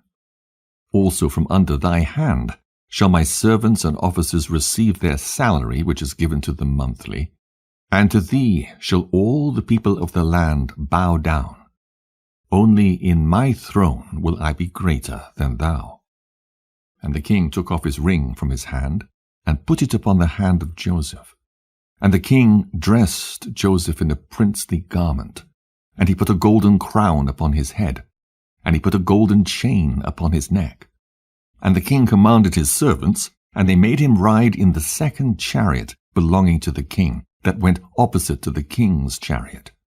And he caused them to ride upon a great and strong horse from the king's horses, and to be conducted through the streets of the land of Egypt.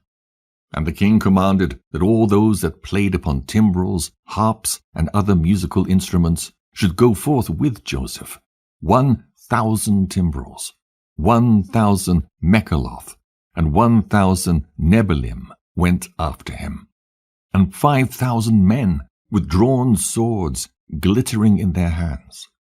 And they went marching and playing before Joseph. And 20,000 of the great men of the king, girt with girdles of skin covered with gold, marched at the right hand of Joseph, and 20,000 at his left. And all the women and damsels went upon the roofs or stood in the streets, playing and rejoicing at Joseph, and gazed at the appearance of Joseph and at his beauty. And the king's people went before him and behind him, perfuming the road with frankincense and with cassia and with all sorts of fine perfume, and scattered myrrh and aloes along the road. And 20 men proclaimed these words before him throughout the land in a loud voice. Do you see this man, whom the king has chosen to be his second?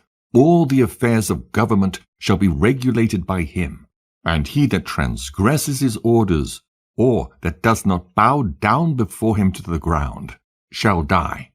for he rebels against the king and his second.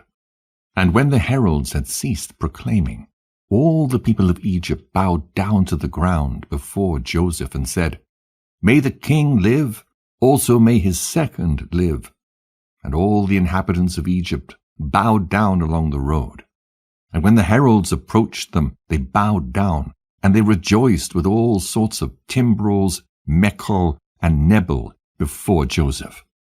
And Joseph, upon his horse, lifted up his eyes to heaven, and called out and said, He raiseth the poor man from the dust.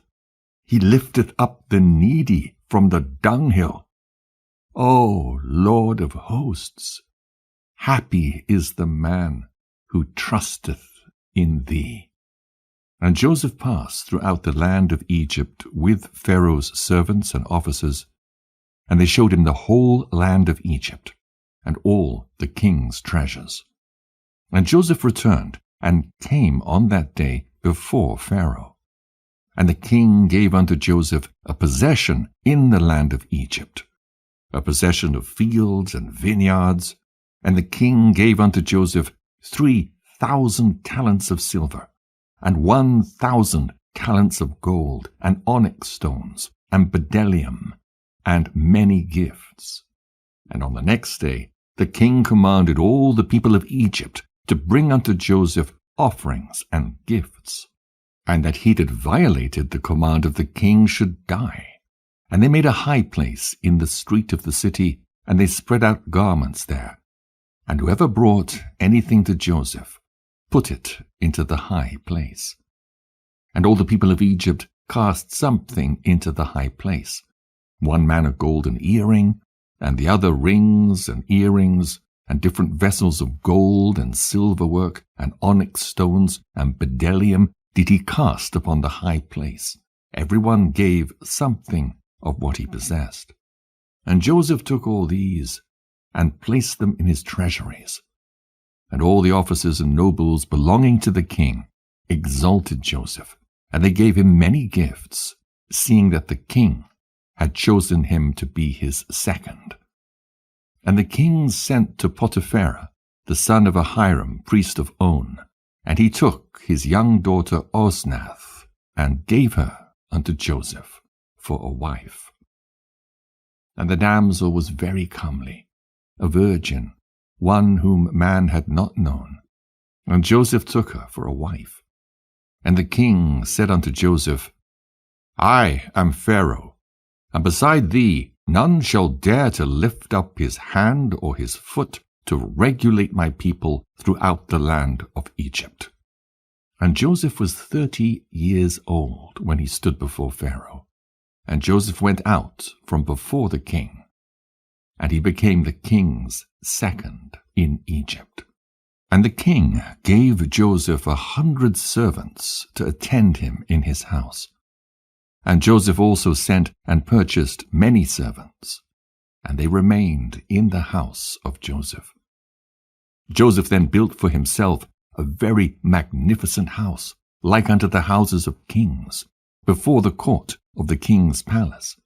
And he made in the house a large temple, very elegant in appearance, and convenient for his residence. 3 years was Joseph in erecting his house. And Joseph made unto himself a very elegant throne of abundance of gold and silver, and he covered it with onyx stones and bdellium, and he made upon it the likeness of the whole land of Egypt, and the likeness of the river of Egypt that watereth the whole land of Egypt. And Joseph sat securely upon his throne in his house.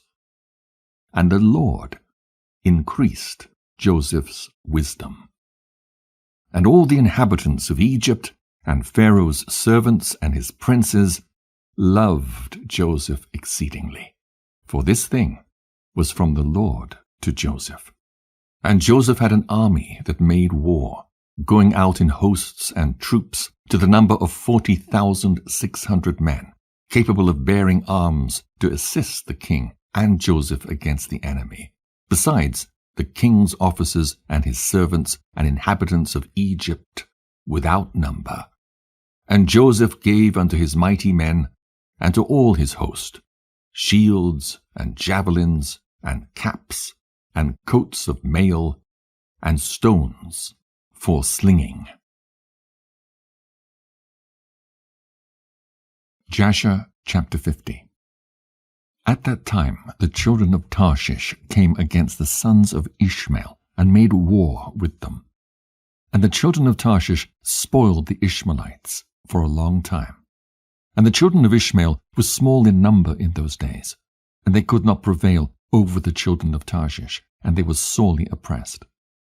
And the old men of the Ishmaelites sent a record to the king of Egypt, saying, Send, I pray thee, unto thy servants officers and hosts to help us fight against the children of Tarshish, for we have been consuming away for a long time. And Pharaoh sent Joseph with the mighty men and host which were with him, and also his mighty men from the king's house. And they went to the land of Havilah to the children of Ishmael, to assist them against the children of Tarshish. And the children of Ishmael fought with the children of Tarshish. And Joseph smote the Tarshishites, and he subdued all their land. And the children of Ishmael dwell therein unto this day. And when the land of Tarshish was subdued, all the Tarshishites ran away, and came on the border of their brethren, the children of Javan. And Joseph, with all his mighty men and host, returned to Egypt, not one man of them missing. And at the revolution of the year, in the second year of Joseph's reigning over Egypt, the Lord gave great plenty throughout the land for 7 years, as Joseph had spoken. For the Lord blessed all the produce of the earth in those days for 7 years. And they ate and were greatly satisfied. And Joseph at that time had officers under him, and they collected all the food of the good years, and heaped corn year by year, and they placed it in the treasuries of Joseph. And at any time when they gathered the food, Joseph commanded that they should bring the corn in the ears, and also bring with it some of the soil of the field, that it should not spoil. And Joseph did according to this year by year, and he heaped up corn like the sand of the sea for abundance. For his stores were immense, and could not be numbered for abundance. And also all the inhabitants of Egypt gathered all sorts of food in their stores in great abundance during the 7 good years. But they did not do unto it as Joseph did.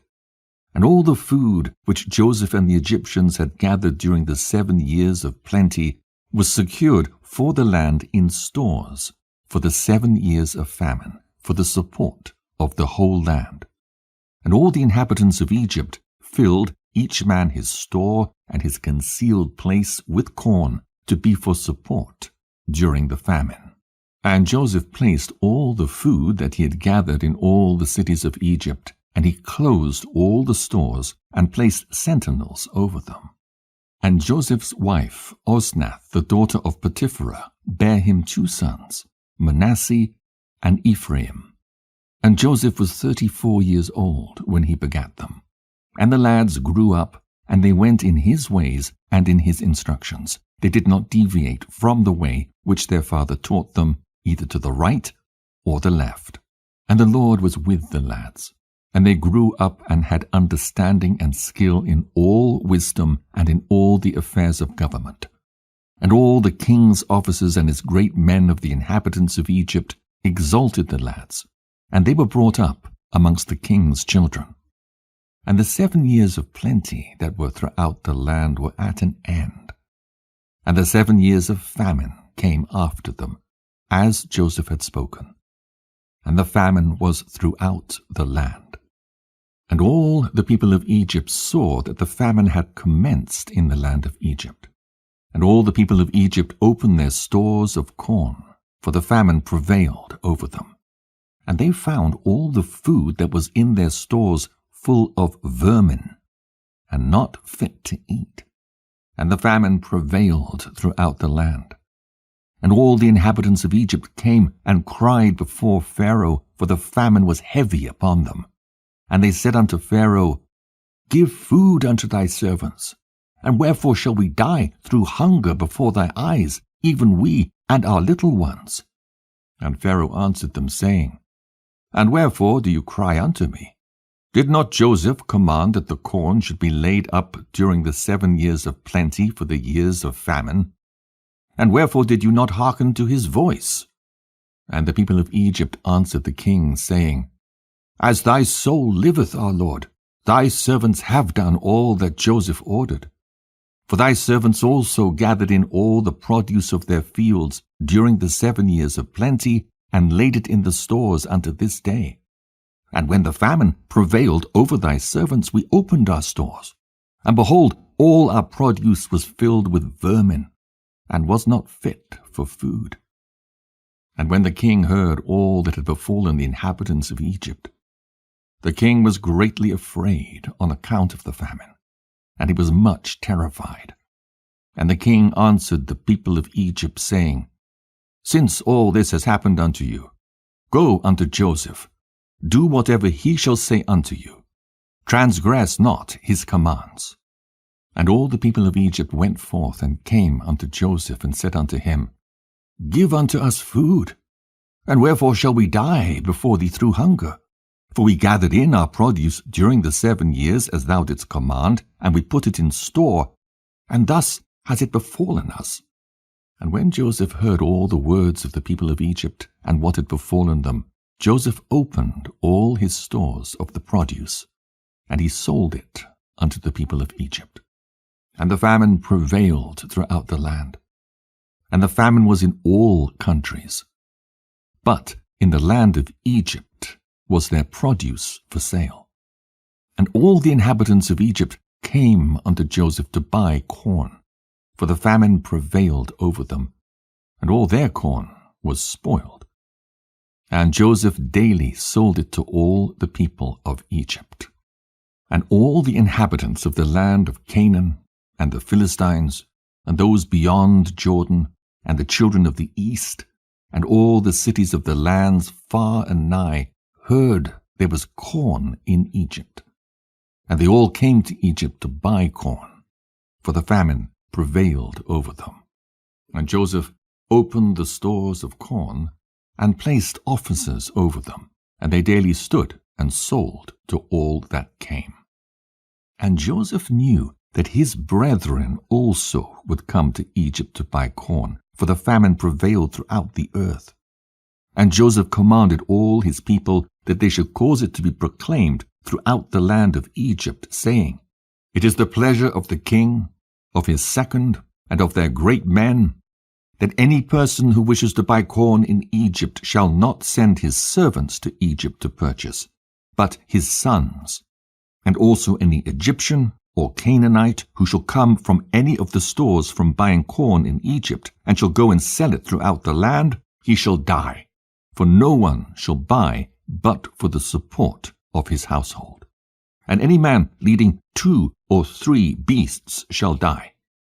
For a man shall only lead his own beast. And Joseph placed sentinels at the gates of Egypt, and commanded them, saying, Any person who may come to buy corn, suffer him not to enter until his name, and the name of his father, and the name of his father's father be written down. And whatever is written by day, send their names unto me in the evening, that I may know their names. And Joseph placed officers throughout the land of Egypt, and he commanded them to do all these things. And Joseph did all these things, and made these statutes in order that he might know when his brethren should come to Egypt to buy corn. And Joseph's people caused it daily to be proclaimed in Egypt according to these words and statutes which Joseph had commanded. And all the inhabitants of the east and west country, and of all the earth, heard of the statutes and regulations which Joseph had enacted in Egypt. And the inhabitants of the extreme parts of the earth came, and they bought corn in Egypt day after day, and then went away. And all the officers of Egypt did as Joseph had commanded. And all that came to Egypt to buy corn, the gatekeepers would write their names and their fathers' names, and daily bring them in the evening, before Joseph. Jasher chapter 51. And Jacob afterward heard that there was corn in Egypt.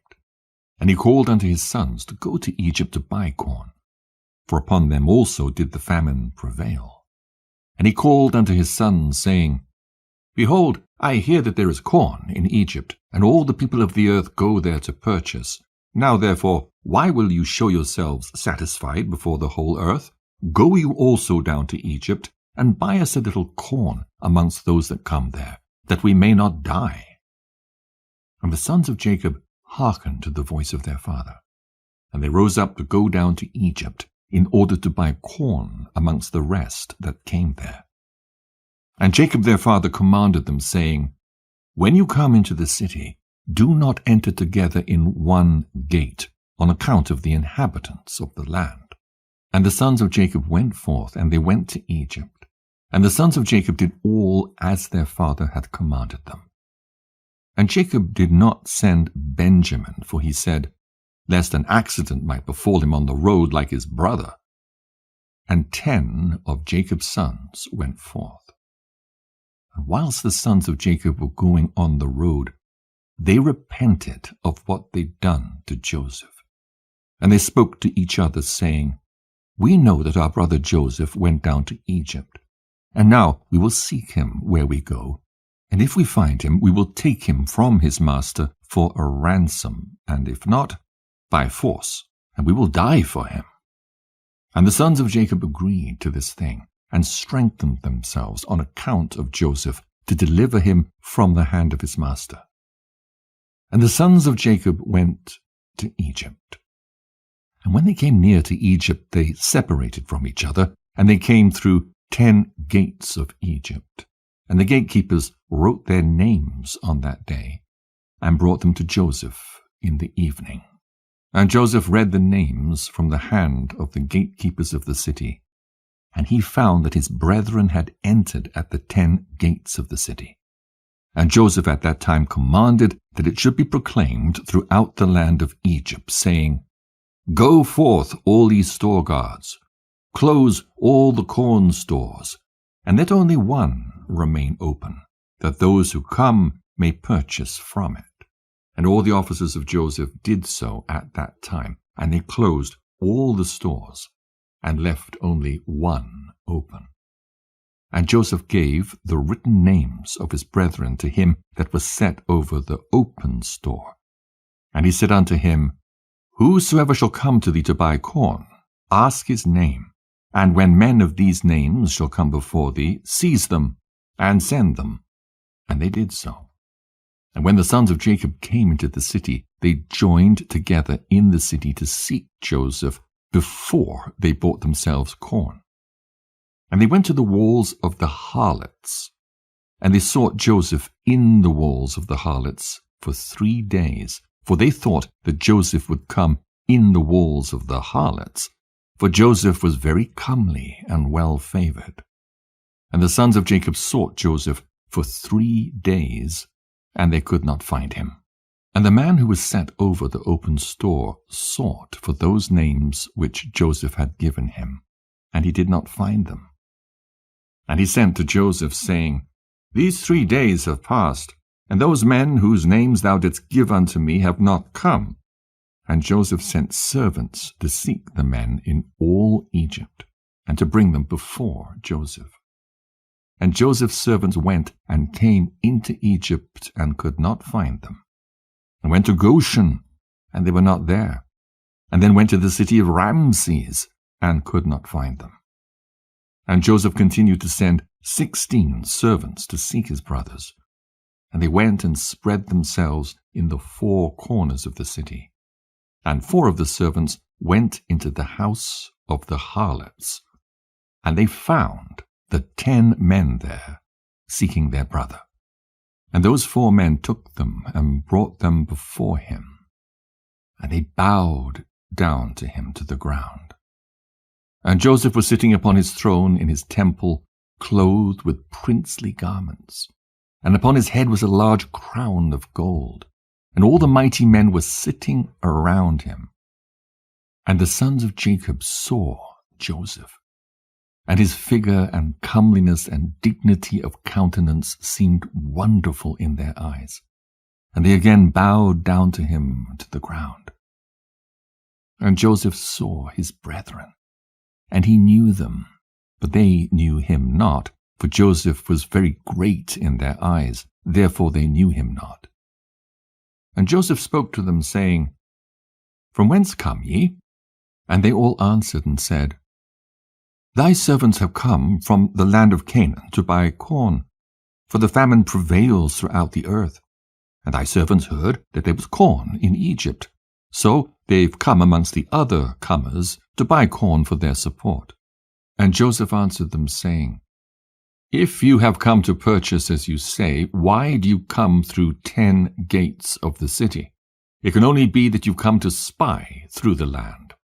And they all together answered Joseph and said, Not so, my lord. We are right. Thy servants are not spies, but we've come to buy corn.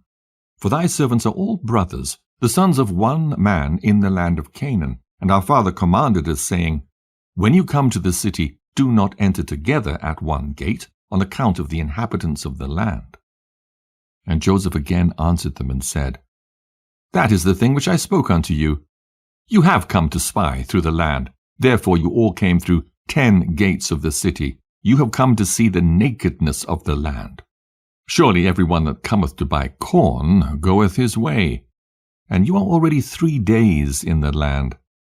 And what you do in the walls of harlots, in which you've been for these 3 days, surely spies do like unto these things. And they said unto Joseph, Far be it from our Lord to speak thus.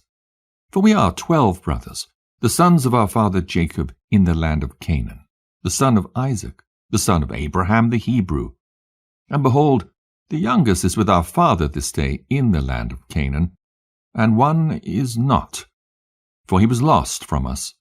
And we thought perhaps he might be in this land. So we're seeking him throughout the land, and have come even to the houses of harlots to seek him there.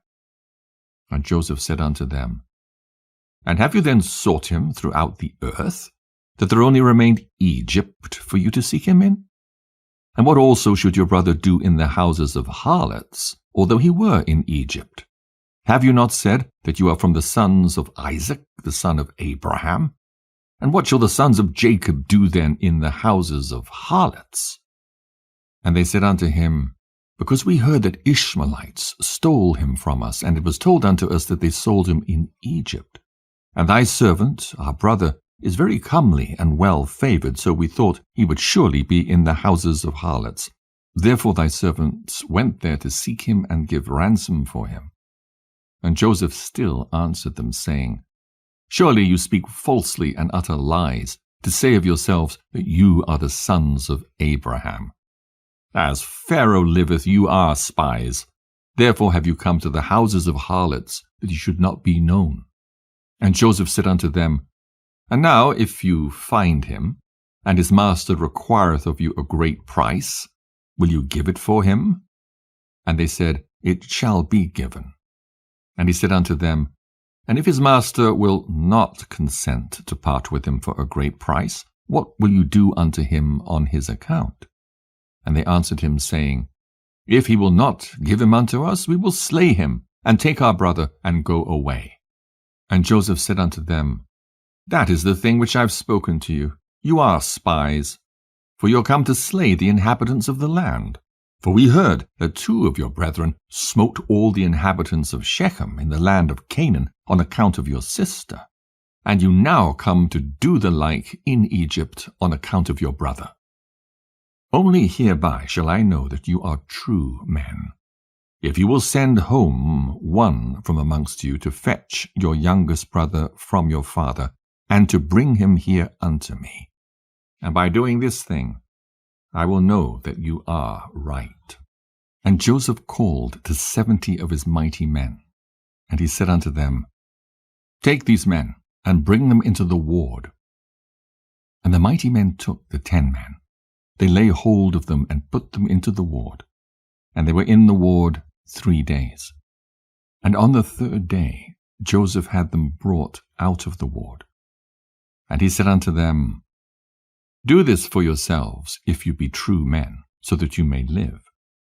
One of your brethren shall be confined in the ward, whilst you go and take home the corn for your household to the land of Canaan, and fetch your youngest brother, and bring him here unto me, that I may know that you are true men when you do this thing. And Joseph went out from them, and came into the chamber, and wept a great weeping, for his pity was excited for them. And he washed his face, and returned to them again. And he took Simeon from them, and ordered him to be bound. But Simeon was not willing to be done so, for he was a very powerful man, and they could not bind him. And Joseph called unto his mighty men, and 70 valiant men came before him with drawn swords in their hands. And the sons of Jacob were terrified at them.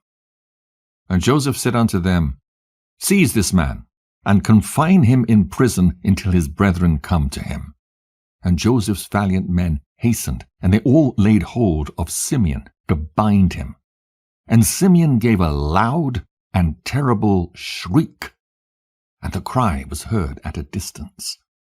And all the valiant men of Joseph were terrified at the sound of the shriek, that they all fell upon their faces, and they were greatly afraid, and fled. And all the men that were with Joseph fled, for they were greatly afraid of their lives. And only Joseph and Manasseh his son remained there. And Manasseh the son of Joseph saw the strength of Simeon, and he was exceedingly wroth. And Manasseh the son of Joseph rose up to Simeon, and Manasseh smote Simeon a heavy blow with his fist against the back of his neck. And Simeon was stilled of his rage. And Manasseh laid hold of Simeon, and he seized him violently, and he bound him and brought him into the house of confinement. And all the sons of Jacob were astonished at the act of the youth. And Simeon said unto his brethren, None of you must say that this is the smiting of an Egyptian, but it is the smiting of the house of my father. And after this Joseph ordered him to be called, who was set over the storehouse, to fill their sacks with corn as much as they could carry, and to restore every man's money into his sack, and to give them provision for the road. And thus he did unto them. And Joseph commanded them, saying, Take heed lest you transgress my orders to bring your brother as I have told you. And it shall be, when you bring your brother hither unto me, then will I know that you are true men, and you shall traffic in the land. And I will restore unto you your brother, and you shall return in peace to your father. And they all answered and said, According as our Lord speaketh, so will we do. And they bowed down to him to the ground. And every man lifted his corn upon his ass, and they went out to go to the land of Canaan to their father. And they came to the inn, and Levi spread his sack to give provender to his ass, and he saw, and behold, his money in full weight was still in his sack. And the man was greatly afraid, and he said unto his brethren, My money is restored, and lo, it is even in my sack. And the men were greatly afraid, and they said, What is this that God hath done unto us? And they all said, And where is the Lord's kindness with our fathers, with Abraham, Isaac, and Jacob, that the Lord has this day delivered us into the hands of the king of Egypt to contrive against us? And Judah said unto them, Surely we are guilty sinners before the Lord our God, in having sold our brother, our own flesh? And wherefore do you say, Where is the Lord's kindness with our fathers?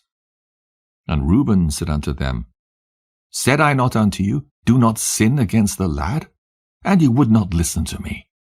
Now God requireth him from us, and how dare you say, Where is the Lord's kindness with our fathers, whilst you have sinned unto the Lord? And they tarried overnight in that place. And they rose up early in the morning, and laded their asses with their corn.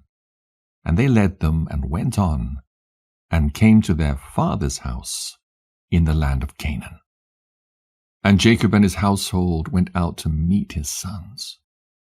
And Jacob saw, and behold, their brother Simeon was not with them. And Jacob said unto his sons, Where is your brother Simeon, whom I do not see?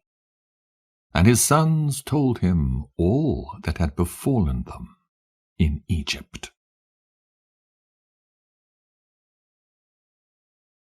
Jasher chapter 52. And they entered their house, and every man opened his sack, and they saw, and behold, every man's bundle of money was there, at which they and their father were greatly terrified. And Jacob said unto them, What is this that you've done to me? I sent your brother Joseph to inquire after your welfare, and you said unto me, A beast did devour him. And Simeon went with you to buy food, and you say the king of Egypt hath confined him in prison. And you wish to take Benjamin, to cause his death also, and to bring down my grey hairs with sorrow to the grave, on account of Benjamin and his brother Joseph? Now therefore my son shall not go down with you, for his brother is dead, and he is left alone, and mischief may befall him by the way in which you go, as it befell his brother. And Reuben said unto his father, Thou shalt slay my 2 sons, if I do not bring thy son and place him before thee. And Jacob said unto his sons, Abide ye here, and do not go down to Egypt. For my son shall not go down with you to Egypt, nor die like his brother. And Judah said unto them, Refrain ye from him until the corn is finished. And he will then say, Take down your brother, when he will find his own life and the life of his household in danger from the famine.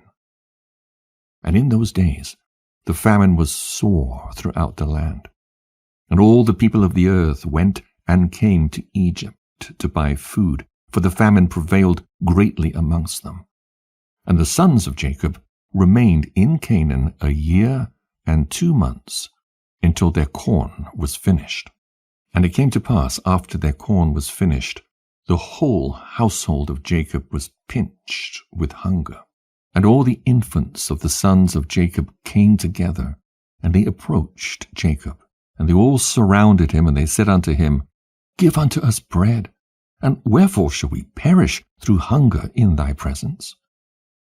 Jacob heard the words of his sons' children, and he wept a great weeping, and his pity was roused for them. And Jacob called unto his sons, and they all came and sat before him. And Jacob said unto them, And have you not seen how your children have been weeping over me this day, saying, Give unto us bread, and there is none? Now therefore return, and buy for us a little food. And Judah answered and said unto his father, If thou wilt send our brother with us, we will go down and buy corn for thee. And if thou wilt not send him, then we will not go down. For surely the king of Egypt particularly enjoined us, saying, You shall not see my face, unless your brother be with you. For the king of Egypt is a strong and mighty king. And behold, if we shall go to him without our brother, we shall all be put to death. Dost thou not know? And hast thou not heard that this king is very powerful and wise, and there is not like unto him in all the earth? Behold, we have seen all the kings of the earth, and we have not seen one like that king, the king of Egypt. Surely amongst all the kings of the earth there is none greater than Abimelech, king of the Philistines. Yet the king of Egypt is greater and mightier than he, and Abimelech can only be compared to one of his officers. Father, hast thou not seen his palace and his throne, and all his servants standing before him? Thou hast not seen that king upon his throne in his pomp and royal appearance, dressed in his kingly robes, with a large golden crown upon his head. Thou hast not seen the honor and glory which God has given unto him, for there is not like unto him in all the earth. Father, thou hast not seen the wisdom, the understanding, and the knowledge which God has given in his heart, nor heard his sweet voice when he spake unto us. We know not, Father, who made him acquainted with our names and all that befell us. Yet he asked also after thee, saying, Is your father still living, and is it well with him? Thou hast not seen the affairs of the government of Egypt, regulated by him, without inquiring of Pharaoh his lord. Thou hast not seen the awe and fear which he impressed upon all the Egyptians. And also when we went from him, we threatened to do unto Egypt like unto the rest of the cities of the Amorites. And we were exceedingly wroth against all his words which he spoke concerning us as spies. And now, when we shall again come before him, his terror will fall upon us all, and not one of us will be able to speak to him either a little or a great thing. Now therefore, Father, send, we pray, the lad with us, and we will go down and buy thee food for our support, and not die through hunger. And Jacob said, Why have you dealt so ill with me to tell the king you had a brother? What is this thing that you've done unto me? And Judah said unto Jacob his father, Give the lad into my care, and we will rise up and go down to Egypt and buy corn, and then return. And it shall be when we return, if the lad be not with us, then let me bear thy blame forever. Hast thou seen all our infants weeping over thee through hunger, and there's no power in thy hand to satisfy them? Now let thy pity be roused for them, and send our brother with us, and we will go. For how will the Lord's kindness to our ancestors be manifested to thee, when thou sayest that the king of Egypt will take away thy son? As the Lord liveth, I will not leave him until I bring him and place him before thee. But pray for us unto the Lord, that he may deal kindly with us, to cause us to be received favorably and kindly before the king of Egypt and his men. For had we not delayed, surely now we had returned a second time with thy son.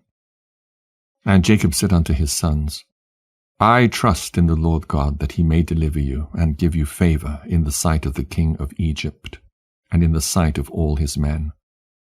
Now therefore rise up and go to the man, and take for him in your hands a present from what can be obtained in the land, and bring it before him. And may the Almighty God give you mercy before him, that he may send Benjamin and Simeon your brethren with you. And all the men rose up, and they took their brother Benjamin, and they took in their hands a large present of the best of the land, and they also took a double portion of silver. And Jacob strictly commanded his sons concerning Benjamin, saying, Take heed of him in the way in which you are going, and do not separate yourselves from him in the road, neither in Egypt. And Jacob rose up from his sons, and spread forth his hands, and he prayed unto the Lord on account of his sons, saying, O Lord God of heaven and earth, remember thy covenant with our father Abraham. Remember it with my father Isaac, and deal kindly with my sons, and deliver them not into the hands of the king of Egypt. Do it, I pray thee, O God, for the sake of thy mercies, and redeem all my children, and rescue them from Egyptian power, and send them their 2 brothers. And all the wives of the sons of Jacob and their children lifted up their eyes to heaven, and they all wept before the Lord, and cried unto him to deliver their fathers from the hand of the king of Egypt. And Jacob wrote a record to the king of Egypt, and gave it into the hand of Judah, and into the hands of his sons for the king of Egypt, saying, From thy servant Jacob, son of Isaac, son of Abraham the Hebrew, the prince of God, to the powerful and wise king, the revealer of secrets, king of Egypt, greeting. Be it known to my lord, the king of Egypt, the famine was sore upon us in the land of Canaan, and I sent my sons to thee to buy us a little food from thee for our support. For my sons surrounded me, and I, being very old, cannot see with my eyes, for my eyes have become very heavy through age, as well as with daily weeping for my son, for Joseph, who was lost from before me.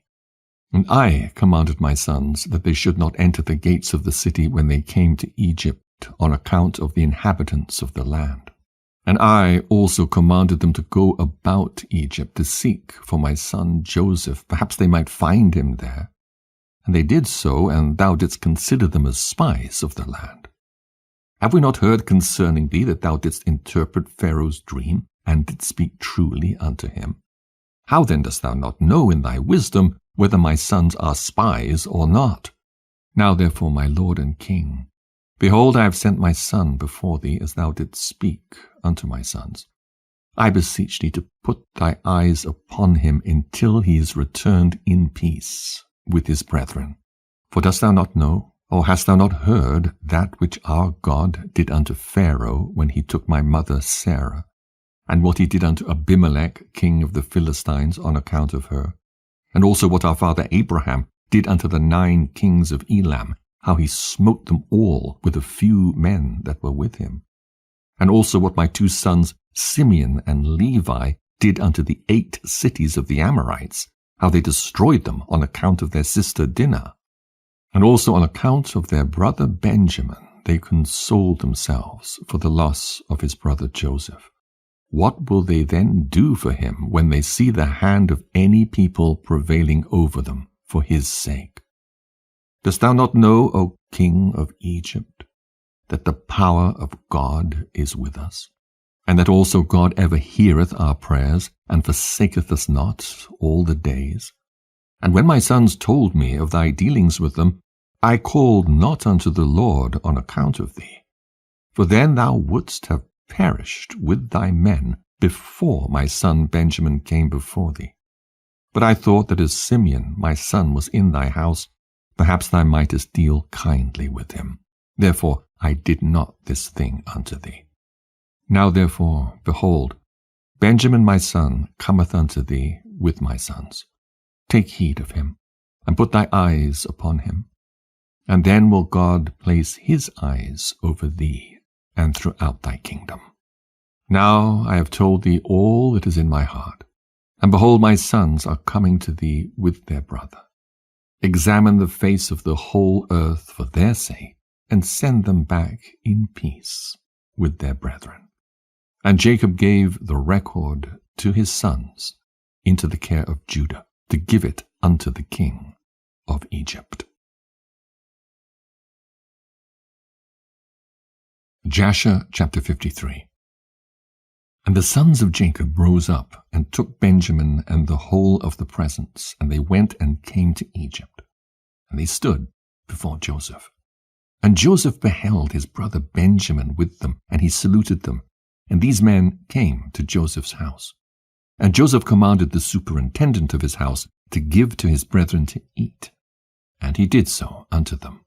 And at noontime Joseph sent for the men to come before him with Benjamin. And the men told the superintendent of Joseph's house concerning the silver that was returned in their sacks. And he said unto them, It will be well with you, fear not. And he brought their brother Simeon unto them. And Simeon said unto his brethren, The Lord of the Egyptians has acted very kindly unto me. He did not keep me bound, as you saw with your eyes, for when you went out from the city he set me free, and dealt kindly with me in his house. And Judah took Benjamin by the hand, and they came before Joseph, and they bowed down to him to the ground. And the men gave the present unto Joseph, and they all sat before him.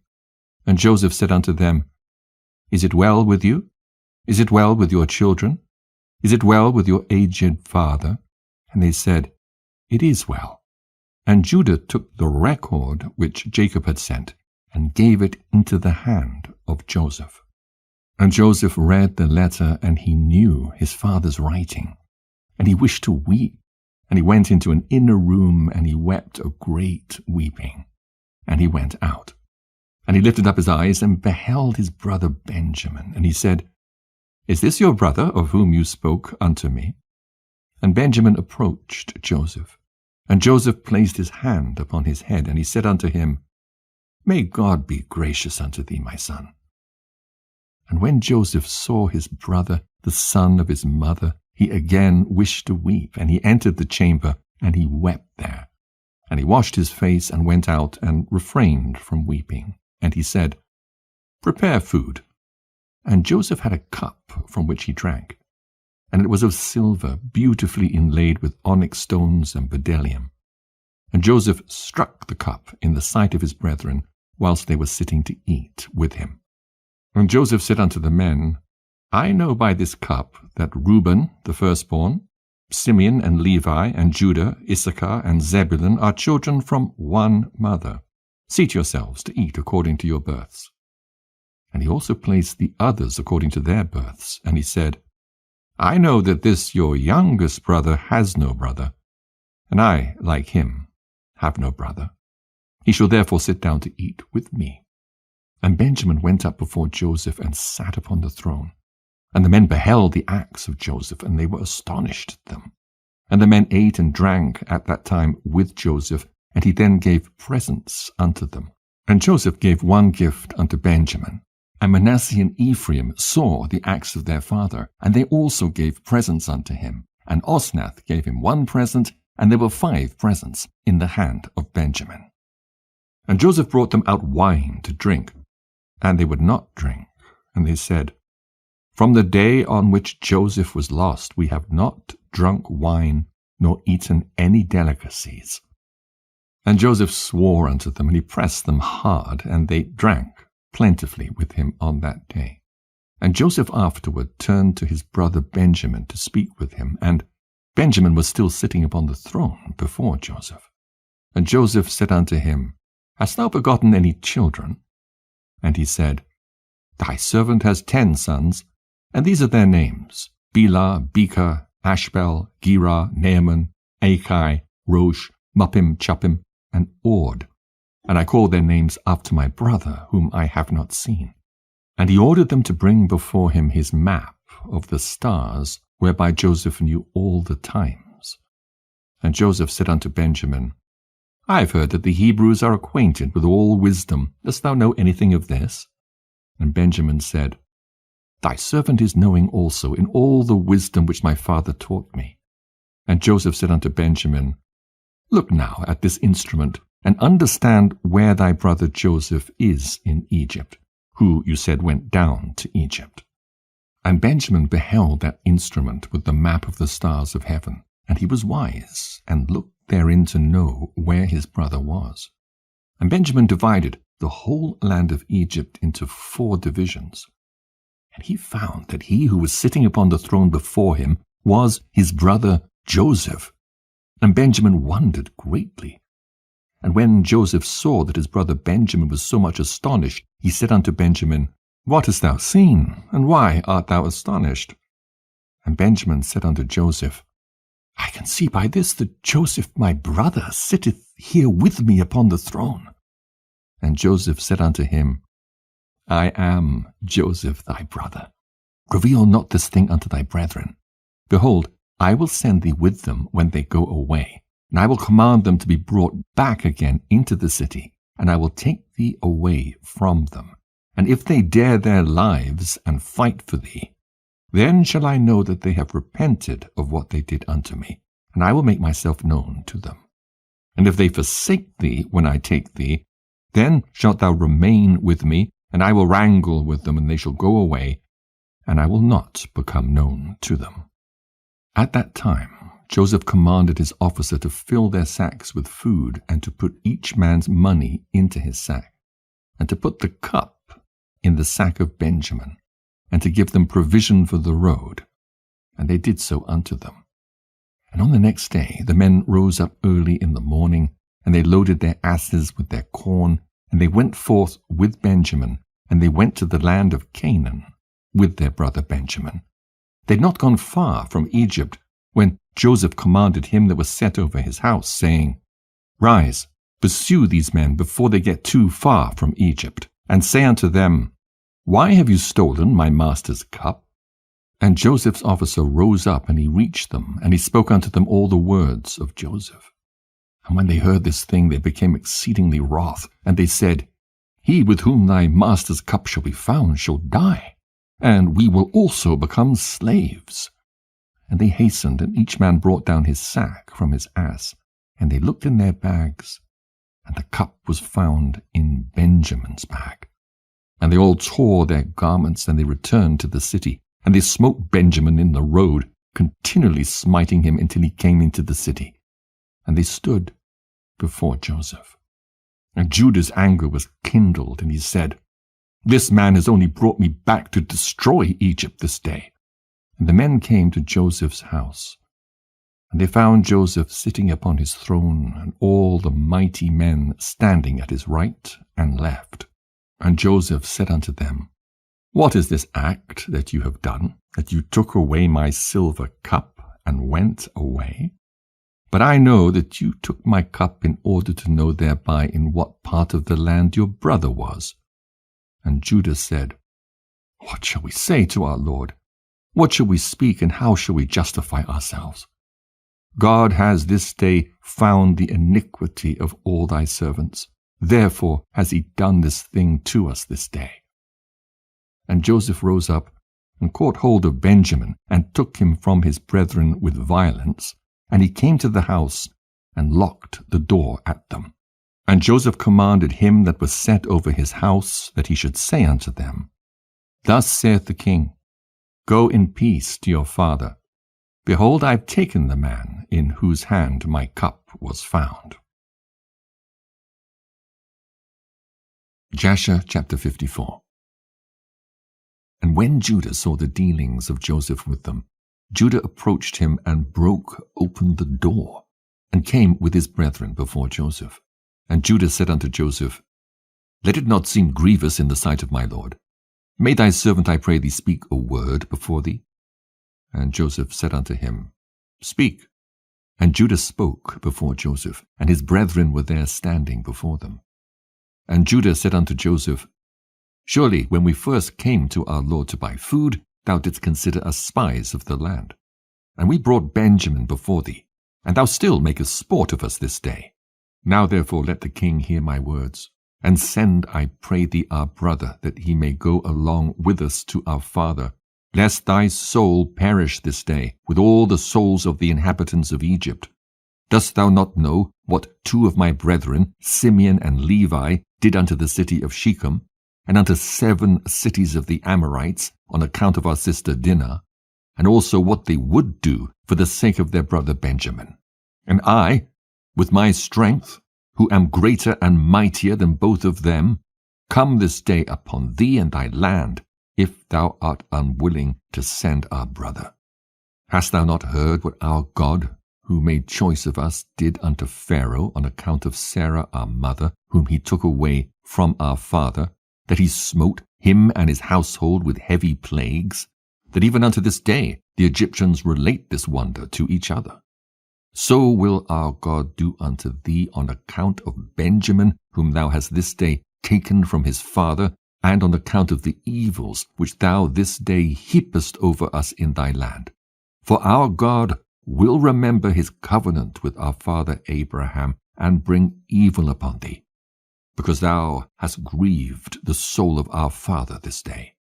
Now therefore hear my words, that I have this day spoken before thee, and send our brother, that he may go away, lest thou and the people of thy land die by the sword, for you cannot all prevail over me.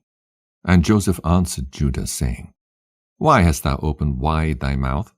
And why dost thou boast over us, saying, Strength is with thee? As Pharaoh liveth, if I command all my valiant men to fight with you, surely thou and these thy brethren would sink in the mire. And Judah said unto Joseph, Surely it becometh thee and thy people to fear me. As the Lord liveth, if I once draw my sword, I shall not sheath it again until I shall this day have slain all Egypt. And I will commence with thee, and finish with Pharaoh thy master. And Joseph answered and said unto him, Surely strength belongeth not alone to thee. I am stronger and mightier than thou. Surely, if thou drawest thy sword, I will put it to thy neck, and the necks of all thy brethren. And Judah said unto him, Surely if I this day open my mouth against thee, I would swallow thee up, that thou be destroyed from off the earth, and perish this day from thy kingdom.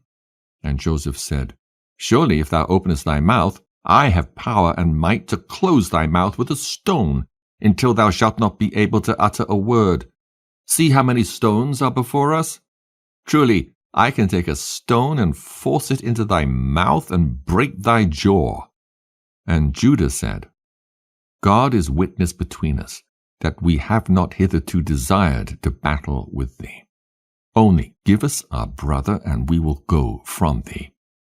And Joseph answered and said, As Pharaoh liveth, if all the kings of Canaan came together with you, you should not take him from my hand.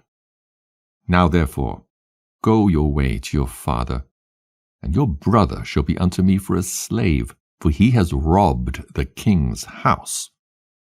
And Judah said, What is it to thee or to the character of the king? Surely the king sendeth forth from his house throughout the land silver and gold, either in gifts or expenses, and thou still talkest about thy cup, which thou didst place in our brother's bag, and sayest that he has stolen it from thee?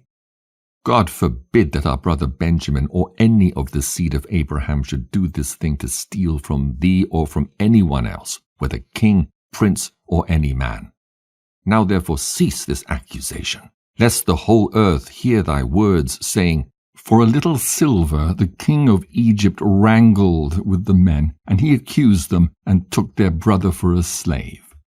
And Joseph answered and said, Take unto you this cup, and go from me, and leave your brother for a slave, for it is the judgment of a thief to be a slave. And Judah said, Why art thou not ashamed of thy words, to leave our brother, and to take thy cup? Surely, if thou givest us thy cup, or 1,000 times as much, we will not leave our brother for the silver which is found in the hand of any man, that we will not die over him. And Joseph answered, And why did you forsake your brother, and sell him for 20 pieces of silver unto this day? And why then will you not do the same to this your brother? And Judah said, The Lord is witness between me and thee, that we desire not thy battles. Now therefore give us our brother, and we will go from thee without quarreling. And Joseph answered and said, If all the kings of the land should assemble, they will not be able to take your brother from my hand. And Judah said, What shall we say unto our father, when he seeth that our brother cometh not with us, and will grieve over him? And Joseph answered and said, This is the thing which you shall tell unto your father, saying, The rope has gone after the bucket. And Judah said, Surely thou art a king? And why speakest thou these things, giving a false judgment? Woe unto the king who is like unto thee! And Joseph answered and said, There is no false judgment in the word that I spoke on account of your brother Joseph, for all of you sold him to the Midianites for 20 pieces of silver, and you all denied it to your father, and said unto him, An evil beast has devoured him. Joseph has been torn to pieces. And Judah said, Behold, the fire of Shem burneth in my heart. Now I will burn all your land with fire. And Joseph answered and said, Surely thy sister-in-law Tamar, who killed your sons, extinguished the fire of Shechem. And Judah said, If I pluck out a single hair from my flesh, I will fill all Egypt with its blood. And Joseph answered and said, Such is your custom to do, as you did to your brother whom you sold, and you dipped his coat in blood, and brought it to your father, in order that he might say, An evil beast devoured him, and here is his blood. And when Judah heard this thing, he was exceedingly wroth, and his anger burned within him. And there was before him in that place a stone, the weight of which was about 400 shekels. And Judah's anger was kindled, and he took the stone in one hand, and cast it to the heavens, and caught it with his left hand. And he placed it afterward under his legs, and he sat upon it with all his strength. And the stone was turned into dust from the force of Judah. And Joseph saw the act of Judah, and he was very much afraid. But he commanded Manasseh his son, and he also did with another stone like unto the act of Judah. And Judah said unto his brethren, Let not any of you say, This man is an Egyptian, but by his doing this thing he is of our father's family. And Joseph said, Not to you only is strength given, for we are also powerful men. And why will you boast over us all? And Judah said unto Joseph, Send, I pray thee, our brother, and ruin not thy country this day. And Joseph answered and said unto them, Go and tell your father an evil beast hath devoured him, as you said concerning your brother Joseph. And Judah spoke to his brother Naphtali, and he said unto him, Make haste, go now, and number all the streets of Egypt, and come and tell me. And Simeon said unto him, Let not this thing be a trouble to thee. Now I will go to the mount, and take up one large stone from the mount, and level it at every one in Egypt, and kill all that are in it. And Joseph heard all these words that his brethren spoke before him, and they did not know that Joseph understood them, for they imagined that he knew not to speak Hebrew. And Joseph was greatly afraid at the words of his brethren, lest they should destroy Egypt. And he commanded his son Manasseh, saying, Go now, make haste, and gather unto me all the inhabitants of Egypt, and all the valiant men together, and let them come to me now upon horseback, and on foot, and with all sorts of musical instruments. And Manasseh went and did so. And Naphtali went as Judah had commanded him. For Naphtali was light-footed as one of the swift stags, and he would go upon the ears of corn, and they would not break under him. And he went and numbered all the streets of Egypt, and he found them to be 12. And he came hastily and told Judah. And Judah said unto his brethren, Hasten you, and put on every man his sword upon his loins, and we will come over Egypt, and smite them all, and let not a remnant remain. And Judah said, Behold, I will destroy 3 of the streets with my strength, and you shall each destroy 1 street. And when Judah was speaking this thing, behold, the inhabitants of Egypt and all the mighty men came toward them with all sorts of musical instruments and with loud shouting, and their number was 500 cavalry and 10,000 infantry, and 400 men who could fight without sword or spear, only with their hands and strength.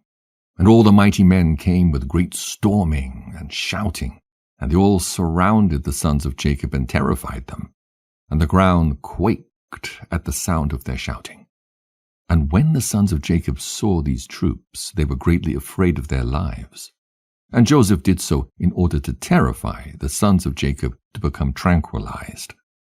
And Judah, seeing some of his brethren terrified, said unto them, Why are you afraid, whilst the grace of God is with us?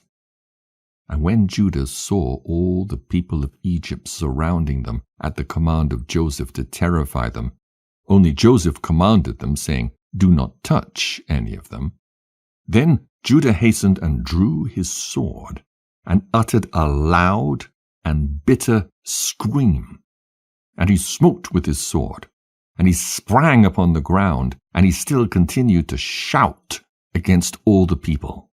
And when he did this thing, the Lord caused the terror of Judah and his brethren to fall upon the valiant men and all the people that surrounded them. And they all fled at the sound of the shouting, and they were terrified, and fell one upon the other, and many of them died as they fell. And they all fled from before Judah and his brethren, and before Joseph. And whilst they were fleeing, Judah and his brethren pursued them unto the house of Pharaoh, and they all escaped. And Judah again sat before Joseph, and roared at him like a lion, and gave a great and tremendous shriek at him. And the shriek was heard at a distance, and all the inhabitants of Succoth heard it.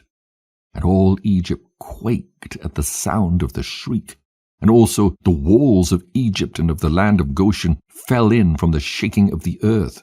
And Pharaoh also fell from his throne upon the ground, and also all the pregnant women of Egypt and Goshen miscarried when they heard the noise of the shaking, for they were terribly afraid. And Pharaoh sent word, saying, What is this thing that has this day happened in the land of Egypt? And they came and told him all the things from beginning to end. And Pharaoh was alarmed, and he wondered, and was greatly afraid. And his fright increased when he heard all these things. And he sent unto Joseph, saying, Thou hast brought unto me the Hebrews to destroy all Egypt.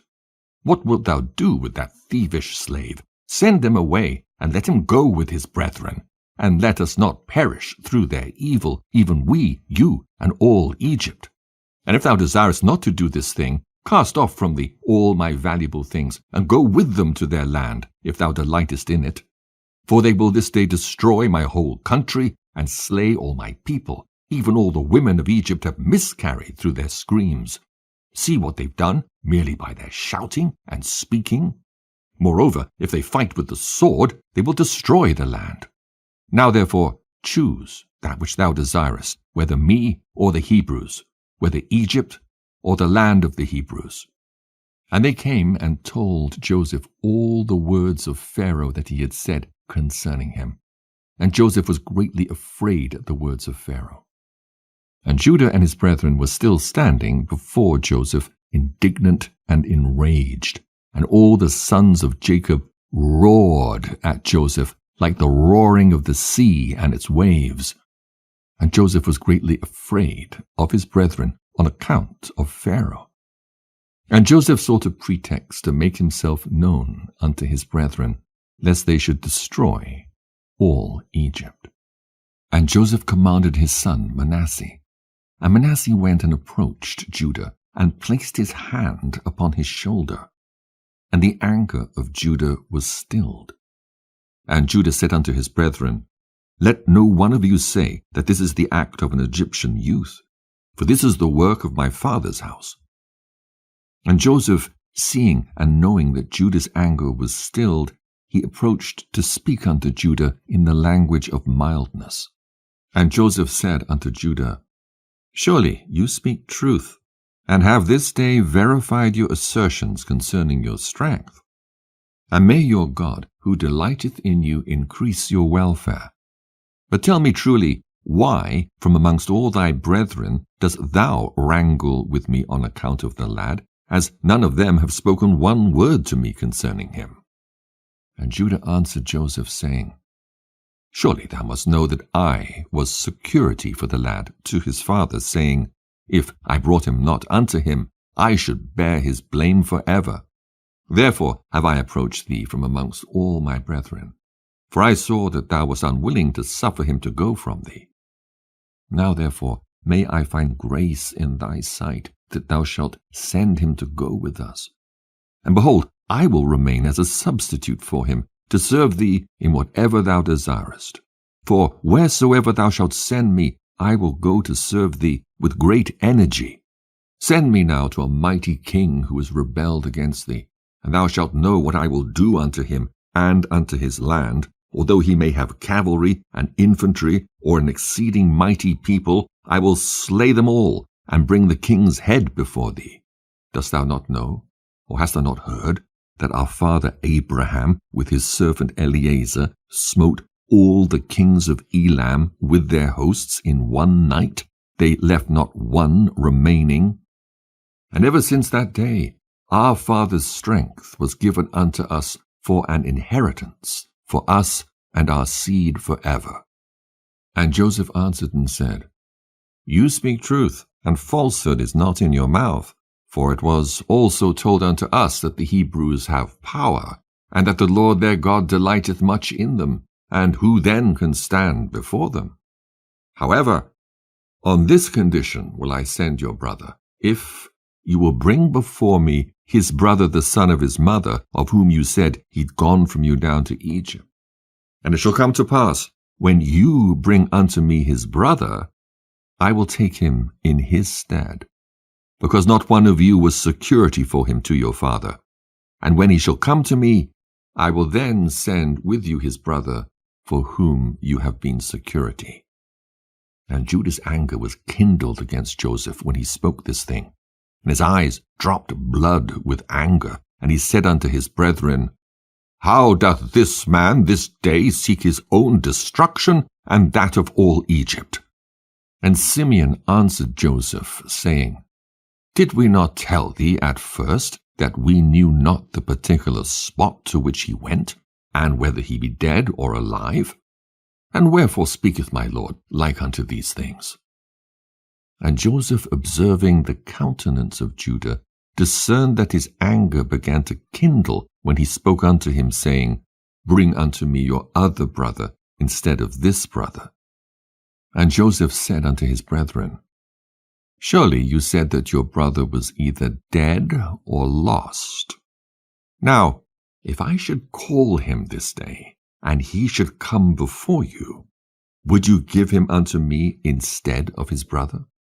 And Joseph began to speak and call out, Joseph, Joseph, come this day before me, and appear to thy brethren, and sit before them. And when Joseph spoke this thing before them, they looked each a different way, to see from whence Joseph would come before them. And Joseph observed all their acts, and said unto them, Why do you look here and there? I am Joseph, whom you sold to Egypt. Now therefore let it not grieve you that you sold me, for as a support during the famine did God send me before you. And his brethren were terrified at him when they heard the words of Joseph, and Judah was exceedingly terrified at him. And when Benjamin heard the words of Joseph, he was before them in the inner part of the house. And Benjamin ran unto Joseph his brother, and embraced him, and fell upon his neck, and they wept. And when Joseph's brethren saw that Benjamin had fallen upon his brother's neck and wept with him, they also fell upon Joseph and embraced him, and they wept a great weeping with Joseph. And the voice was heard in the house of Joseph that they were Joseph's brethren. And it pleased Pharaoh exceedingly, for he was afraid of them, lest they should destroy Egypt. And Pharaoh sent his servants unto Joseph to congratulate him concerning his brethren who had come to him. And all the captains of the armies and troops that were in Egypt came to rejoice with Joseph. And all Egypt rejoiced greatly about Joseph's brethren. And Pharaoh sent his servants to Joseph, saying, Tell thy brethren to fetch all belonging to them, and let them come unto me, and I will place them in the best part of the land of Egypt. And they did so. And Joseph commanded him that was set over his house to bring out to his brethren gifts and garments. And he brought out to them many garments, being robes of royalty, and many gifts. And Joseph divided them amongst his brethren.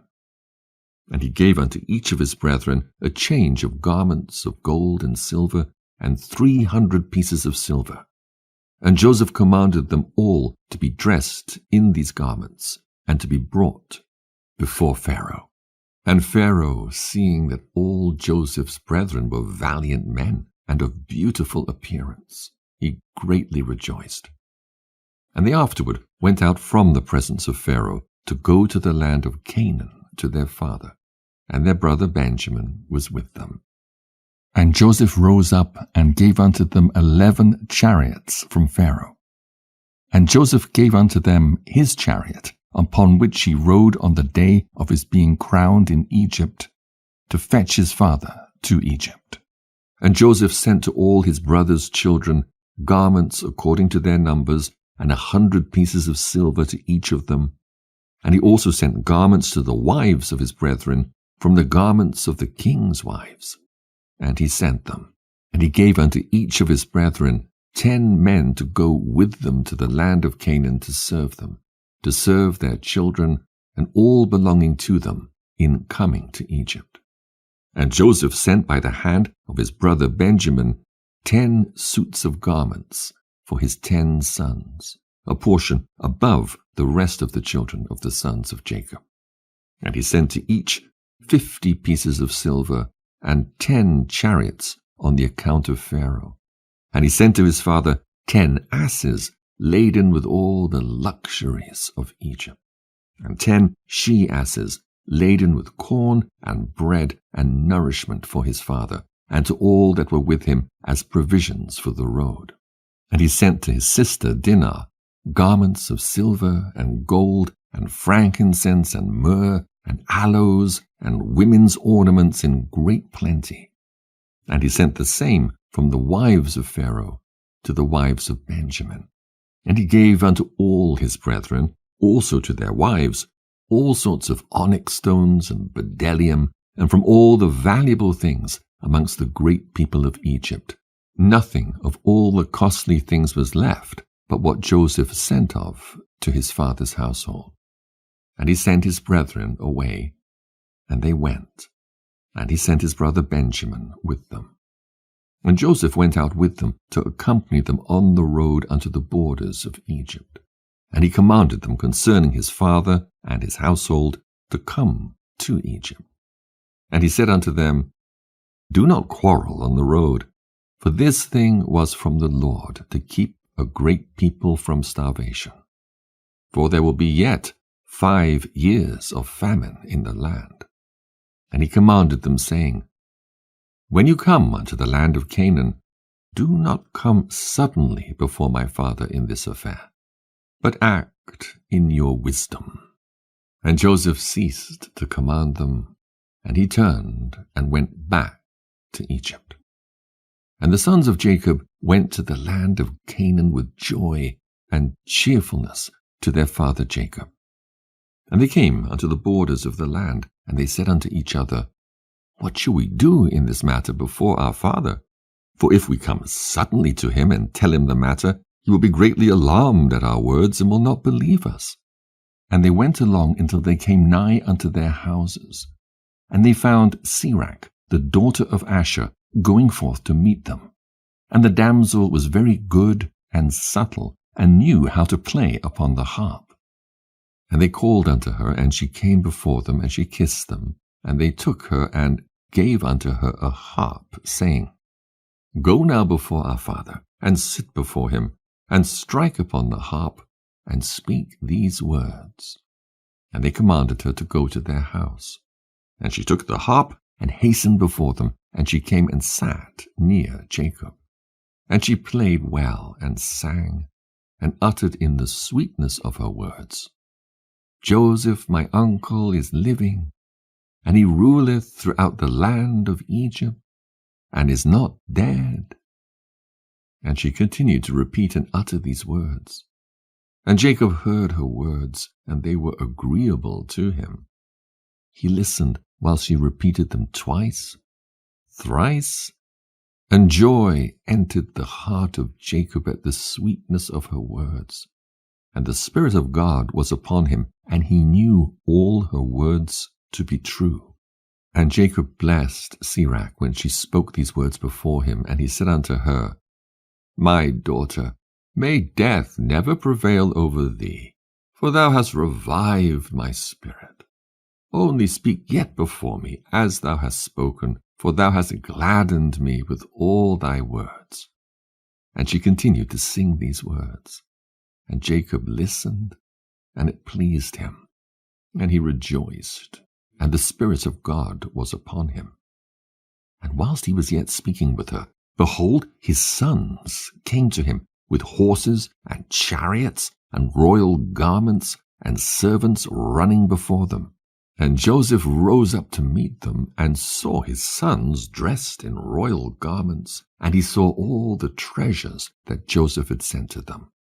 And they said unto him, Be informed that our brother Joseph is living, and it is he who ruleth throughout the land of Egypt, and it is he who spoke unto us as we told thee.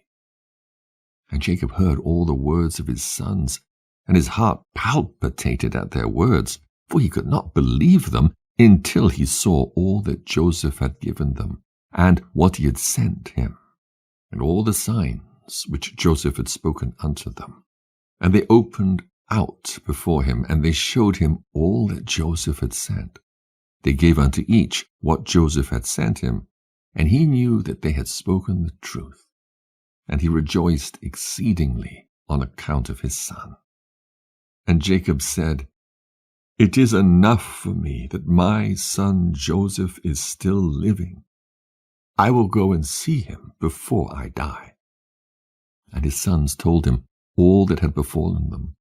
And Jacob said, "I will go down to Egypt to see my son and his offspring." And Jacob rose up and put on the garments which Joseph had sent him. And after he had washed and shaved his hair, he put upon his head the turban which Joseph had sent him. And all the people of Jacob's house and their wives put on the garments which Joseph had sent to them. And they greatly rejoiced at Joseph that he was still living, and that he was ruling in Egypt. And all the inhabitants of Canaan heard of this thing, and they came and rejoiced much with Jacob that he was still living. And Jacob made a feast for them for 3 days. And all the kings of Canaan and nobles of the land ate and drank and rejoiced in the house of Jacob. Jasher chapter 55. And it came to pass after this that Jacob said, "I will go and see my son in Egypt, and will then come back to the land of Canaan of which God had spoken unto Abraham, for I cannot leave the land of my birthplace." Behold, the word of the Lord came unto him, saying, "Go down to Egypt with all thy household, and remain there. Fear not to go down to Egypt, for I will there make thee a great nation." And Jacob said within himself, "I will go and see my son, whether the fear of his God is yet in his heart amidst all the inhabitants of Egypt." And the Lord said unto Jacob, "Fear not about Joseph, for he still retaineth his integrity to serve me, as will seem good in thy sight." And Jacob rejoiced exceedingly concerning his son. At that time Jacob commanded his sons and household to go to Egypt according to the word of the Lord unto him. And Jacob rose up with his sons and all his household, and he went out from the land of Canaan, from Beersheba, with joy and gladness of heart. And they went to the land of Egypt. And it came to pass, when they came near Egypt, Jacob sent Judah before him to Joseph, that he might show him a situation in Egypt. And Judah did according to the word of his father, and he hastened and ran and came to Joseph. And they assigned for them a place in the land of Goshen for all his household. And Judah returned and came along the road to his father. And Joseph harnessed the chariot, and he assembled all his mighty men and his servants and all the officers of Egypt in order to go and meet his father Jacob. And Joseph's mandate was proclaimed in Egypt, saying, "All that do not go to meet Jacob shall die." And on the next day Joseph went forth with all Egypt, a great and mighty host, all dressed in garments of fine linen and purple, and with instruments of silver and gold, and with their instruments of war with them.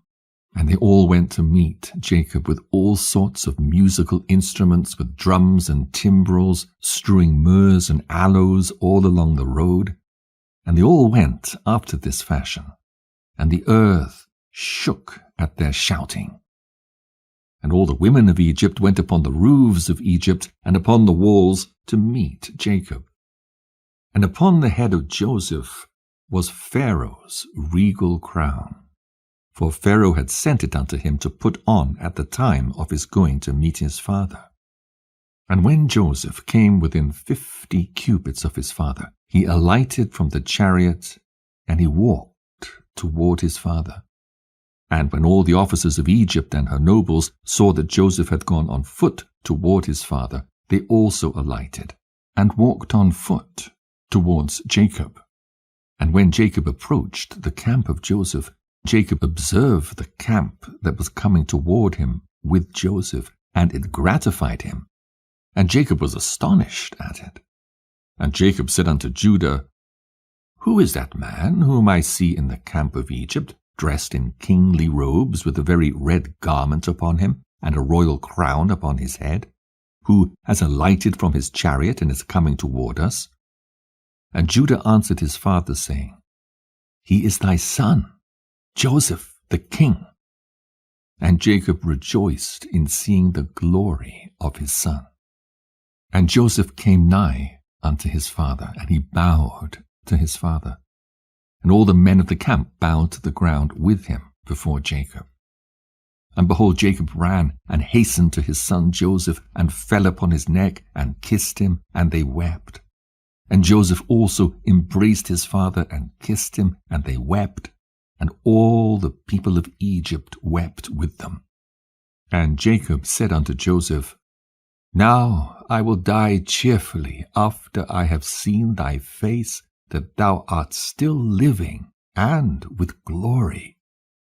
And the sons of Jacob and their wives, and their children, and their servants, and all the household of Jacob wept exceedingly with Joseph, and they kissed him, and wept greatly with him. And Joseph and all his people returned afterward home to Egypt.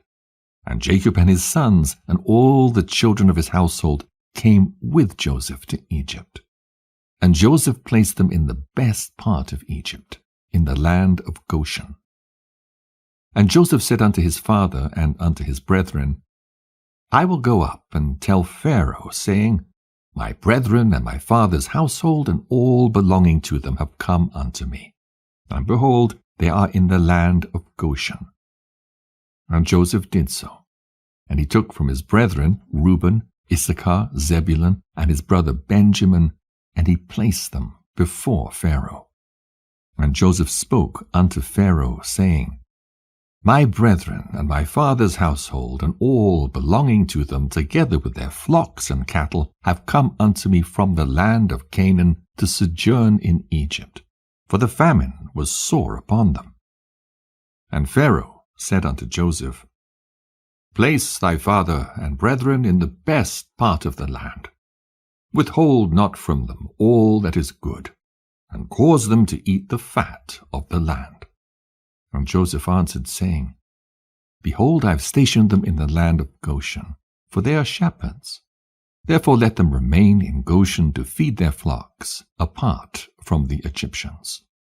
And Pharaoh said unto Joseph, Do with thy brethren all that they shall say unto thee. And the sons of Jacob bowed down to Pharaoh, and they went forth from him in peace. And Joseph afterward brought his father before Pharaoh. And Jacob came and bowed down to Pharaoh. And Jacob blessed Pharaoh. And he then went out. And Jacob and all his sons and all his household dwelt in the land of Goshen. In the 2nd year, that is, in the 130th year of the life of Jacob, Joseph maintained his father and his brethren and all his father's household with bread according to their little ones, all the days of the famine. They lacked nothing. And Joseph gave unto them the best part of the whole land. The best of Egypt had they all the days of Joseph. And Joseph also gave unto them and unto the whole of his father's household clothes and garments year by year. And the sons of Jacob remained securely in Egypt all the days of their brother. And Jacob always ate at Joseph's table. And Jacob and his sons did not leave Joseph's table day or night, besides what Jacob's children consumed in their houses. And all Egypt ate bread during the days of famine from the house of Joseph. For all the Egyptians sold all belonging to them on account of the famine. And Joseph purchased all the lands and fields of Egypt for bread on the account of Pharaoh. And Joseph supplied all Egypt with bread all the days of the famine. And Joseph collected all the silver and gold that came unto him for the corn which they bought throughout the land. And he accumulated much gold and silver, besides an immense quantity of onyx stones, bdellium, and valuable garments, which they brought unto Joseph from every part of the land, when their money was spent. And Joseph took all the silver and gold that came into his hand, about 72 talents of gold and silver, and also onyx stones and bdellium in great abundance. And Joseph went and concealed them in 4 parts. And he concealed 1 part in the wilderness near the Red Sea, and 1 part by the river Pirath, and the 3rd and 4th part he concealed in the desert opposite to the wilderness of Persia and Media. And he took part of the gold and silver that was left, and gave it unto all his brothers, and unto his father's household, and to all the women of his father's household. And the rest he brought to the house of Pharaoh, about 20 talents of gold and silver. And Joseph gave all the gold and silver that was left unto Pharaoh, and Pharaoh placed it in the treasury. And the days of the famine ceased after that in the land, and they sowed and reaped in the whole land, and they obtained their usual quantity year by year. They lacked nothing. And Joseph dwelt securely in Egypt, and the whole land was under his advice. And his father and all his brethren dwelt in the land of Goshen, and took possession of it. And Joseph was very aged, advanced in days. And his 2 sons, Ephraim and Manasseh, remained constantly in the house of Jacob, together with the children of the sons of Jacob, their brethren, to learn the ways of the Lord and his law. And Jacob and his sons dwelt in the land of Egypt, in the land of Goshen. And they took possession in it, and they were fruitful and multiplied in it. Jasher chapter 56. And Jacob lived in the land of Egypt 17 years. And the days of Jacob and the years of his life were 147 years. At that time Jacob was attacked with that illness of which he died. And he sent and called for his son Joseph from Egypt. And Joseph his son came from Egypt. And Joseph came unto his father. And Jacob said unto Joseph and unto his sons, Behold, I die, and the God of your ancestors will visit you, and bring you back to the land which the Lord sware to give unto you, and unto your children after you. Now therefore, when I am dead, bury me in the cave which is in Machpelah, in Hebron, in the land of Canaan, near my ancestors. And Jacob made his sons swear to bury him in Machpelah, in Hebron. And his sons swore unto him concerning this thing. And he commanded them, saying, Serve the Lord your God, for he who delivered your fathers will also deliver you from all trouble. And Jacob said, Call all your children unto me. And all the children of Jacob's sons came and sat before him. And Jacob blessed them, and he said unto them, The Lord God of your fathers shall grant you 1,000 times as much, and bless you. And may he give you the blessing of your father Abraham. And all the children of Jacob's sons went forth on that day after he had them. And on the next day Jacob again called for his sons, and they all assembled and came to him and sat before him. And Jacob on that day blessed his sons before his death. Each man did he bless according to his blessing. Behold, it is written in the book of the law of the Lord appertaining to Israel. And Jacob said unto Judah, I know, my son, that thou art a mighty man for thy brethren. Reign over them, and thy sons shall reign over their sons forever. Only teach thy sons the bow and all the weapons of war, in order that they may fight the battles of their brother who will rule over his enemies. And Jacob again commanded his sons on that day, saying, Behold, I shall this day be gathered unto my people. Carry me up from Egypt, and bury me in the cave of Machpelah, as I have commanded you. Howbeit, take heed, I pray you, that none of your sons carry me, only yourselves. And this is the manner you shall do unto me, when you carry my body to go with it to the land of Canaan to bury me. Judah, Issachar, and Zebulun shall carry my bier at the eastern side, Reuben, Simeon, and Gad at the south, Ephraim, Manasseh, and Benjamin at the west, Dan, Asher, and Naphtali at the north.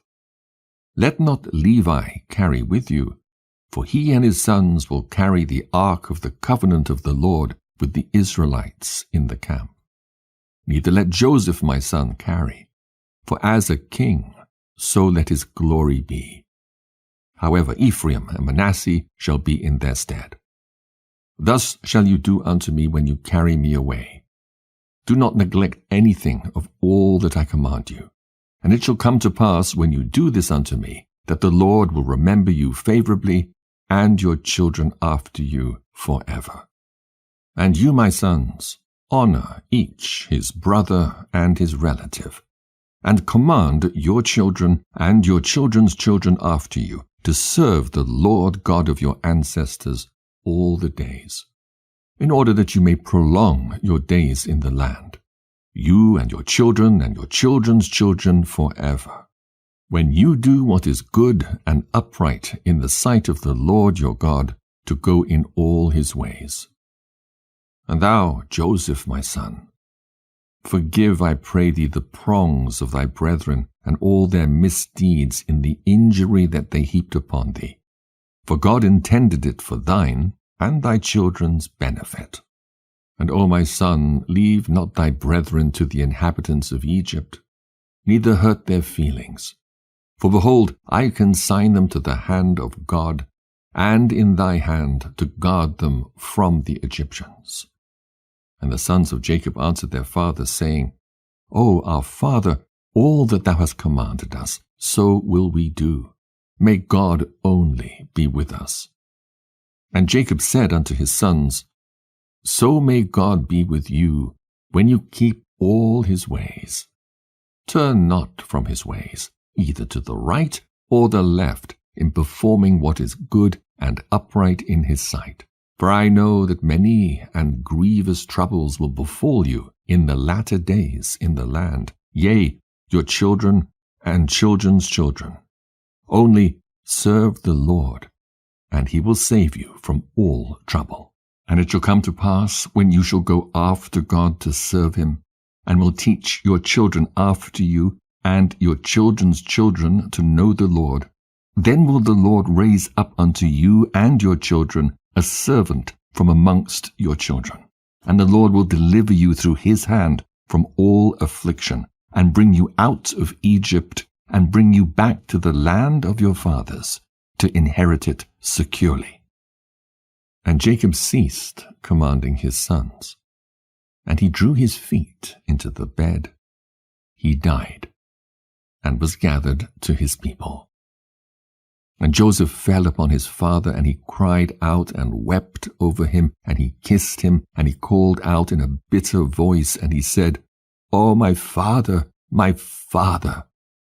And his sons' wives and all his household came and fell upon Jacob, and they wept over him, and cried in a very loud voice concerning Jacob. And all the sons of Jacob rose up together, and they tore their garments, and they all put sackcloth upon their loins, and they fell upon their faces, and they cast dust upon their heads toward the heavens. And the thing was told unto Osnath, Joseph's wife. And she rose up and put on a sack, and she with all the Egyptian women with her came and mourned and wept for Jacob. And also all the people of Egypt who knew Jacob came all on that day when they heard this thing, and all Egypt wept for many days.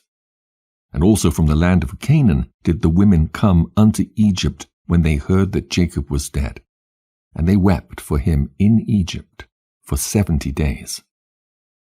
And it came to pass after this that Joseph commanded his servants the doctors to embalm his father with myrrh and frankincense and all manner of incense and perfume. And the doctors embalmed Jacob as Joseph had commanded them. And all the people of Egypt and the elders and all the inhabitants of the land of Goshen wept and mourned over Jacob. And all his sons and the children of his household lamented and mourned over their father Jacob many days. And after the days of his weeping had passed away, at the end of 70 days, Joseph said unto Pharaoh, I will go up and bury my father in the land of Canaan as he made me swear, and then I will return. And Pharaoh sent Joseph, saying, Go up and bury thy father as he said, and as he made thee swear. And Joseph rose up with all his brethren to go to the land of Canaan to bury their father Jacob as he had commanded them. And Pharaoh commanded that it should be proclaimed throughout Egypt, saying, Whoever goeth not up with Joseph and his brethren to the land of Canaan to bury Jacob shall die. And all Egypt heard of Pharaoh's proclamation, and they all rose up together, and all the servants of Pharaoh, and the elders of his house, and all the elders of the land of Egypt went up with Joseph. And all the officers and nobles of Pharaoh went up as the servants of Joseph, and they went to bury Jacob in the land of Canaan. And the sons of Jacob carried the bier upon which he lay, according to all that their father commanded them, so did his sons unto him.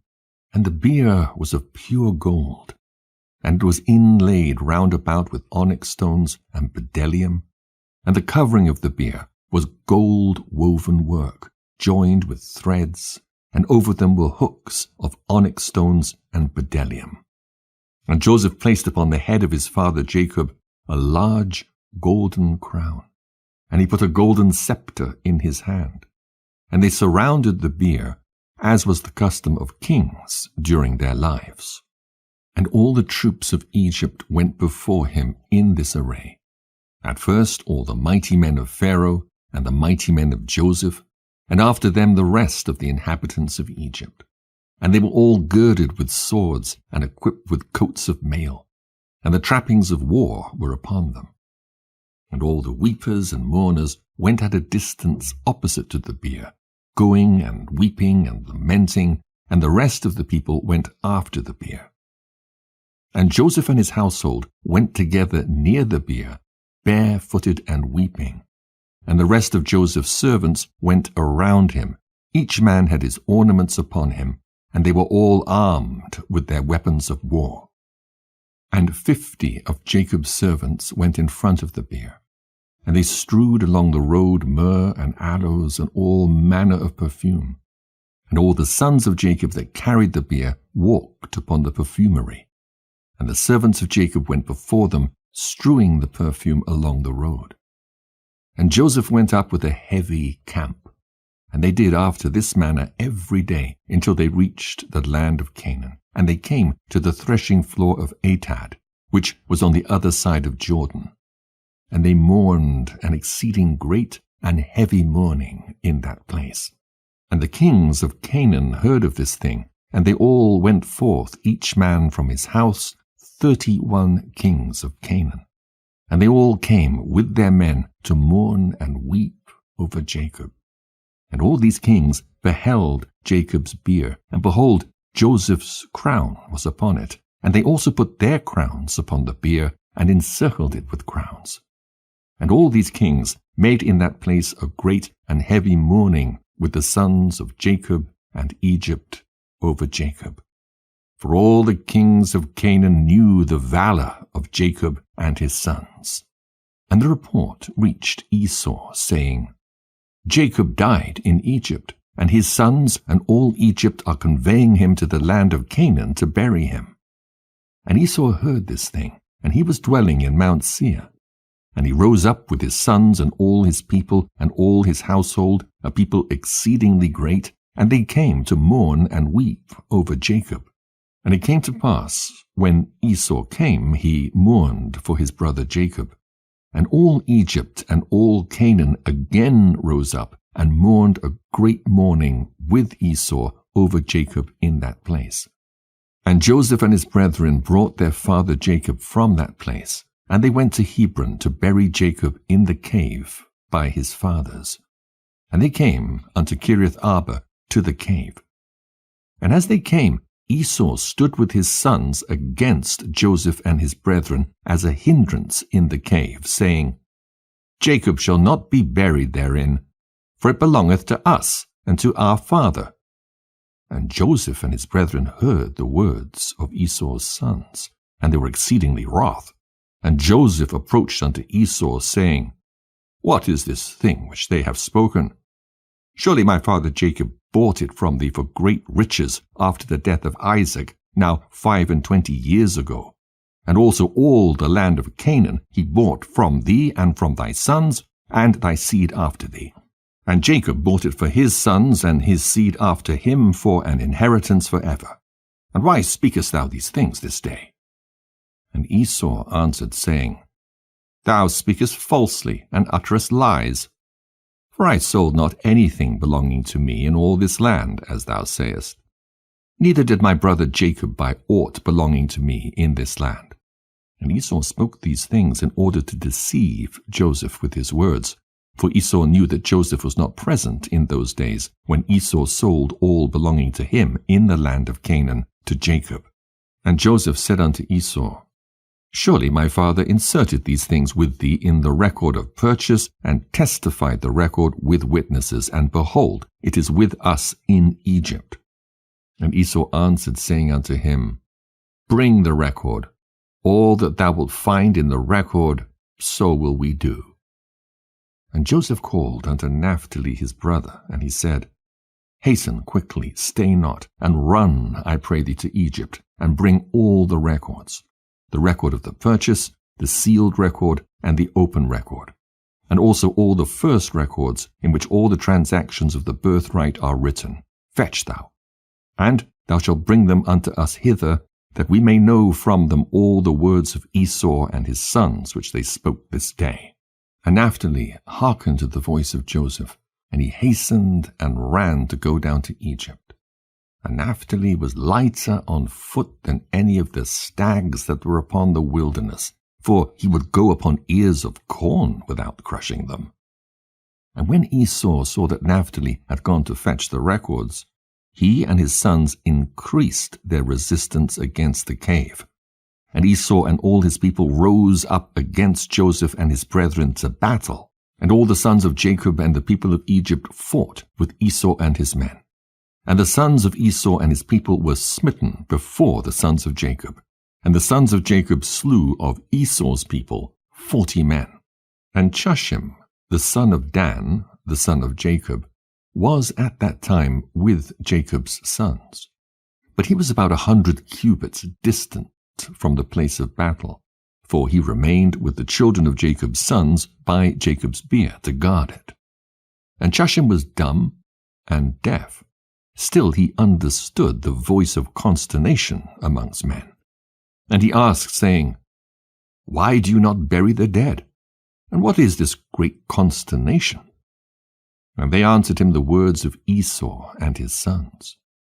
And he ran to Esau in the midst of the battle, and he slew Esau with a sword, and he cut off his head, and it sprang to a distance. And Esau fell amongst the people of the battle. And when Chushim did this thing, the sons of Jacob prevailed over the sons of Esau. And the sons of Jacob buried their father by force in the cave. And the sons of Esau beheld it. And Jacob was buried in Hebron, in the cave of Machpelah, which Abraham had bought from the sons of Heth for the possession of a burial place. And he was buried in very costly garments. And no king had such honor paid him as Joseph paid unto his father at his death. For he buried him with great honor, like unto the burial of kings. And Joseph and his brethren made a mourning of 7 days for their father. Chapter 57. And it was after this that the sons of Esau waged war with the sons of Jacob. And the sons of Esau fought with the sons of Jacob in Hebron. And Esau was still lying dead and not buried. And the battle was heavy between them. And the sons of Esau were smitten before the sons of Jacob. And the sons of Jacob slew of the sons of Esau 80 men. And not one died of the people of the sons of Jacob. And the hand of Joseph prevailed over all the people of the sons of Esau. And he took Zepho, the son of Eliphaz, the son of Esau, and 50 of his men captive, and he bound them with chains of iron, and gave them unto the hand of his servants, to bring them to Egypt. And it came to pass, when the sons of Jacob had taken Zepho and his people captive, all those that remained were greatly afraid of their lives from the house of Esau, lest they should also be taken captive. And they all fled, with Eliphaz the son of Esau and his people, with Esau's body. And they went on their road to Mount Seir. And they came unto Mount Seir, and they buried Esau in Seir. But they had not brought his head with them to Seir, for it was buried in that place where the battle had been, in Hebron. And it came to pass, when the sons of Esau had fled from before the sons of Jacob, the sons of Jacob pursued them unto the borders of Seir. But they did not slay a single man from amongst them when they pursued them, for Esau's body which they carried with them excited their confusion. So they fled, and the sons of Jacob turned back from them, and came up to the place where their brethren were in Hebron. And they remained there on that day, and on the next day, until they rested from the battle. And it came to pass, on the third day, they assembled all the sons of Seir the Horite, and they assembled all the children of the east, a multitude of people like the sand of the sea. And they went and came down to Egypt to fight with Joseph and his brethren, in order to deliver their brethren. And Joseph and all the sons of Jacob heard that the sons of Esau and the children of the east had come upon them to battle, in order to deliver their brethren. And Joseph and his brethren and the strong men of Egypt went forth, and fought in the city of Ramses. And Joseph and his brethren dealt out a tremendous blow amongst the sons of Esau and the children of the east, and they slew of them 600,000 men. And they slew amongst them all the mighty men of the children of Seir the Horite. There were only a few of them left. And they slew also a great many of the children of the east, and of the children of Esau. And Eliphaz the son of Esau and the children of the east all fled before Joseph and his brethren. And Joseph and his brethren pursued them until they came unto Succoth. And they yet slew of them in Succoth 30 men. And the rest escaped, and they fled each to his city. And Joseph and his brethren and the mighty men of Egypt turned back from them with joy and cheerfulness of heart, for they had smitten all their enemies. And Zepho, the son of Eliphaz, and his men were still slaves in Egypt to the sons of Jacob, and their pains increased. And when the sons of Esau and the sons of Seir returned to their land, the sons of Seir saw that they had all fallen into the hands of the sons of Jacob and the people of Egypt on account of the battle of the sons of Esau. And the sons of Seir said unto the sons of Esau, You have seen, and therefore you know that this camp was on your account, and not one mighty man or an adept in war remaineth. Now therefore go forth from our land. Go from us to the land of Canaan, to the land of the dwelling of your fathers. Wherefore shall your children inherit the effects of our children in latter days? And the children of Esau would not listen to the children of Seir, and the children of Seir considered to make war with them. And the children of Esau sent secretly to Angeas king of Africa, the same is Dinhabah, saying, Send unto us some of thy men, and let them come unto us, and we will fight together with the children of Seir the Horite, for they have resolved to fight with us to drive us away from the land. And Angeas king of Dinhabah did so, for he was in those days friendly to the children of Esau. And Angeas sent 500 valiant infantry to the children of Esau, and 800 cavalry. And the children of Seir sent unto the children of the east and unto the children of Midian, saying, You have seen what the children of Esau have done unto us, upon whose account we are almost all destroyed in their battle with the sons of Jacob. Now therefore come unto us and assist us, and we will fight them together. And we will drive them from the land, and be avenged of the cause of our brethren who died for their sakes in their battle with their brethren the sons of Jacob. And the children of the east listened to the children of Seir. And they came unto them about 800 men with drawn swords. And the children of Esau fought with the children of Seir at that time in the wilderness of Paran. And the children of Seir prevailed then over the sons of Esau. And the children of Seir slew on that day of the children of Esau in that battle about 200 men of the people of Angeas, king of Dinhabah. And on the second day the children of Esau came again to fight a second time with the children of Seir. And the battle was sore upon the children of Esau this second time, and it troubled them greatly on account of the children of Seir. And when the children of Esau saw that the children of Seir were more powerful than they were, some men of the children of Esau turned and assisted the children of Seir their enemies. And there yet fell of the people of the children of Esau in the second battle 58 men of the people of Angeas king of Dinhabah. And on the third day the children of Esau heard that some of their brethren had turned from them to fight against them in the second battle. And the children of Esau mourned when they heard this thing. And they said, What shall we do unto our brethren who turned from us to assist the children of Seir, our enemies?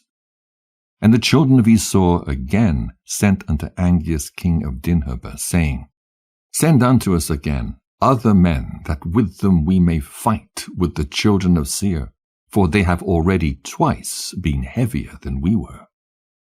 And Angeas again sent to the children of Esau about 600 valiant men, and they came to assist the children of Esau. And in 10 days' time the children of Esau waged war with the children of Seir in the wilderness of Paran. And the battle was very severe upon the children of Seir. And the children of Esau prevailed at this time over the children of Seir. And the children of Seir were smitten before the children of Esau, and the children of Esau slew from them about 2,000 men. And all the mighty men of the children of Seir died in this battle. And there only remained their young children that were left in the cities. And all Midian and the children of the east betook themselves to flight from the battle. And they left the children of Seir and fled when they saw that the battle was severe upon them. And all the children of Esau pursued all the children of the east until they reached their land. And the children of Esau slew yet of them about 250 men. And from the people of the children of Esau there fell in that battle about 30 men. But this evil came upon them through their brethren turning from them to assist the children of Seir the Horite.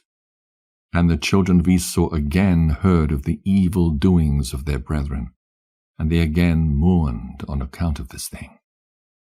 And it came to pass after the battle, the children of Esau turned back and came home unto Seir. And the children of Esau slew those who had remained in the land of the children of Seir. They slew also their wives and little ones. They left not a soul alive, except 50 young lads and damsels, whom they suffered to live. And the children of Esau did not put them to death. And the lads became their slaves, and the damsels they took for wives. And the children of Esau dwelt in Seir in the place of the children of Seir, and they inherited their land and took possession of it. And the children of Esau took all belonging in the land to the children of Seir, also their flocks, their bullocks, and their goods, and all belonging to the children of Seir did the children of Esau take. And the children of Esau dwelt in Seir in the place of the children of Seir unto this day. And the children of Esau divided the land into divisions to the 5 sons of Esau, according to their families. And it came to pass in those days that the children of Esau resolved to crown a king over them in the land of which they became possessed.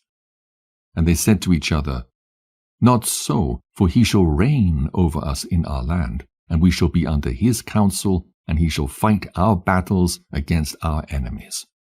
And they did so.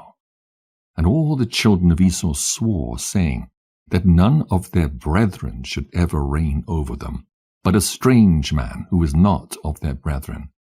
For the souls of all the children of Esau were embittered, every man against his son, brother, and friend, on account of the evil they sustained from their brethren when they fought with the children of Seir.